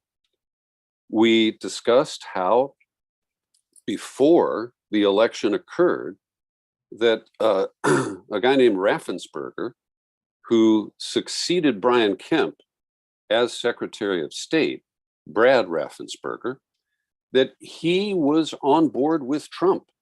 He and Kemp were both working to continue to suppress Democratic votes in Georgia and tried to deliver Georgia for Trump. And they failed. But after the election, they were forced to conduct themselves with some level of integrity, because there was first a partial recount, and then there was a full machine recount, and then there was a ballot by ballot recount in the state of Georgia. And this is what we covered in the podcast, that YouTube has decided, without citing a single speck of evidence, violated their standards.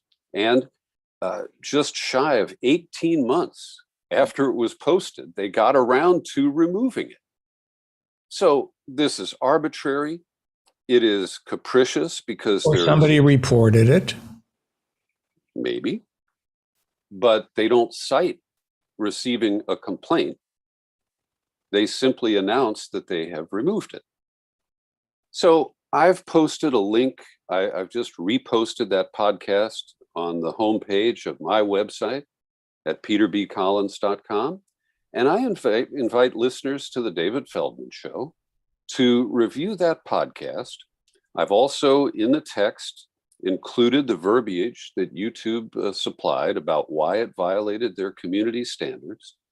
And I invite you to listen very critically to the interview and let me know if you find anything that even approaches the kind of violation that YouTube alleges.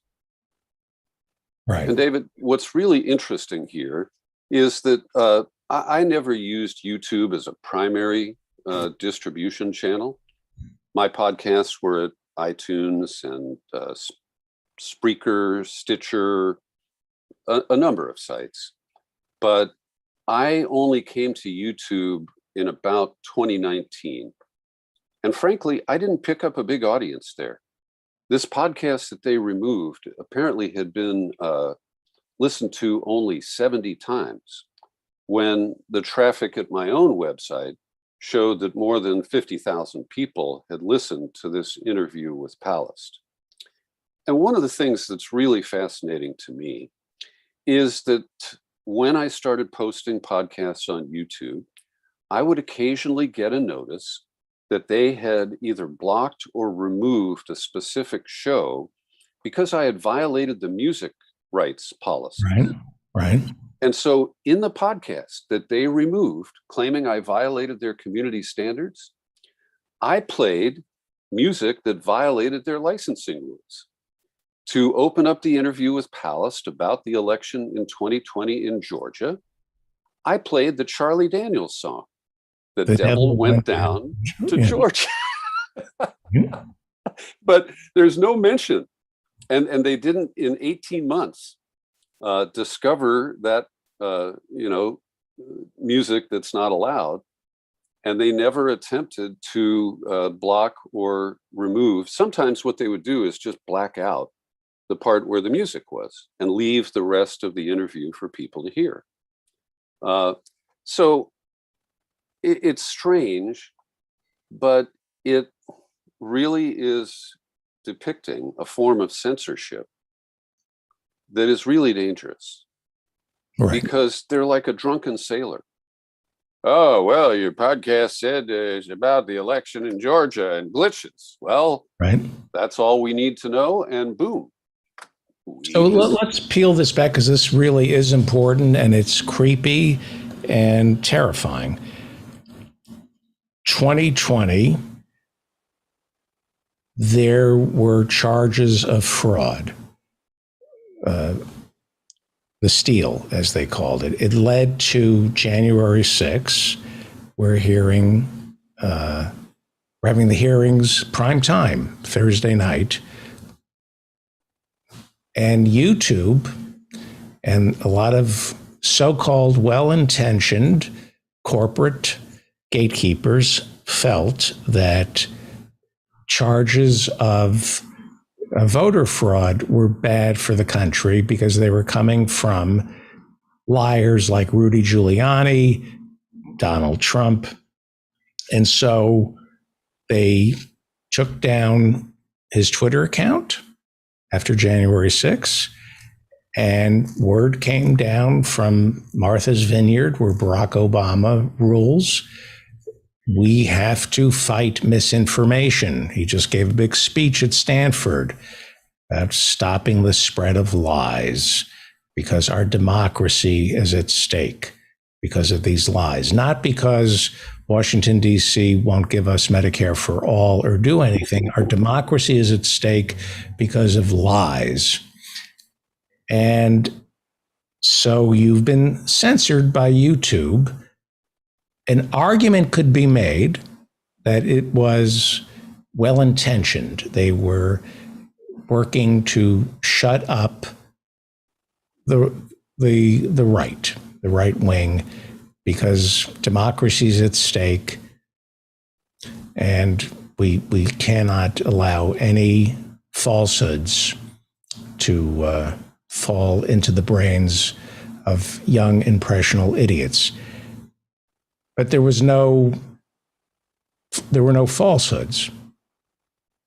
They just are shutting down any conversation about the 2020 election and the possibility of voter fraud.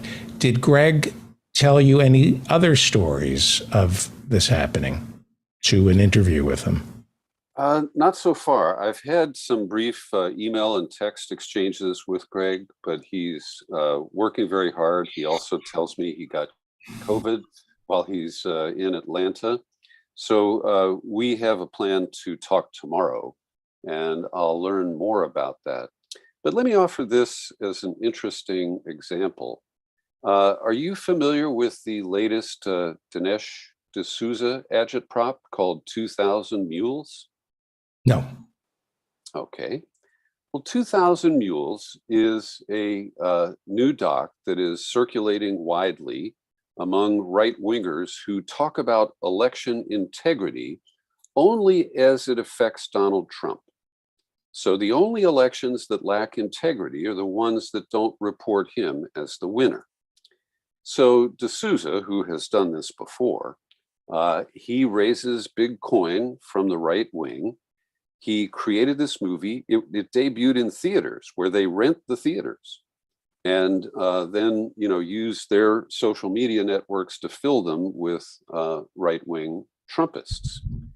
So the content of 2000 Mules is provably false. What they claim is that as many as 2,000 people were captured on cell phone location data as they repeatedly went to locations where absentee ballot drop boxes were located.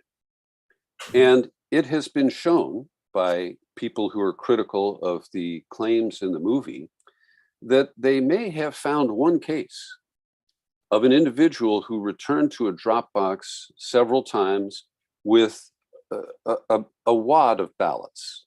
The footage is very fuzzy and you can't really tell. But they use this cell phone location data to create the perception, a false one, that there were hordes of people who were handling ballots, harvesting them is the term that the right wing likes to use, and that they were illegally delivering them to election drop boxes. Now, the fundamental falsehood here is you can stuff as many, absentee ballots into a drop box as you want, but if it doesn't match the ballot that was mailed out to voter X or voter Y, then it's not going to be counted.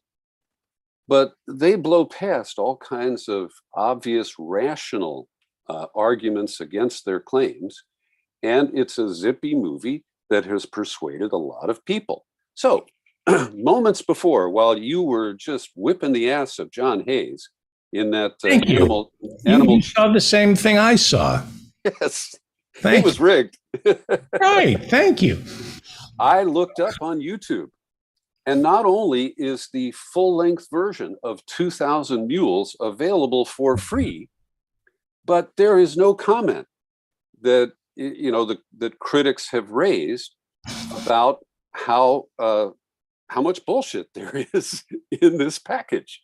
Right. And so for me to interview a journalist who is highly credible about not just the 2020 election, but past ones and the most recent one, Greg Palast, and to have that declared out of bounds because it violates, or they claim it advances claims that widespread fraud, errors, or glitches change the outcome of the election.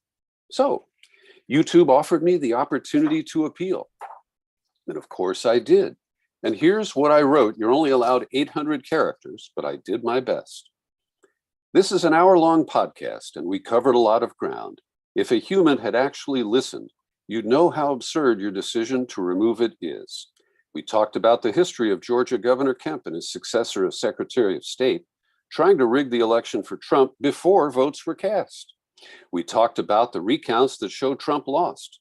Greg Palast is a respected journalist who has covered election issues, and Georgia in particular, for 20 plus years. We absolutely advanced no, quote, false claims that widespread fraud, errors, or glitches changed the outcome of the election, end quote. This arbitrary removal is chilling censorship based on clear ignorance of the content of the video. I reserve all rights to protest and appeal this decision, including legal action. I demand that you reinstate it immediately.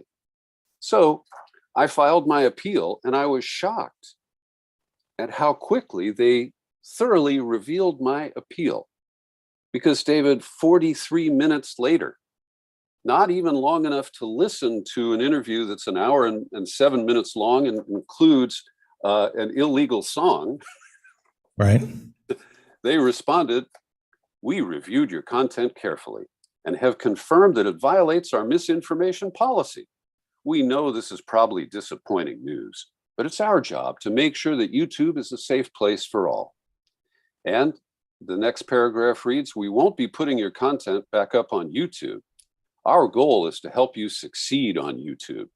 So they are now suggesting that I censor myself by looking at their community guidelines. And by the way, that was a required step.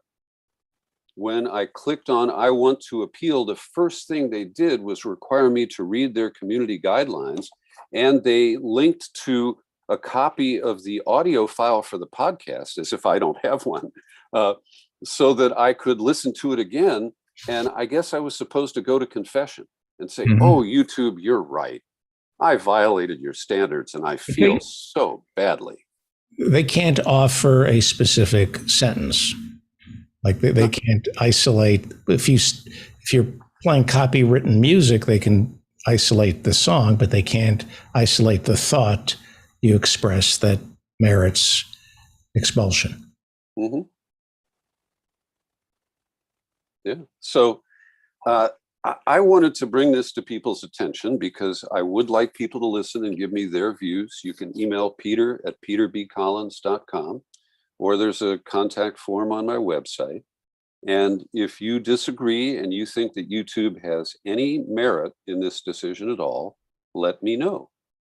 But I'm quite confident that there's nothing that actually violated their standards. And I did look also, I searched for Greg Palast at YouTube. And so far, I don't see any indication that his recent work has been removed. He's got some reports that are on YouTube from just a couple of weeks ago. So I'll dig deeper into that. But this is an issue that shows the power of these companies, and that as independent media creators, we have no rights. There's nobody I can call, and they basically leave me at this stage with a lawsuit as the only course of action I can take. And you probably, the terms of service don't allow you to sue, probably. You know, I didn't look at that. That's a good point, David. Well, Google, YouTube are so big, they're really more than utilities. They're, as Al Gore used to call it, the internet highway. These are highways. These are roads that we can't live without. We certainly can't live without Google.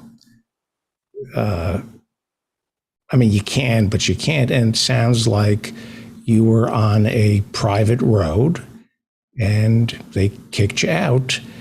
So what do? We have to nationalize. Once a company gets too big, there are two choices: break it up into 100 little pieces, or say it's a utility, or nationalize it. Those are your three choices.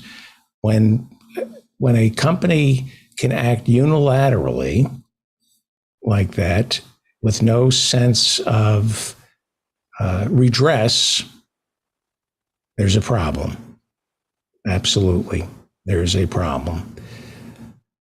Well, what is the difference? Just while we have you, there is voter suppression, there is voter fraud, and then there is electoral fraud. These are terms that are thrown around. They're conflated, and it leaves us confused. So let's start with number one, voter suppression. Voter suppression is something the Republicans, for the most part, are guilty of. Correct? They have 100 different ways to make it more difficult for people to vote. And many of these were banned by the Voting Rights Act of 1965, which the Roberts Court neutered around 2014, declaring that we don't have any race problems in this country anymore. Right. and that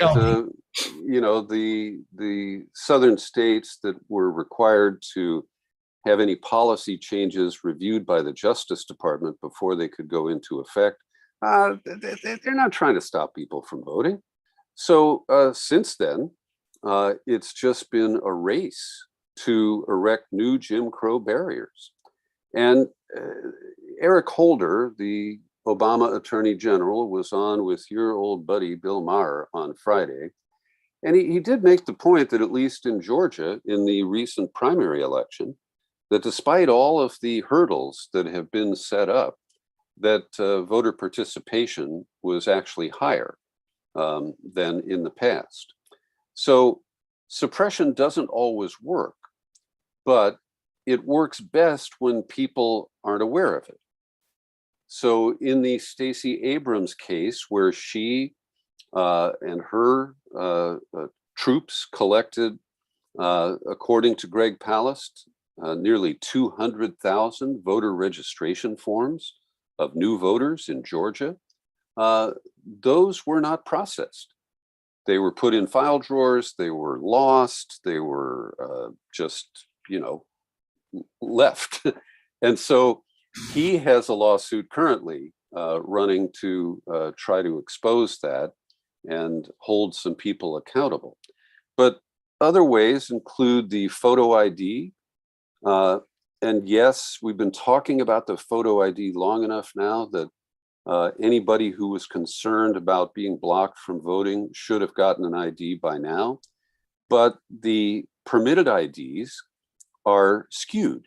And Holder offered this example. In Texas, a student ID is not sufficient to register to vote, but a gun license is. And so we also saw in Alabama, where they redirected voter registration to the DMV, and then they closed 20 DMV offices in predominantly Black communities. So suppression takes on many different covers, and it is a very serious issue. Gerrymandering is a form of it, by drawing people out of districts where they might have more leverage with their votes. And so that's in a nutshell, or a long nutshell, that's suppression. That's voter suppression. Then what is voter fraud? Now, the Republicans accuse the Democrats of voter fraud. Democrats accuse Republicans of voter suppression, which is real, and the Republicans accuse Democrats of voter fraud, which gives them an excuse, Republicans, to initiate voter suppression laws. But so what is voter fraud? Voter fraud takes on two general characters. One is an individual votes twice, either by voting in different jurisdictions, including in some cases crossing state lines in order to vote twice. The second way it's done is through impersonation. And that's where I go to a precinct and say, I'm David Feldman, give me my ballot. And I vote that ballot, and maybe I voted one under Peter B. Collins as well. So voter fraud is extremely rare. And in the 2020 cycle, a handful of cases have come up of people who voted for a dead parent who was alive at the point of registration, but not on election day. People who were registered in multiple locations, like Mick Mulvaney, who was, we still haven't Steve figured Bannon? out. Yes. And Coulter? Yes, and we haven't figured out how Mulvaney managed to register to vote in a little town in North Carolina where he has never had a footprint of any kind. And the cases where people illegally voted someone else's absentee ballot so far are 100% Trump voters. Still, the numbers are minuscule and have no impact on the actual outcome. We also have cases where, and this I believe was in Tennessee, a woman who was an ex-felon didn't know that she wasn't allowed to register to vote. She registered. She did not vote, but they nevertheless convicted her of a felony for registering as an ex-felon. And I believe she got a couple of years in a sentence, but it has been suspended. Right. So those are the only cases of So voter let me ask you a question about voter fraud. So we've covered voter suppression and voter fraud, and I'm going to say something that could jeopardize my standing on YouTube. I am a member of the Television Academy and the Writers Guild, and they, during award season, they send out ballots, and they're mail-in ballots. You don't go to a precinct to vote. And when I was younger, they would arrive, and my kids would open up the ballots, and they would vote for me because they certainly saw more of the television shows and the movies than I did. There were a couple of, I let them vote a couple of times. The joke about the Academy Awards has always been that it's the nannies who fill out the Academy Award ballots. Those are write-in ballots. Mischief. There can't be an orchestrated, there's no evidence of an orchestrated attempt for all these absentee ballots to go through one processing house, but I would assume some absentee ballots are filled out by the daughters or the sons of elderly people, wouldn't you say? Yes. And in fact, we now have the option to entirely vote by mail in California, or you can go to a voting center if you're really determined to go to a polling place.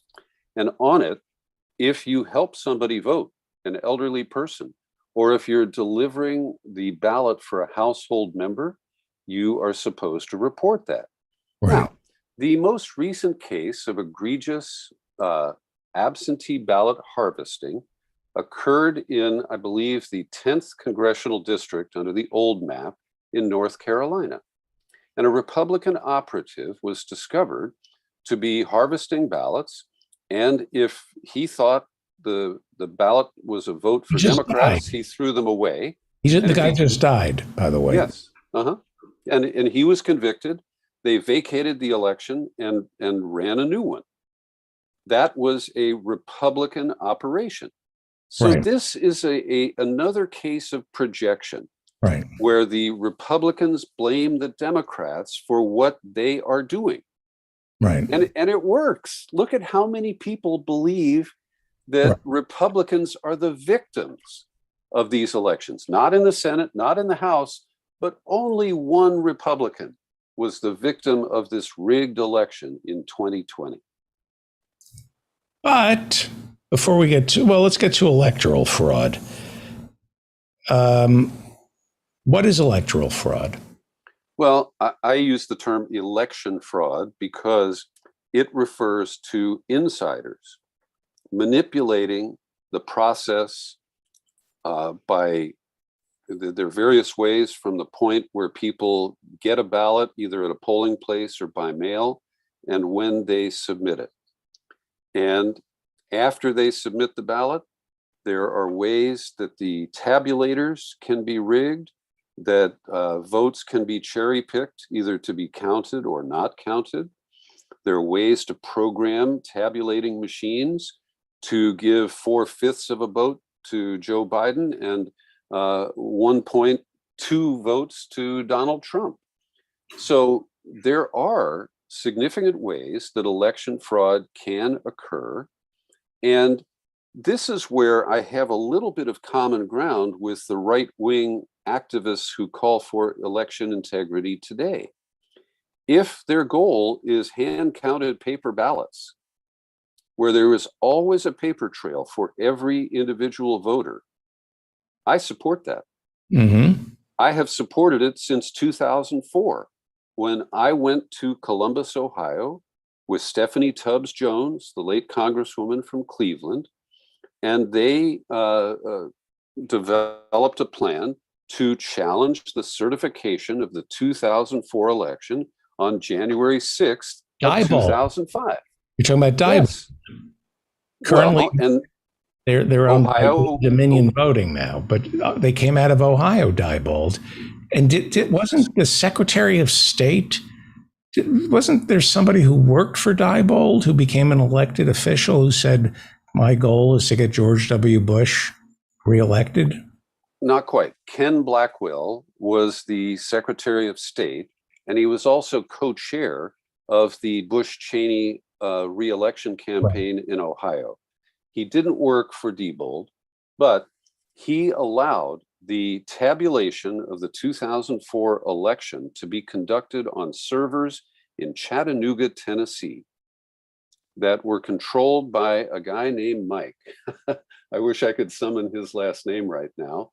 Mike died in a plane crash of a plane he was piloting under very suspicious circumstances. So that was election fraud. The insiders took extraordinary steps to manipulate the tabulation of the ballots to produce a desired outcome that was not consistent with the actual will of the voters. And we are seeing with the election at the state level of these Trumpers as secretaries of state, as of their nominees at this point, they're not elected, and also right down to the county level, that there is a significant scheme to make election fraud available in 2024, should Trump, still being at large, run for president. Right. Well, I'm old enough to remember the 2000 presidential elections and the money that was spent to reform voting in America, make it easier to vote and easier to count the ballots. Is it? And David, if you're going to get nostalgic about 2000, let's remember the Brooks Brothers riot.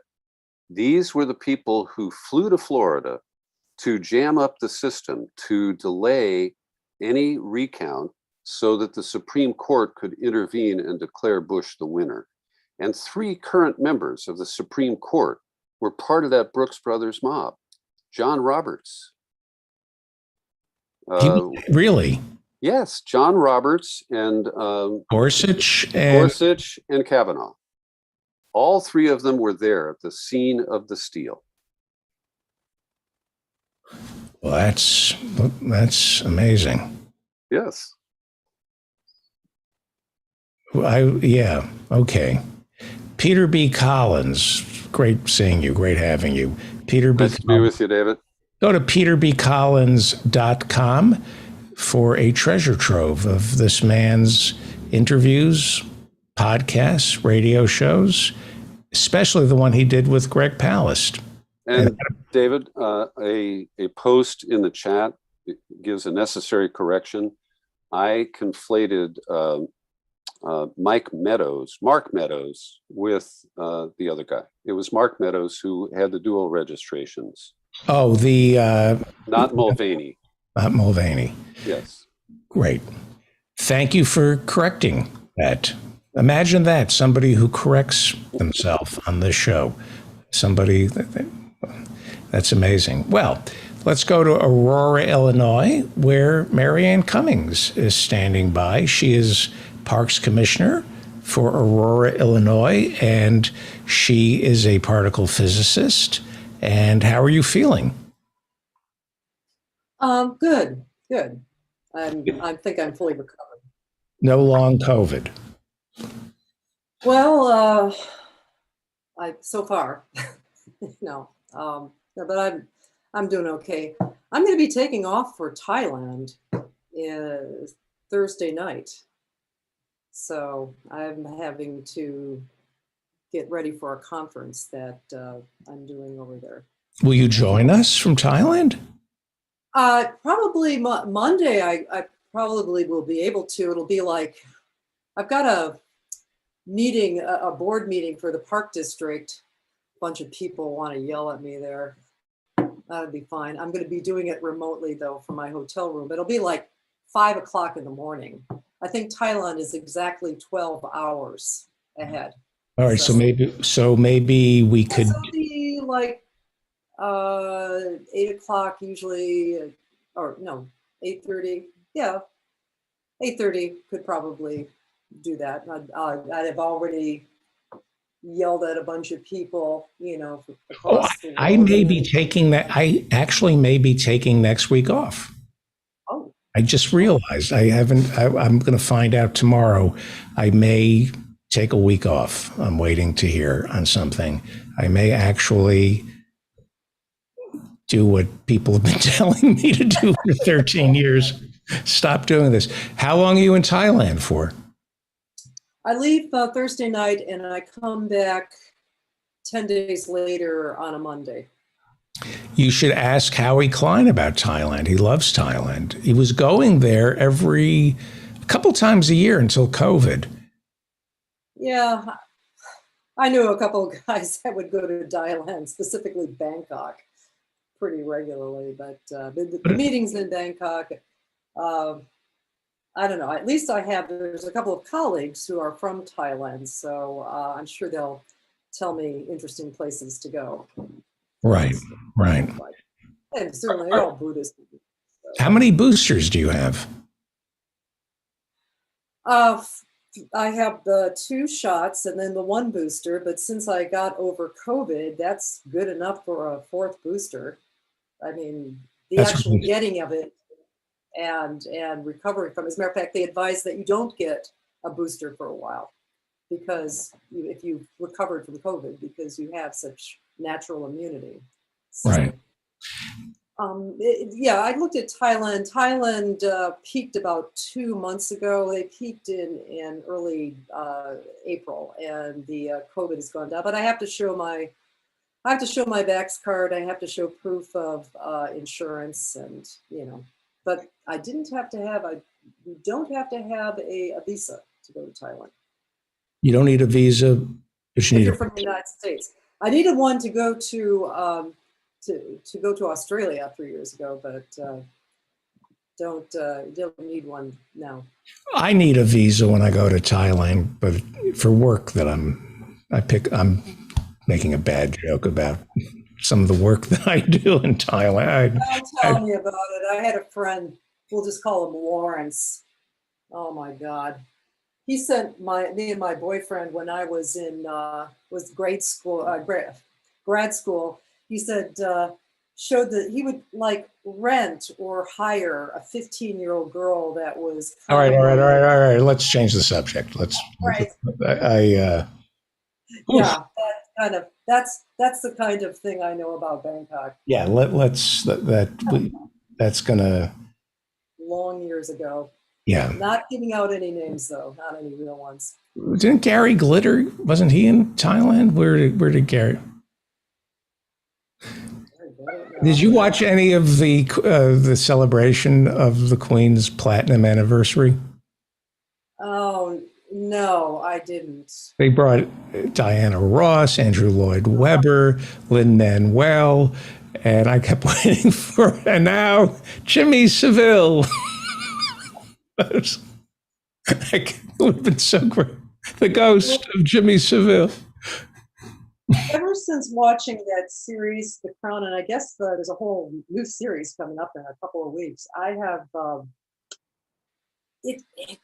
I just never understood what a really bizarre, weird institution that is.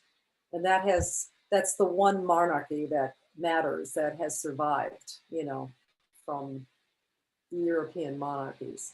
And that is just weird. And it's just a bizarre and often cruel kind of institution. I mean, these people survive. And that's what they do.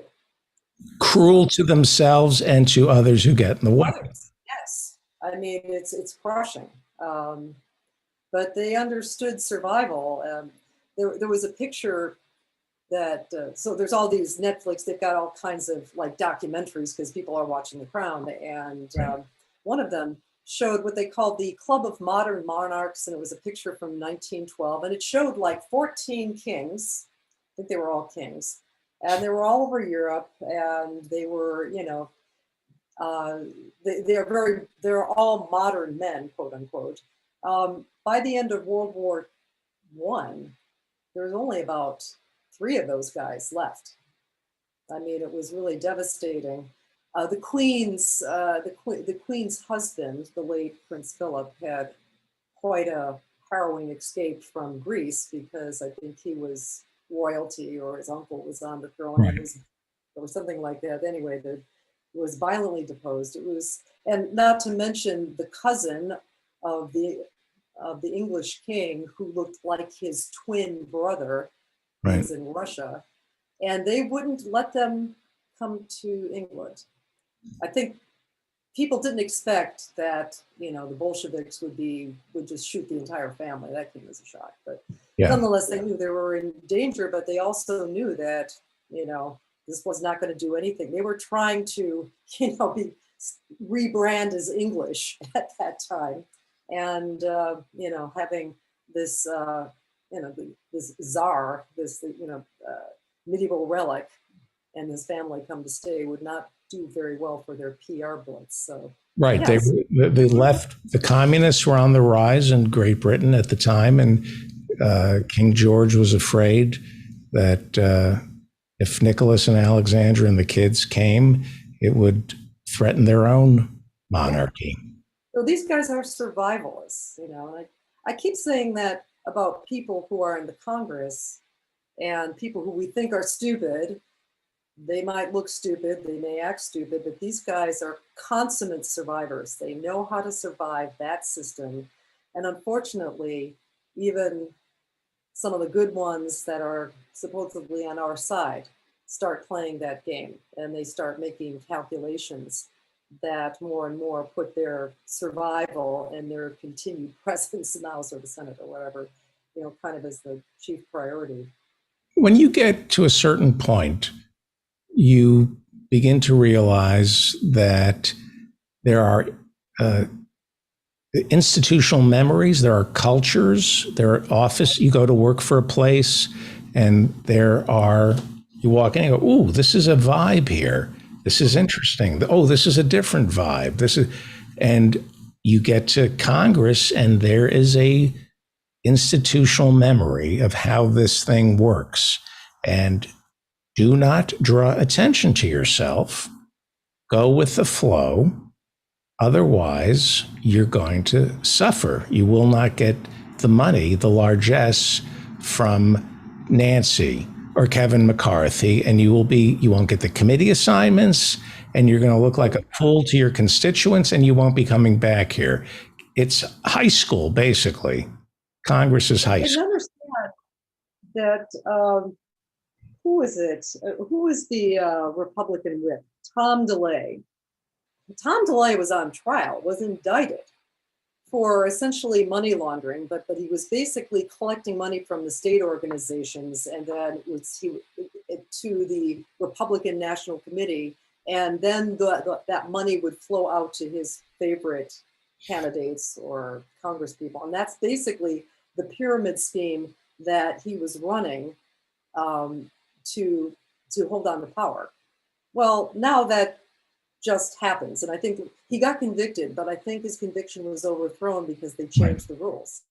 And now the Hillary Clinton's campaign did this in 2016. You know, basically found a way around campaign finance laws, so that wealthy individuals, I think a wealthy couple could donate $360,000 to her campaign, and so they were doing this insane fundraising, you know, all over the country. And it was just basically the money that was supposed to be for DNC, for, you know, the state parties, as well as the presidential race, was all going to Hillary Clinton.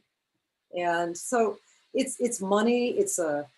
You were talking earlier about Nancy Pelosi. I mean, Nancy Pelosi's, you know, single biggest asset is her ability to fundraise. Right. And that all started because she had the fanciest house in the San Francisco area because her husband was wealthy and she could throw like really swank parties.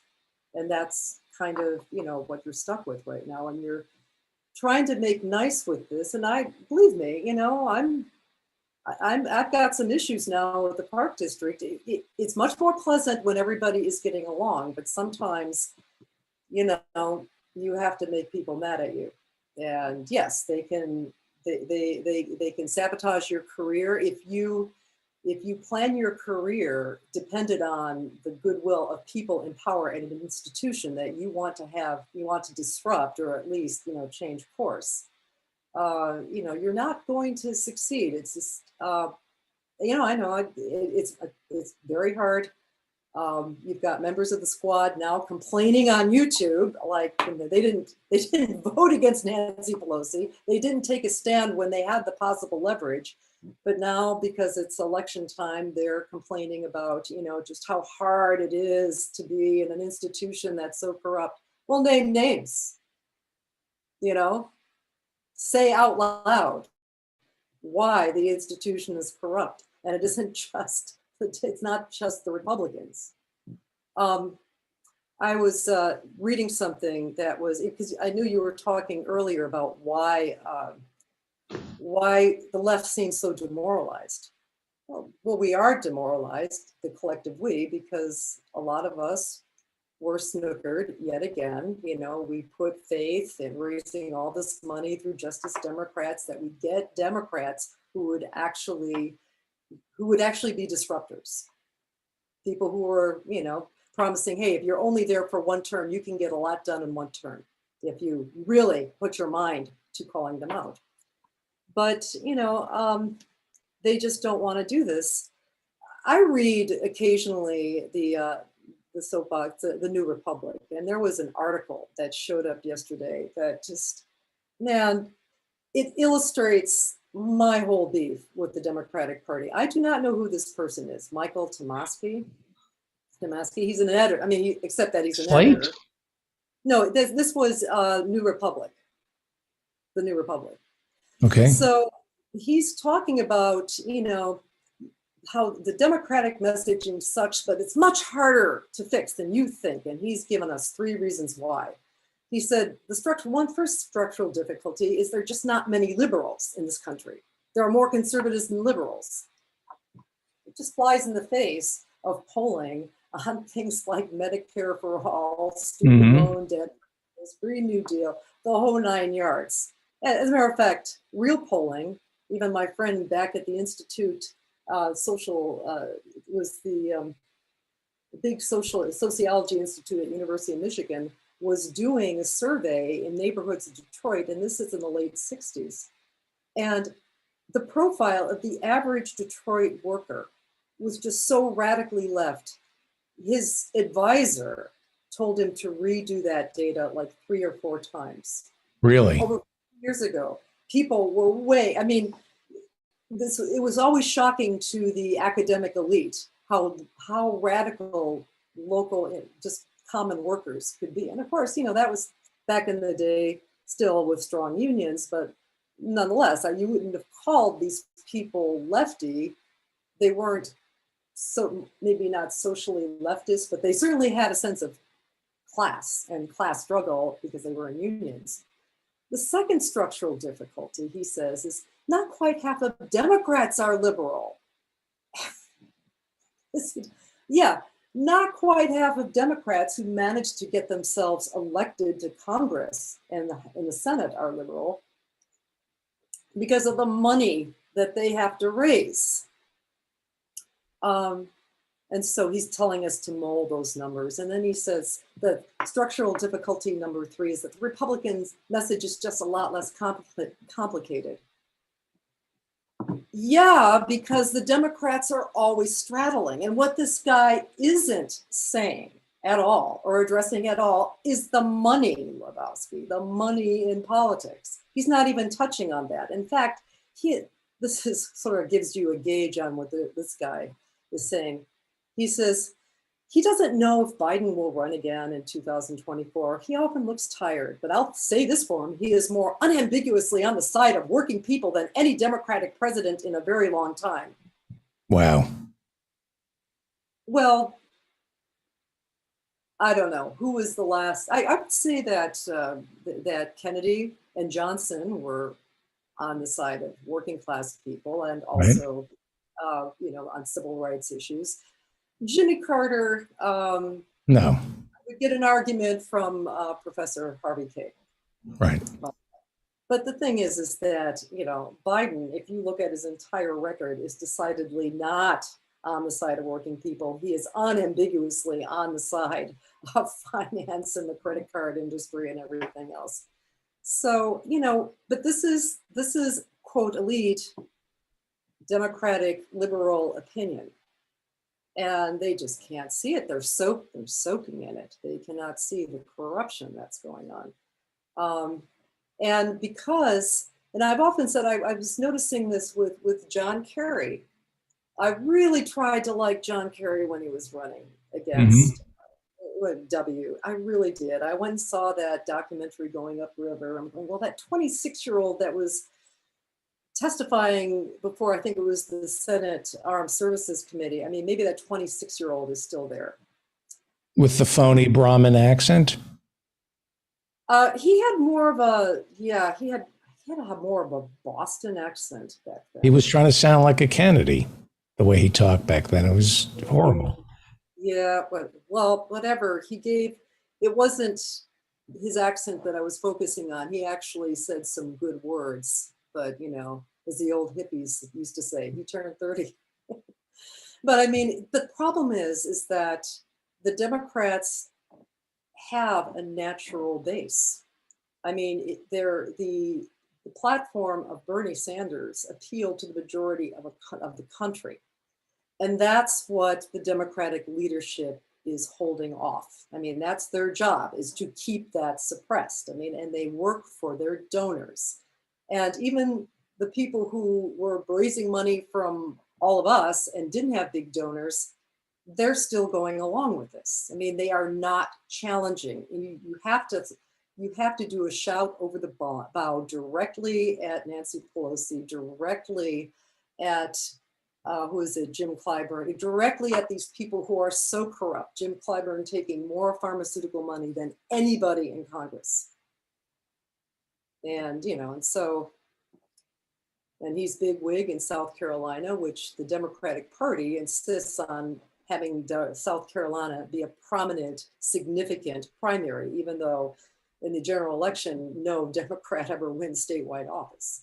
But there's a reason for it. It keeps people under control.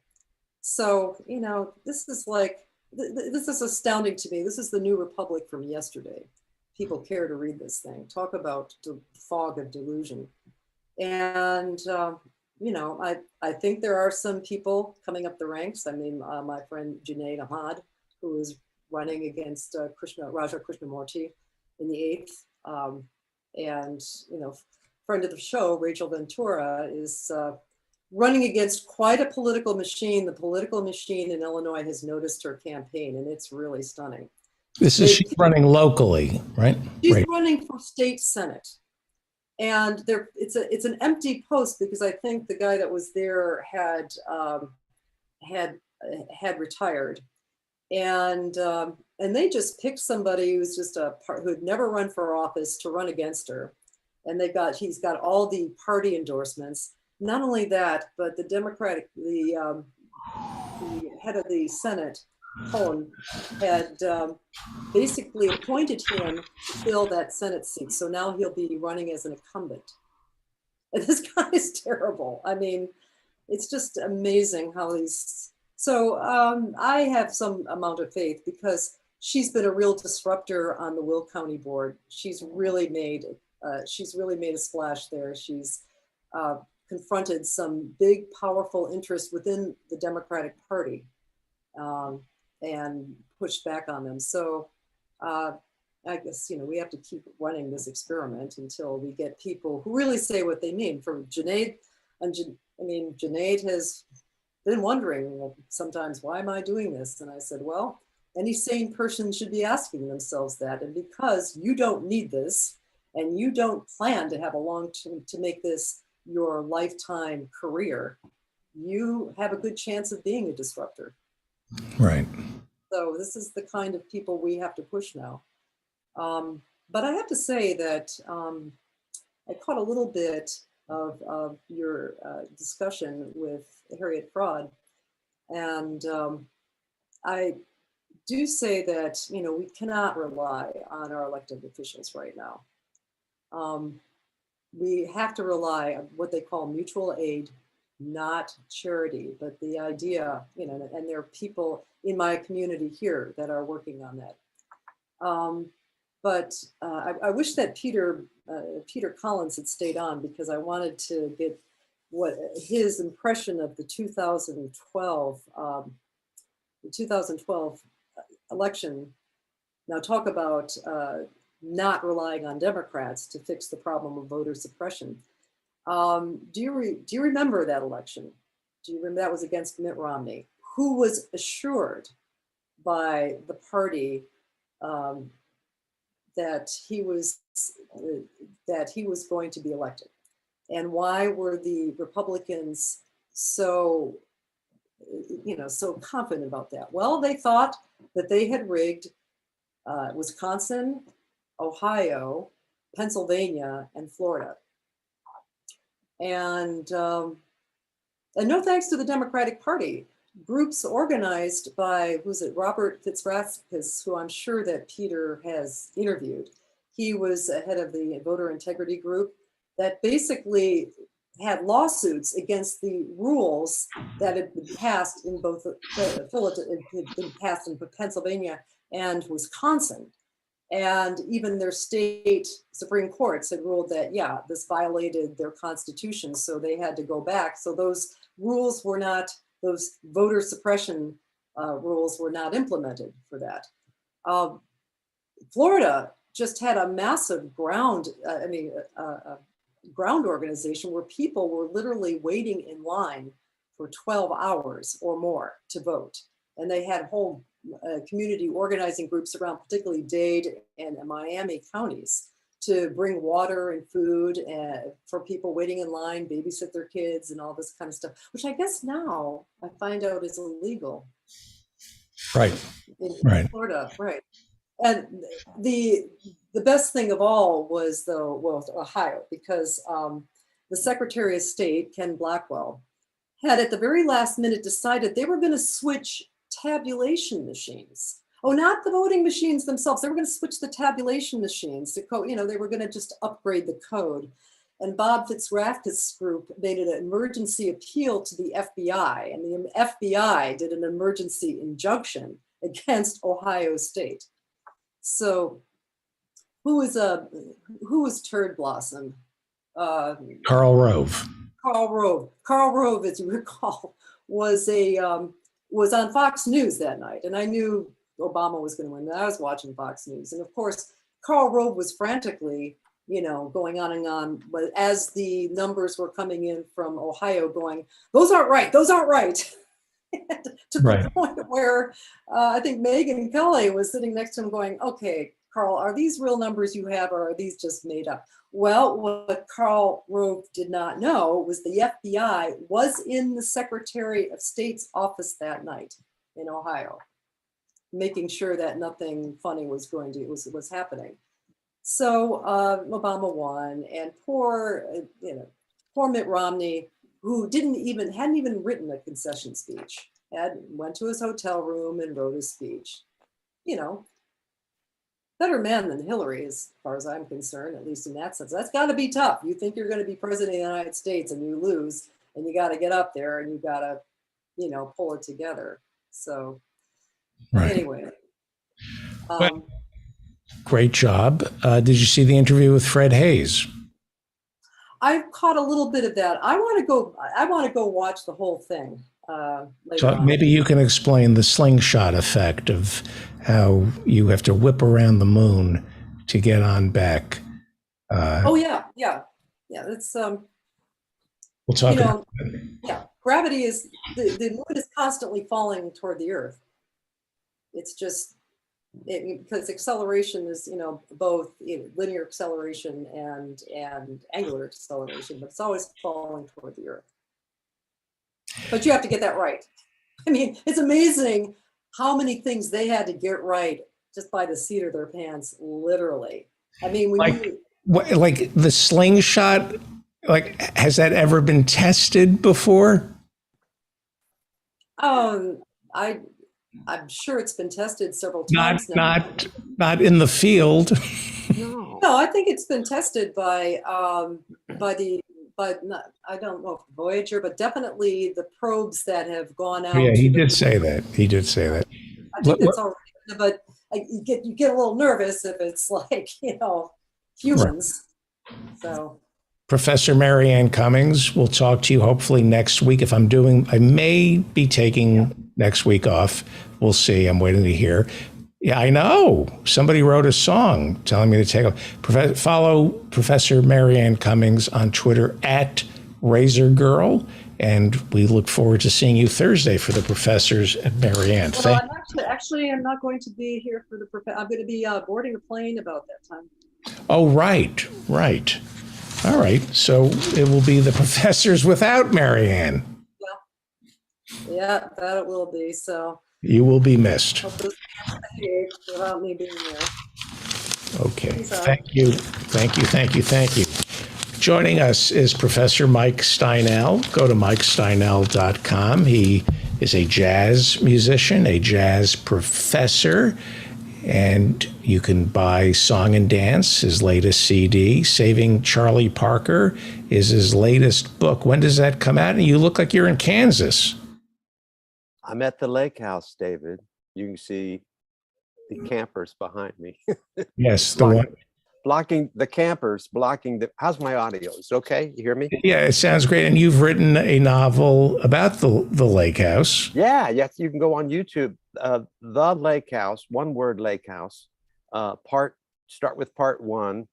And I need to change the title. We talked about it. It's because there's like 12 lake houses and some are kind of creepy. So anyway, mine's not creepy. I don't think it's creepy. Well, anyway, you said the campers. You talked about the campers behind you blocking your view. The lake, yeah, because we could see the lake if they weren't there. You can see it down there a little bit, but this is all. Those are interlopers, David.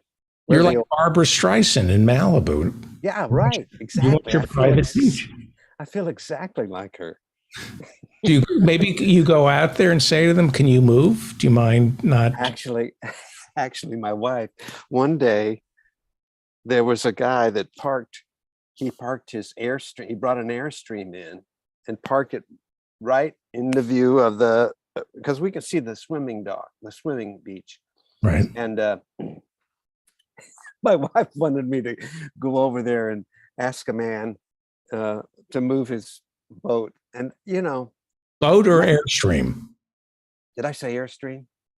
Might have been an Airstream. Might have been a boat. I can't remember. An Airstream was parked there today. That's what made me think of. That's a great country song. My wife just asked me to tell a man to move his Airstream.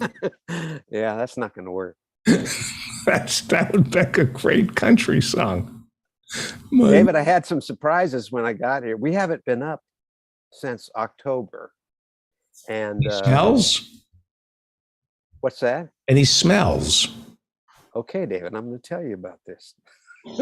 I walked in and I was checking the place, and you know that song, something died in my garage. Well, I need to redo it. Something died in Nana's room, and it's not Nana, which is good. That's a good thing. That's a good sign. That's the good part. But anyway, so yeah, and I had to. So that was last night, and I was tired, and I just kind of put it out of my mind and went into town and got a pizza. There's a service station. Casey's service station makes great pizzas. If you're traveling through Kansas and Oklahoma and Iowa, Casey's has fantastic pizzas. Anyway, so best pizza in town. So I went and got a pizza, and I came out, just put it out of my mind. But anyway, but 4 a.m. Here's the thing. I'd been listening. I drove up from Texas through Oklahoma, and I've got books on tape on, and I'm listening now to Steinbeck, who is great, fantastic. I'm listening to Grapes of Wrath, which I kind of read at one point, and we'd gotten to the part where Grandpa died. Did you read that? Do you know the book? Years ago. Okay, they finally leave Oklahoma to go to California, where you can pick an orange right off a tree, and grapes. You could and they run down your mouth, the juice. That's what I'm going to do. The only thing I don't like about Steinbeck is that when he describes everything, it's beautiful, but his dialogue, I think he did a bad turn for people in Oklahoma. I don't think they ever talked that poorly. But anyway, I'm listening. It's almost weeping at this long scene of Grandpa having a stroke. He didn't want to go. They got him drunk so they threw him on the top of this truck with mattresses, and 12 people were in this truck. And the first night out, they run across some people that are having some car trouble, and they camp with them. And then Grandpa has a stroke in their tent on the lady's quilt. That's rude. That's rude. Ma says, "I'm afraid he's ruined your quilt. I'll make it right. I'll give you one of our quilts." And then she starts stitching him up in the quilt. And she says, we had my mom died on a mattress, and the dog barked at that mattress until we threw it out. So in my mind, I'm going like, there's something dead in there, and I'm going to have to clean that whole place out to find it. I did. There was 3 mice, and one was in the bed.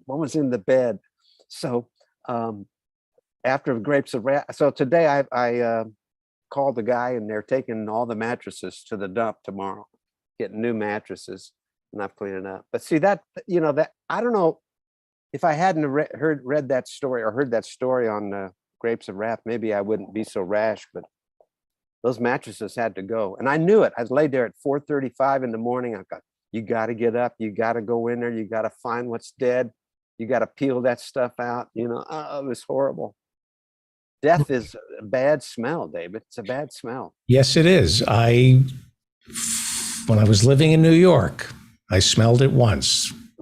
Everybody who lives in New York, there's no other smell.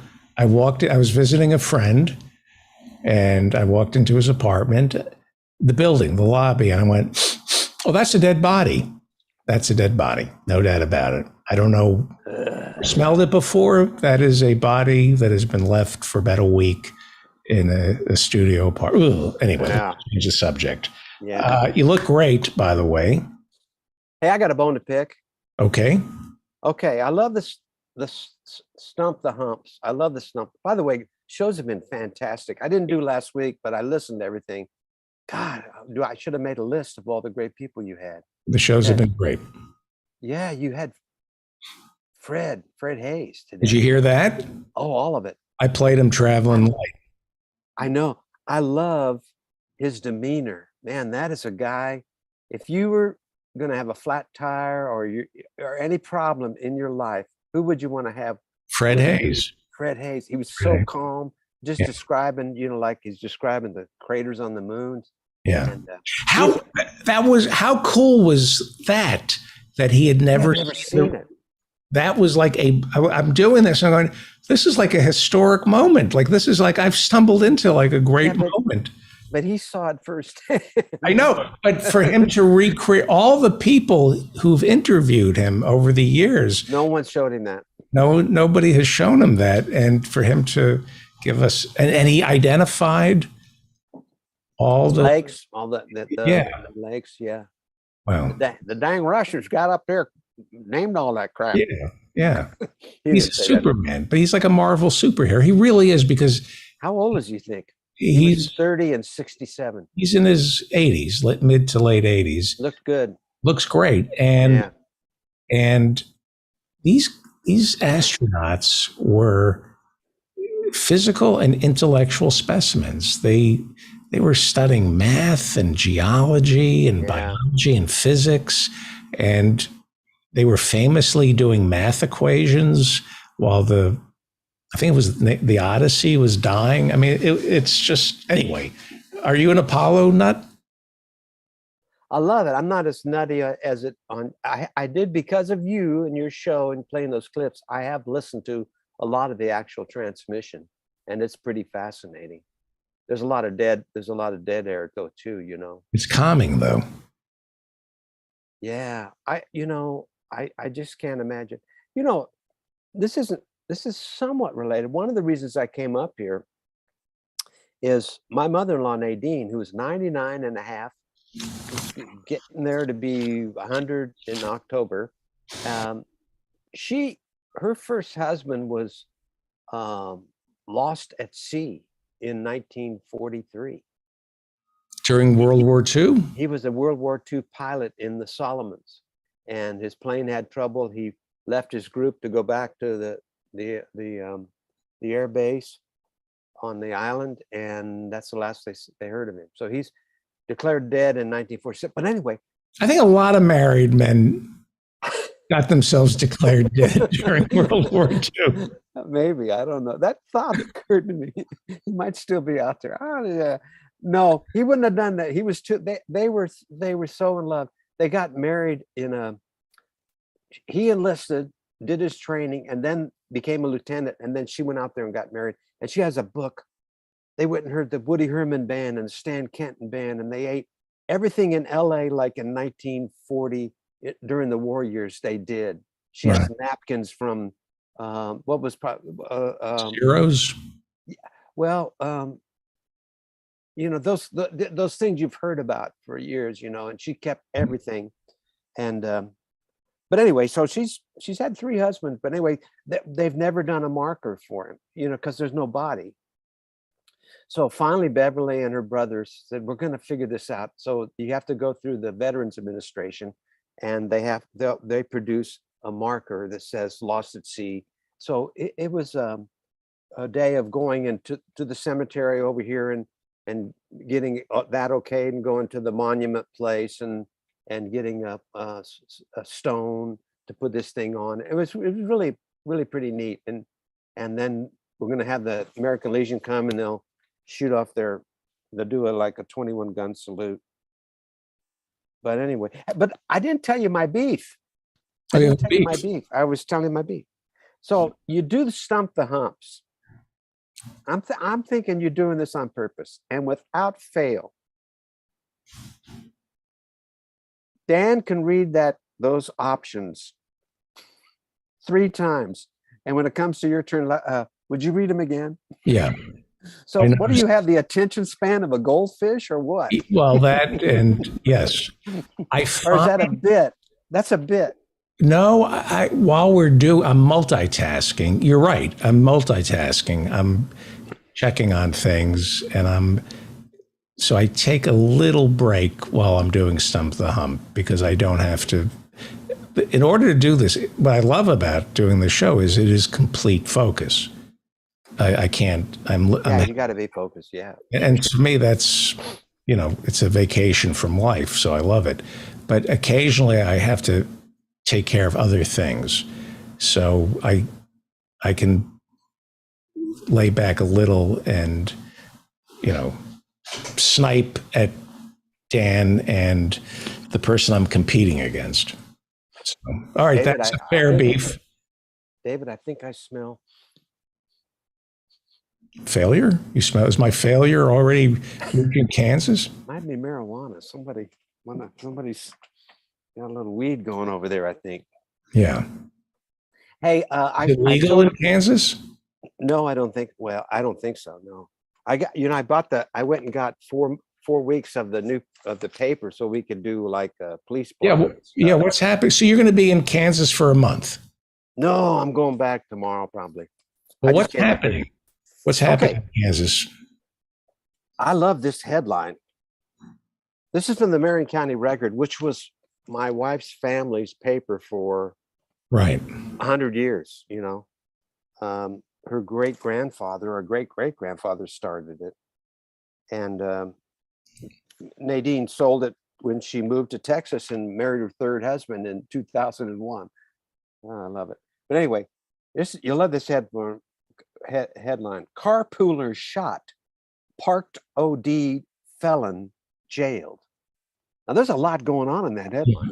The carpooler shot, parked, semicolon, parked OD'd felon. Parked OD'd felon jailed. So he was a felon who had OD'd and he's in jail. Oh. So here are the details. This is kind of creepy. This just happened right out here on the highway. A passenger in an SUV headed from Emporia, which is that way, to work in McPherson, which is that way, was shot Friday morning as a car he was riding in passed a car apparently broken down on the side of K150. A 2015 Nissan Murano, it's dark out here, with 4 people carpooling to work past a black Ford Explorer, it's a black car, no wonder, on the side of the road and heard loud bangs. A 33-year-old Emporia man seated in the right rear passenger seat in the Murano was shot in the hip. I would say he was shot in the butt. Anyway. Yeah. So then the shooting victim was taken to Newman Regional Hospital in Emporia, way back there, like 45 minutes away. Hope he wasn't losing too much blood. Deputies and troopers found no one in the Explorer. After a search, they found a 38-year-old male suspect from Milford, Kansas, lying unconscious. Milford. That's a town. Lying pretty unconscious. married women, right? What's that? A lot of pretty married moms in Milford. MILF. Oh, I go. Okay. All right. All right. Okay, good. Bada beam. Not even. He was face down in the creek. They found a gun in the creek also. So they revived him using naloxone, which is a OD drug. Right. There's a lot in the paper about methamphetamine. I asked the lady at the paper today, I said, you know, when I was growing up in this town, the paper was. Do you go visit the newsroom? Yeah, I went and bought these papers there today. At the Marion County Record, of course, yeah. You go to the publisher. Mm-hmm.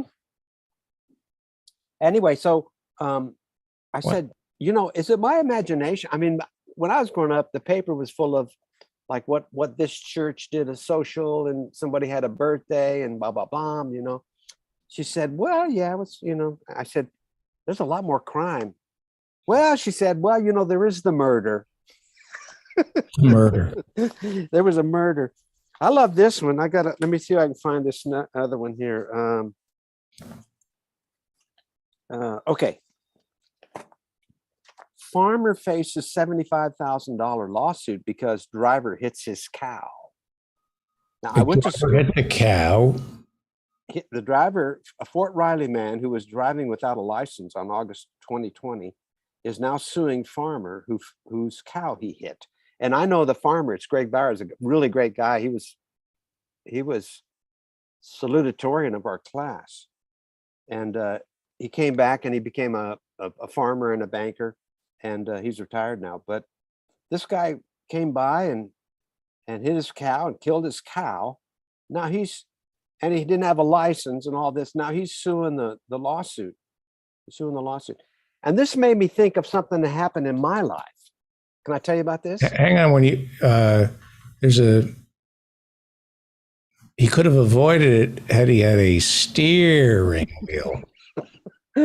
That's good, Dave. Your mind is always working. Is steer is a male? Are those bull? What is steer? It's a bull without his equipment. Right. So the joke doesn't work. He's been polled. That's the polite term. He's been polled. He's been castrated, polled. Right. He hit a cow. It's too bad there wasn't a bull in the middle of the road because the guy had a steering wheel. That's maybe a worse. That's good. That's good. Almost a joke. If you know, this is kind of what happened to me. It was a while back. We had a cat. And the cat got out, and I opened the door. The cat gets out, runs into the street, got hit by a car, killed right immediately. And I'm upset. And I go out, and the lady gets out of the car and she starts railing at me. She starts almost violently, you know, why'd you let your cat out? You know, and I'll go like, hey man, this is our cat. You know, this is my daughter's still living in the house. This is my cat. Right. You just killed my cat. And somebody in the neighborhood called. There was so much noise from this lady and the commotion. They called the police, and a police officer showed up. And then she goes, okay. And she gets out her wallet and she gives me $100. And I'm kind of, and the cop's standing there. And I'm kind of going like, what should I do? And I take the money. Good. And he turns around and gives me a ticket. For what? Selling pussy in the street.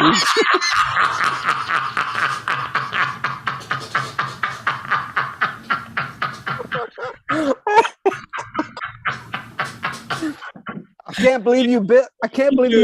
Bastard. You bastard.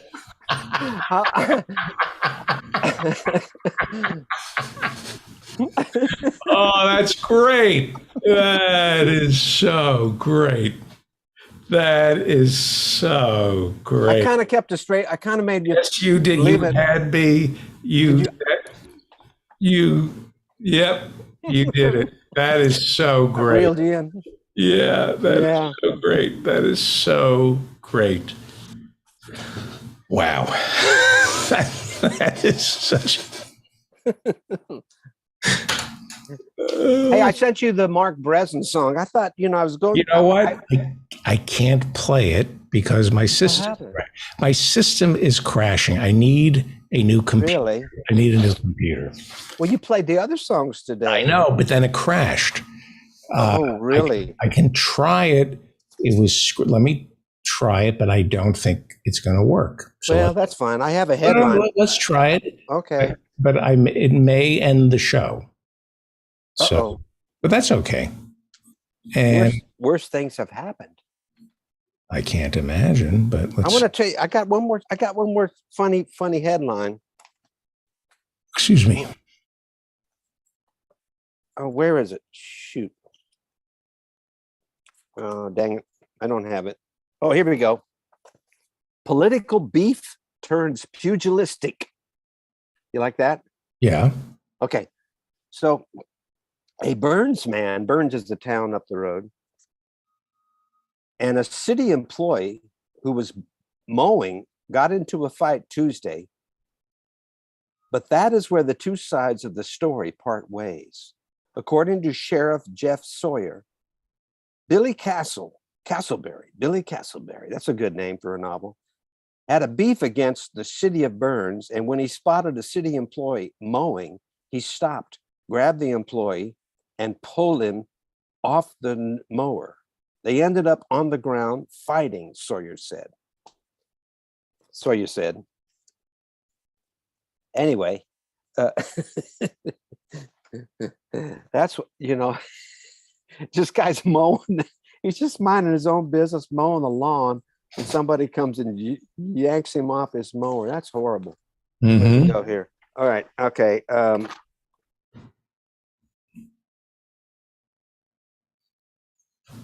Well, where the hell is it? Hang on a second. Yeah, it says page 3. Page 3. Well, I don't see it. But there's a better one there. More finger pointing than theft in a candy store caper. Hillsborough police were investigating the burglary Saturday evening at the high school ballpark concession stand. Assistant Chief Randy Brazil said officers had recovered 90% of the candy pilfered by the juvenile burglars. 4 suspects ranging in ages from 11 to 14. Wow. we're blaming each other for the burglary and the theft of another. Brazil said apparently another was involved. One story is that the group did it, and we talked to two other people who did it as a, it's dark here, I'm sorry. We're telling it that two others did it. A caller who tipped the police, I love this, they try to make the caller and then a caller tipped the police that two of her children might have been involved.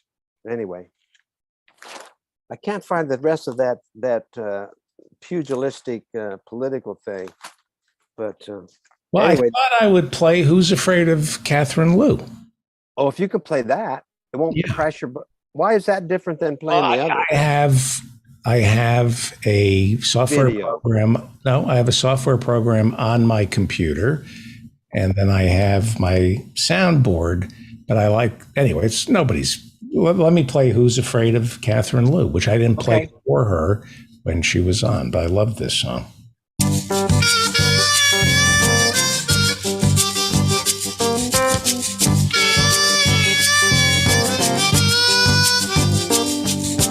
Who's afraid of Catherine Liu? I'm a little bit scared and you should be too. She's coming after us, she got our number. Keep one eye open if you want to slumber. 'Cause we're card-carrying members of the professional managerial class.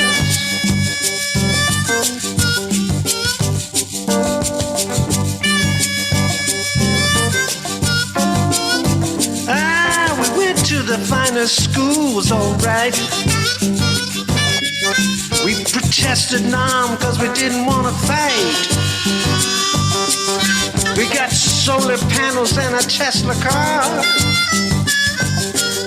But we think the Black Panthers went a bit too far. 'Cause we're card-carrying members of the professional managerial class. Managerial class.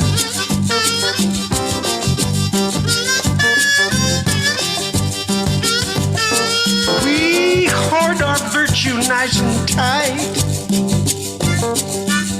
We hate everybody that's on the right. We take advice from a spiritual llama. Still got a crush on Barack Obama.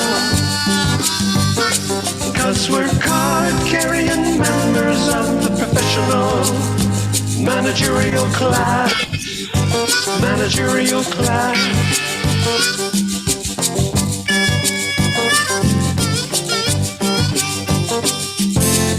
Our lifestyle is lubricious, our values are sclerotic. We're totally meretricious, we make politics erotic. We launder our reputation, we want to raise a minimum wage. As long as we can keep our vacations and we can take along our maids. 'Cause we're card-carrying members of the professional managerial class. Managerial class.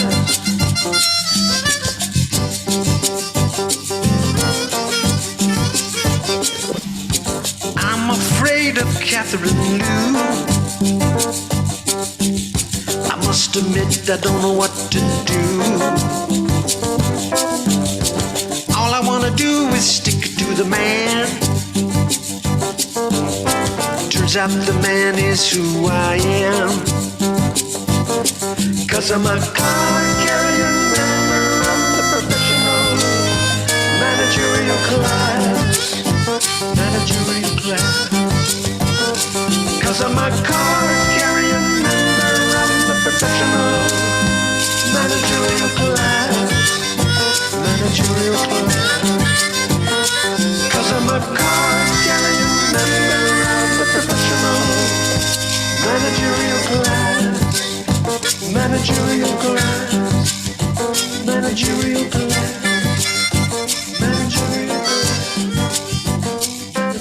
class. Mike Steinell is a jazz trumpeter, composer, educator, member of the University of North Texas Jazz Studies faculty from 1987 to 2019. He's the author of the highly acclaimed Essential Elements for Jazz Ensemble, Volumes 1 and 2, Building a Jazz Vocabulary, and his latest is Running the Changes. His latest release of music is Song and Dance, the Mike Steinell Quintet, featuring Rosanna Eckerd. You can get that on Origin Records. Go to MikeSteinell.com. His book, Saving Charlie Parker, when is that coming out, Professor? Well, I have a copy. They sent me my author's copy. Wow. It's done. And then they said 14 days after that, it goes on their website. And a couple weeks after that, it'll be, but you can mark down the week of June 8th. I'm sorry, the week of August 8th. Hey, we're going to do a book signing concert at the wine bar. I'm trying to talk the guy into doing it on Monday, August 8th. And then we will do our thing and we'll In honor of Nixon's resignation. That will be, isn't it August 8th? Yeah. Yeah. And Maybe then go ahead. I'm sorry. Then at 9, my time, 10 your time, we can go on the show and I can introduce you to my band.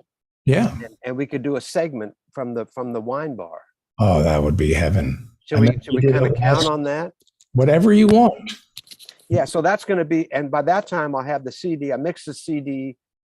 We finished up mixing the CD on Friday, and that'll come out on Rosewood Audio. And then the audio book will be done by then too. So I want everything coming out together. But I think actually people can start to order the book. I would think by next Monday. I think that you can order it on Dorrance's website. Maybe we should do like you and Ethan, maybe somebody else, like a book thing that we do together on a Saturday night to discuss. I am so jealous of Ethan. You know what he did? He wrote a book and he didn't tell anybody about it until it was done. And I'm such a, I just kind of blab about stuff, I'm glad the book's actually coming out, because there's other stuff that I said, yeah, I'm going to do this, I'm going to do that. And then it doesn't happen. And then you look like an idiot. Well, you are an inspiration because you not only tell us what you're going to do, you do it. Well, so far, we'll see. Jerry Stahl is like that. Jerry Stahl. Oh, he was great. That's another one you had on. Yeah. He was fantastic. I'm reading I, Fatty, his novel about Fatty Arbuckle. That's fantastic. That happened before. I just remember that name. Yeah. And my folks would go, "Oh, Fatty Arbuckle." It was like a scandal. And they knew what was going on, but Jerry Stahl is such a great novelist. The words jump off the page, and it's just written for people who love comedy. There's a reason Ben Stiller is going to be at the 92nd Y helping to sell the book. I mean, you read Mark Maron hired him to write on Maron. I mean, Jerry Stahl, the writing just pops, and Permanent Midnight is what he's known for, along with other books. I, Fatty is, I think he was in I think it takes place in Kansas early on. I think Fatty Arbuckle was from Kansas. I think Buster Keaton was. Yeah, they were close friends, Fatty and maybe there is a connection. Well, I need to read that. I'm gonna read that. I, Fatty. Yeah. Okay. I have to tell you something before you go. Yes, sir. I couldn't sleep last night because we were having Fred Hayes on the show. I was so excited, nervous, and afraid it wasn't going to happen. I was like a 13-year-old for the past 2 days. That was. You met your hero, and he didn't disappoint you. No, he did not. No, he did not. I was so impressed. You know what I loved about it? He's from Oklahoma. Yeah. I mean, say what you want about this part of the country, but there's a certain strength that these people, I love this. I love coming up here. I love going through Oklahoma. You know, it's always unique. It was so weird driving through Oklahoma and listen to them driving through Oklahoma on Route 66, going through these towns that I've been to, you know, and going through the panhandle of Texas and stuff. Whoa. Yeah. Rough trip going to California. Grapes of Wrath. Grapes of Wrath. Yeah. Yeah. I love you, buddy. Thank you I for. love you too. Great job. I'll be back in Texas next week. I'll have a song next week. You know, I was gonna rewrite. I was gonna punch up. I killed an organ grinder, but everything that had gone on that week. I mean, the next day after I did that was the shooting, and I thought, no, I'm not gonna write. I just didn't want to write a song about. I didn't want to about killing people. You know. Yeah, I agree. I agree. Yeah. So I'm gonna write a song about cleaning up my dead mouse. Yeah. All right, man. Thank you. Thank you. Thank you. I love you too. Thank you. I am wiped out. I really am. I had no sleep. I was nervous.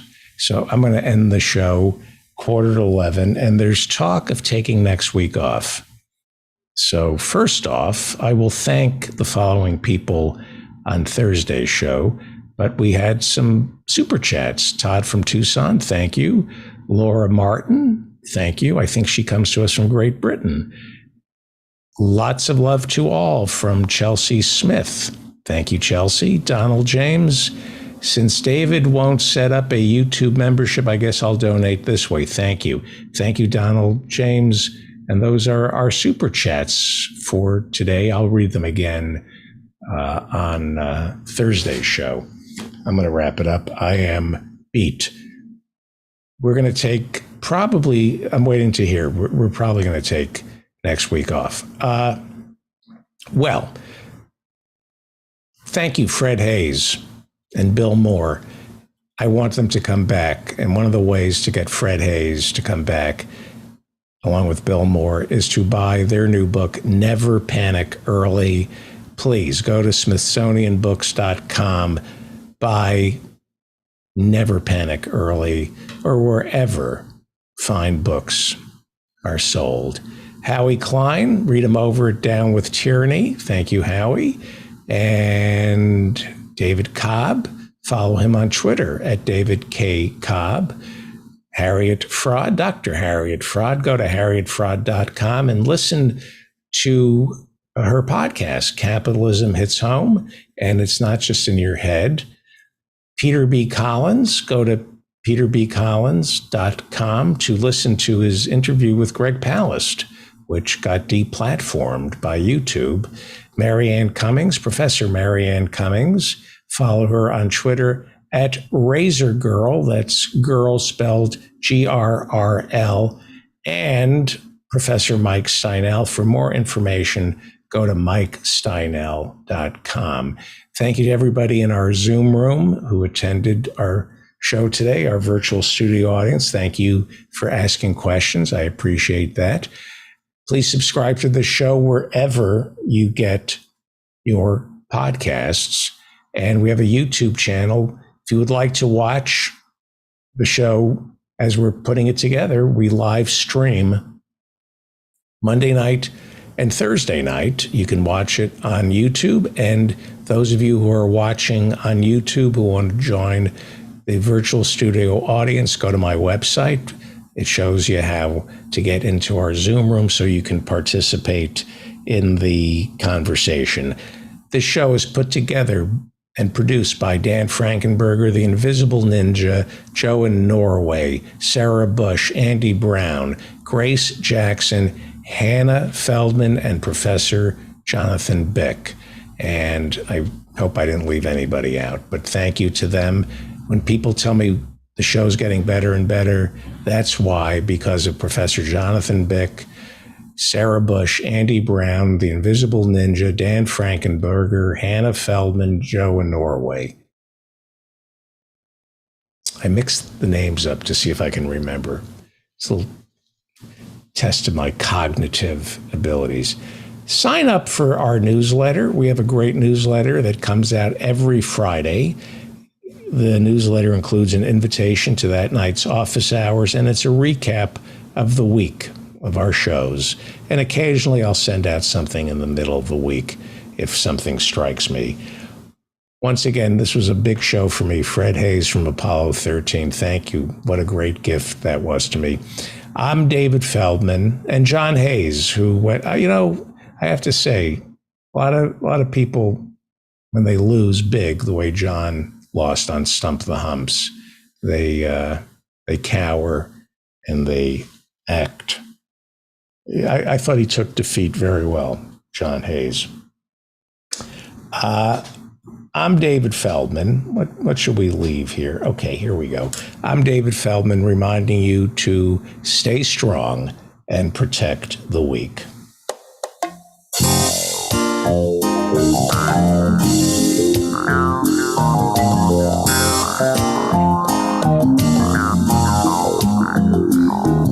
The other day there was a knock at the door. It was the FBI.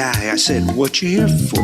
We heard about your song. We think it's seditious. I said, can we talk later? I'm doing the dishes.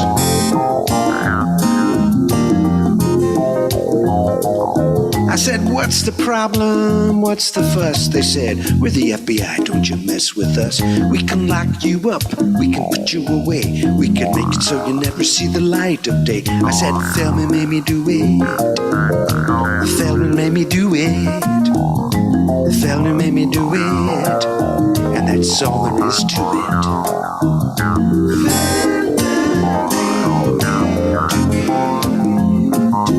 Got a text this morning from a former student. It said, we heard you on the show. You were not prudent.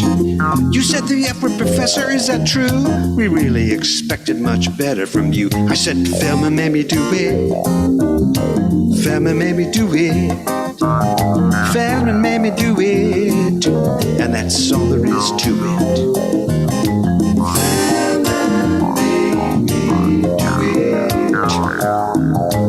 Amazon called, it was customer service. They said, we need to cut it out. You're beginning to hurt us. You made fun of our boss. You better stop now. If you don't, he'll ship you off to Mindanao. I said, Feldman made me do it. Feldman made me do it. Feldman made me do it. And that's all there is to it.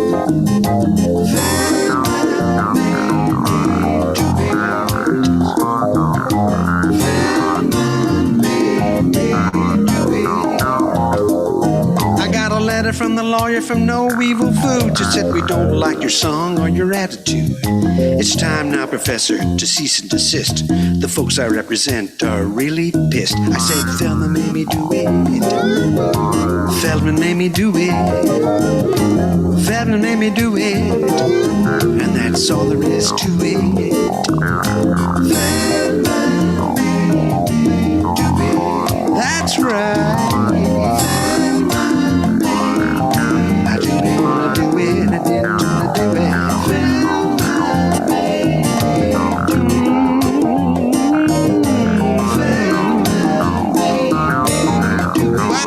Wasn't me, wasn't me.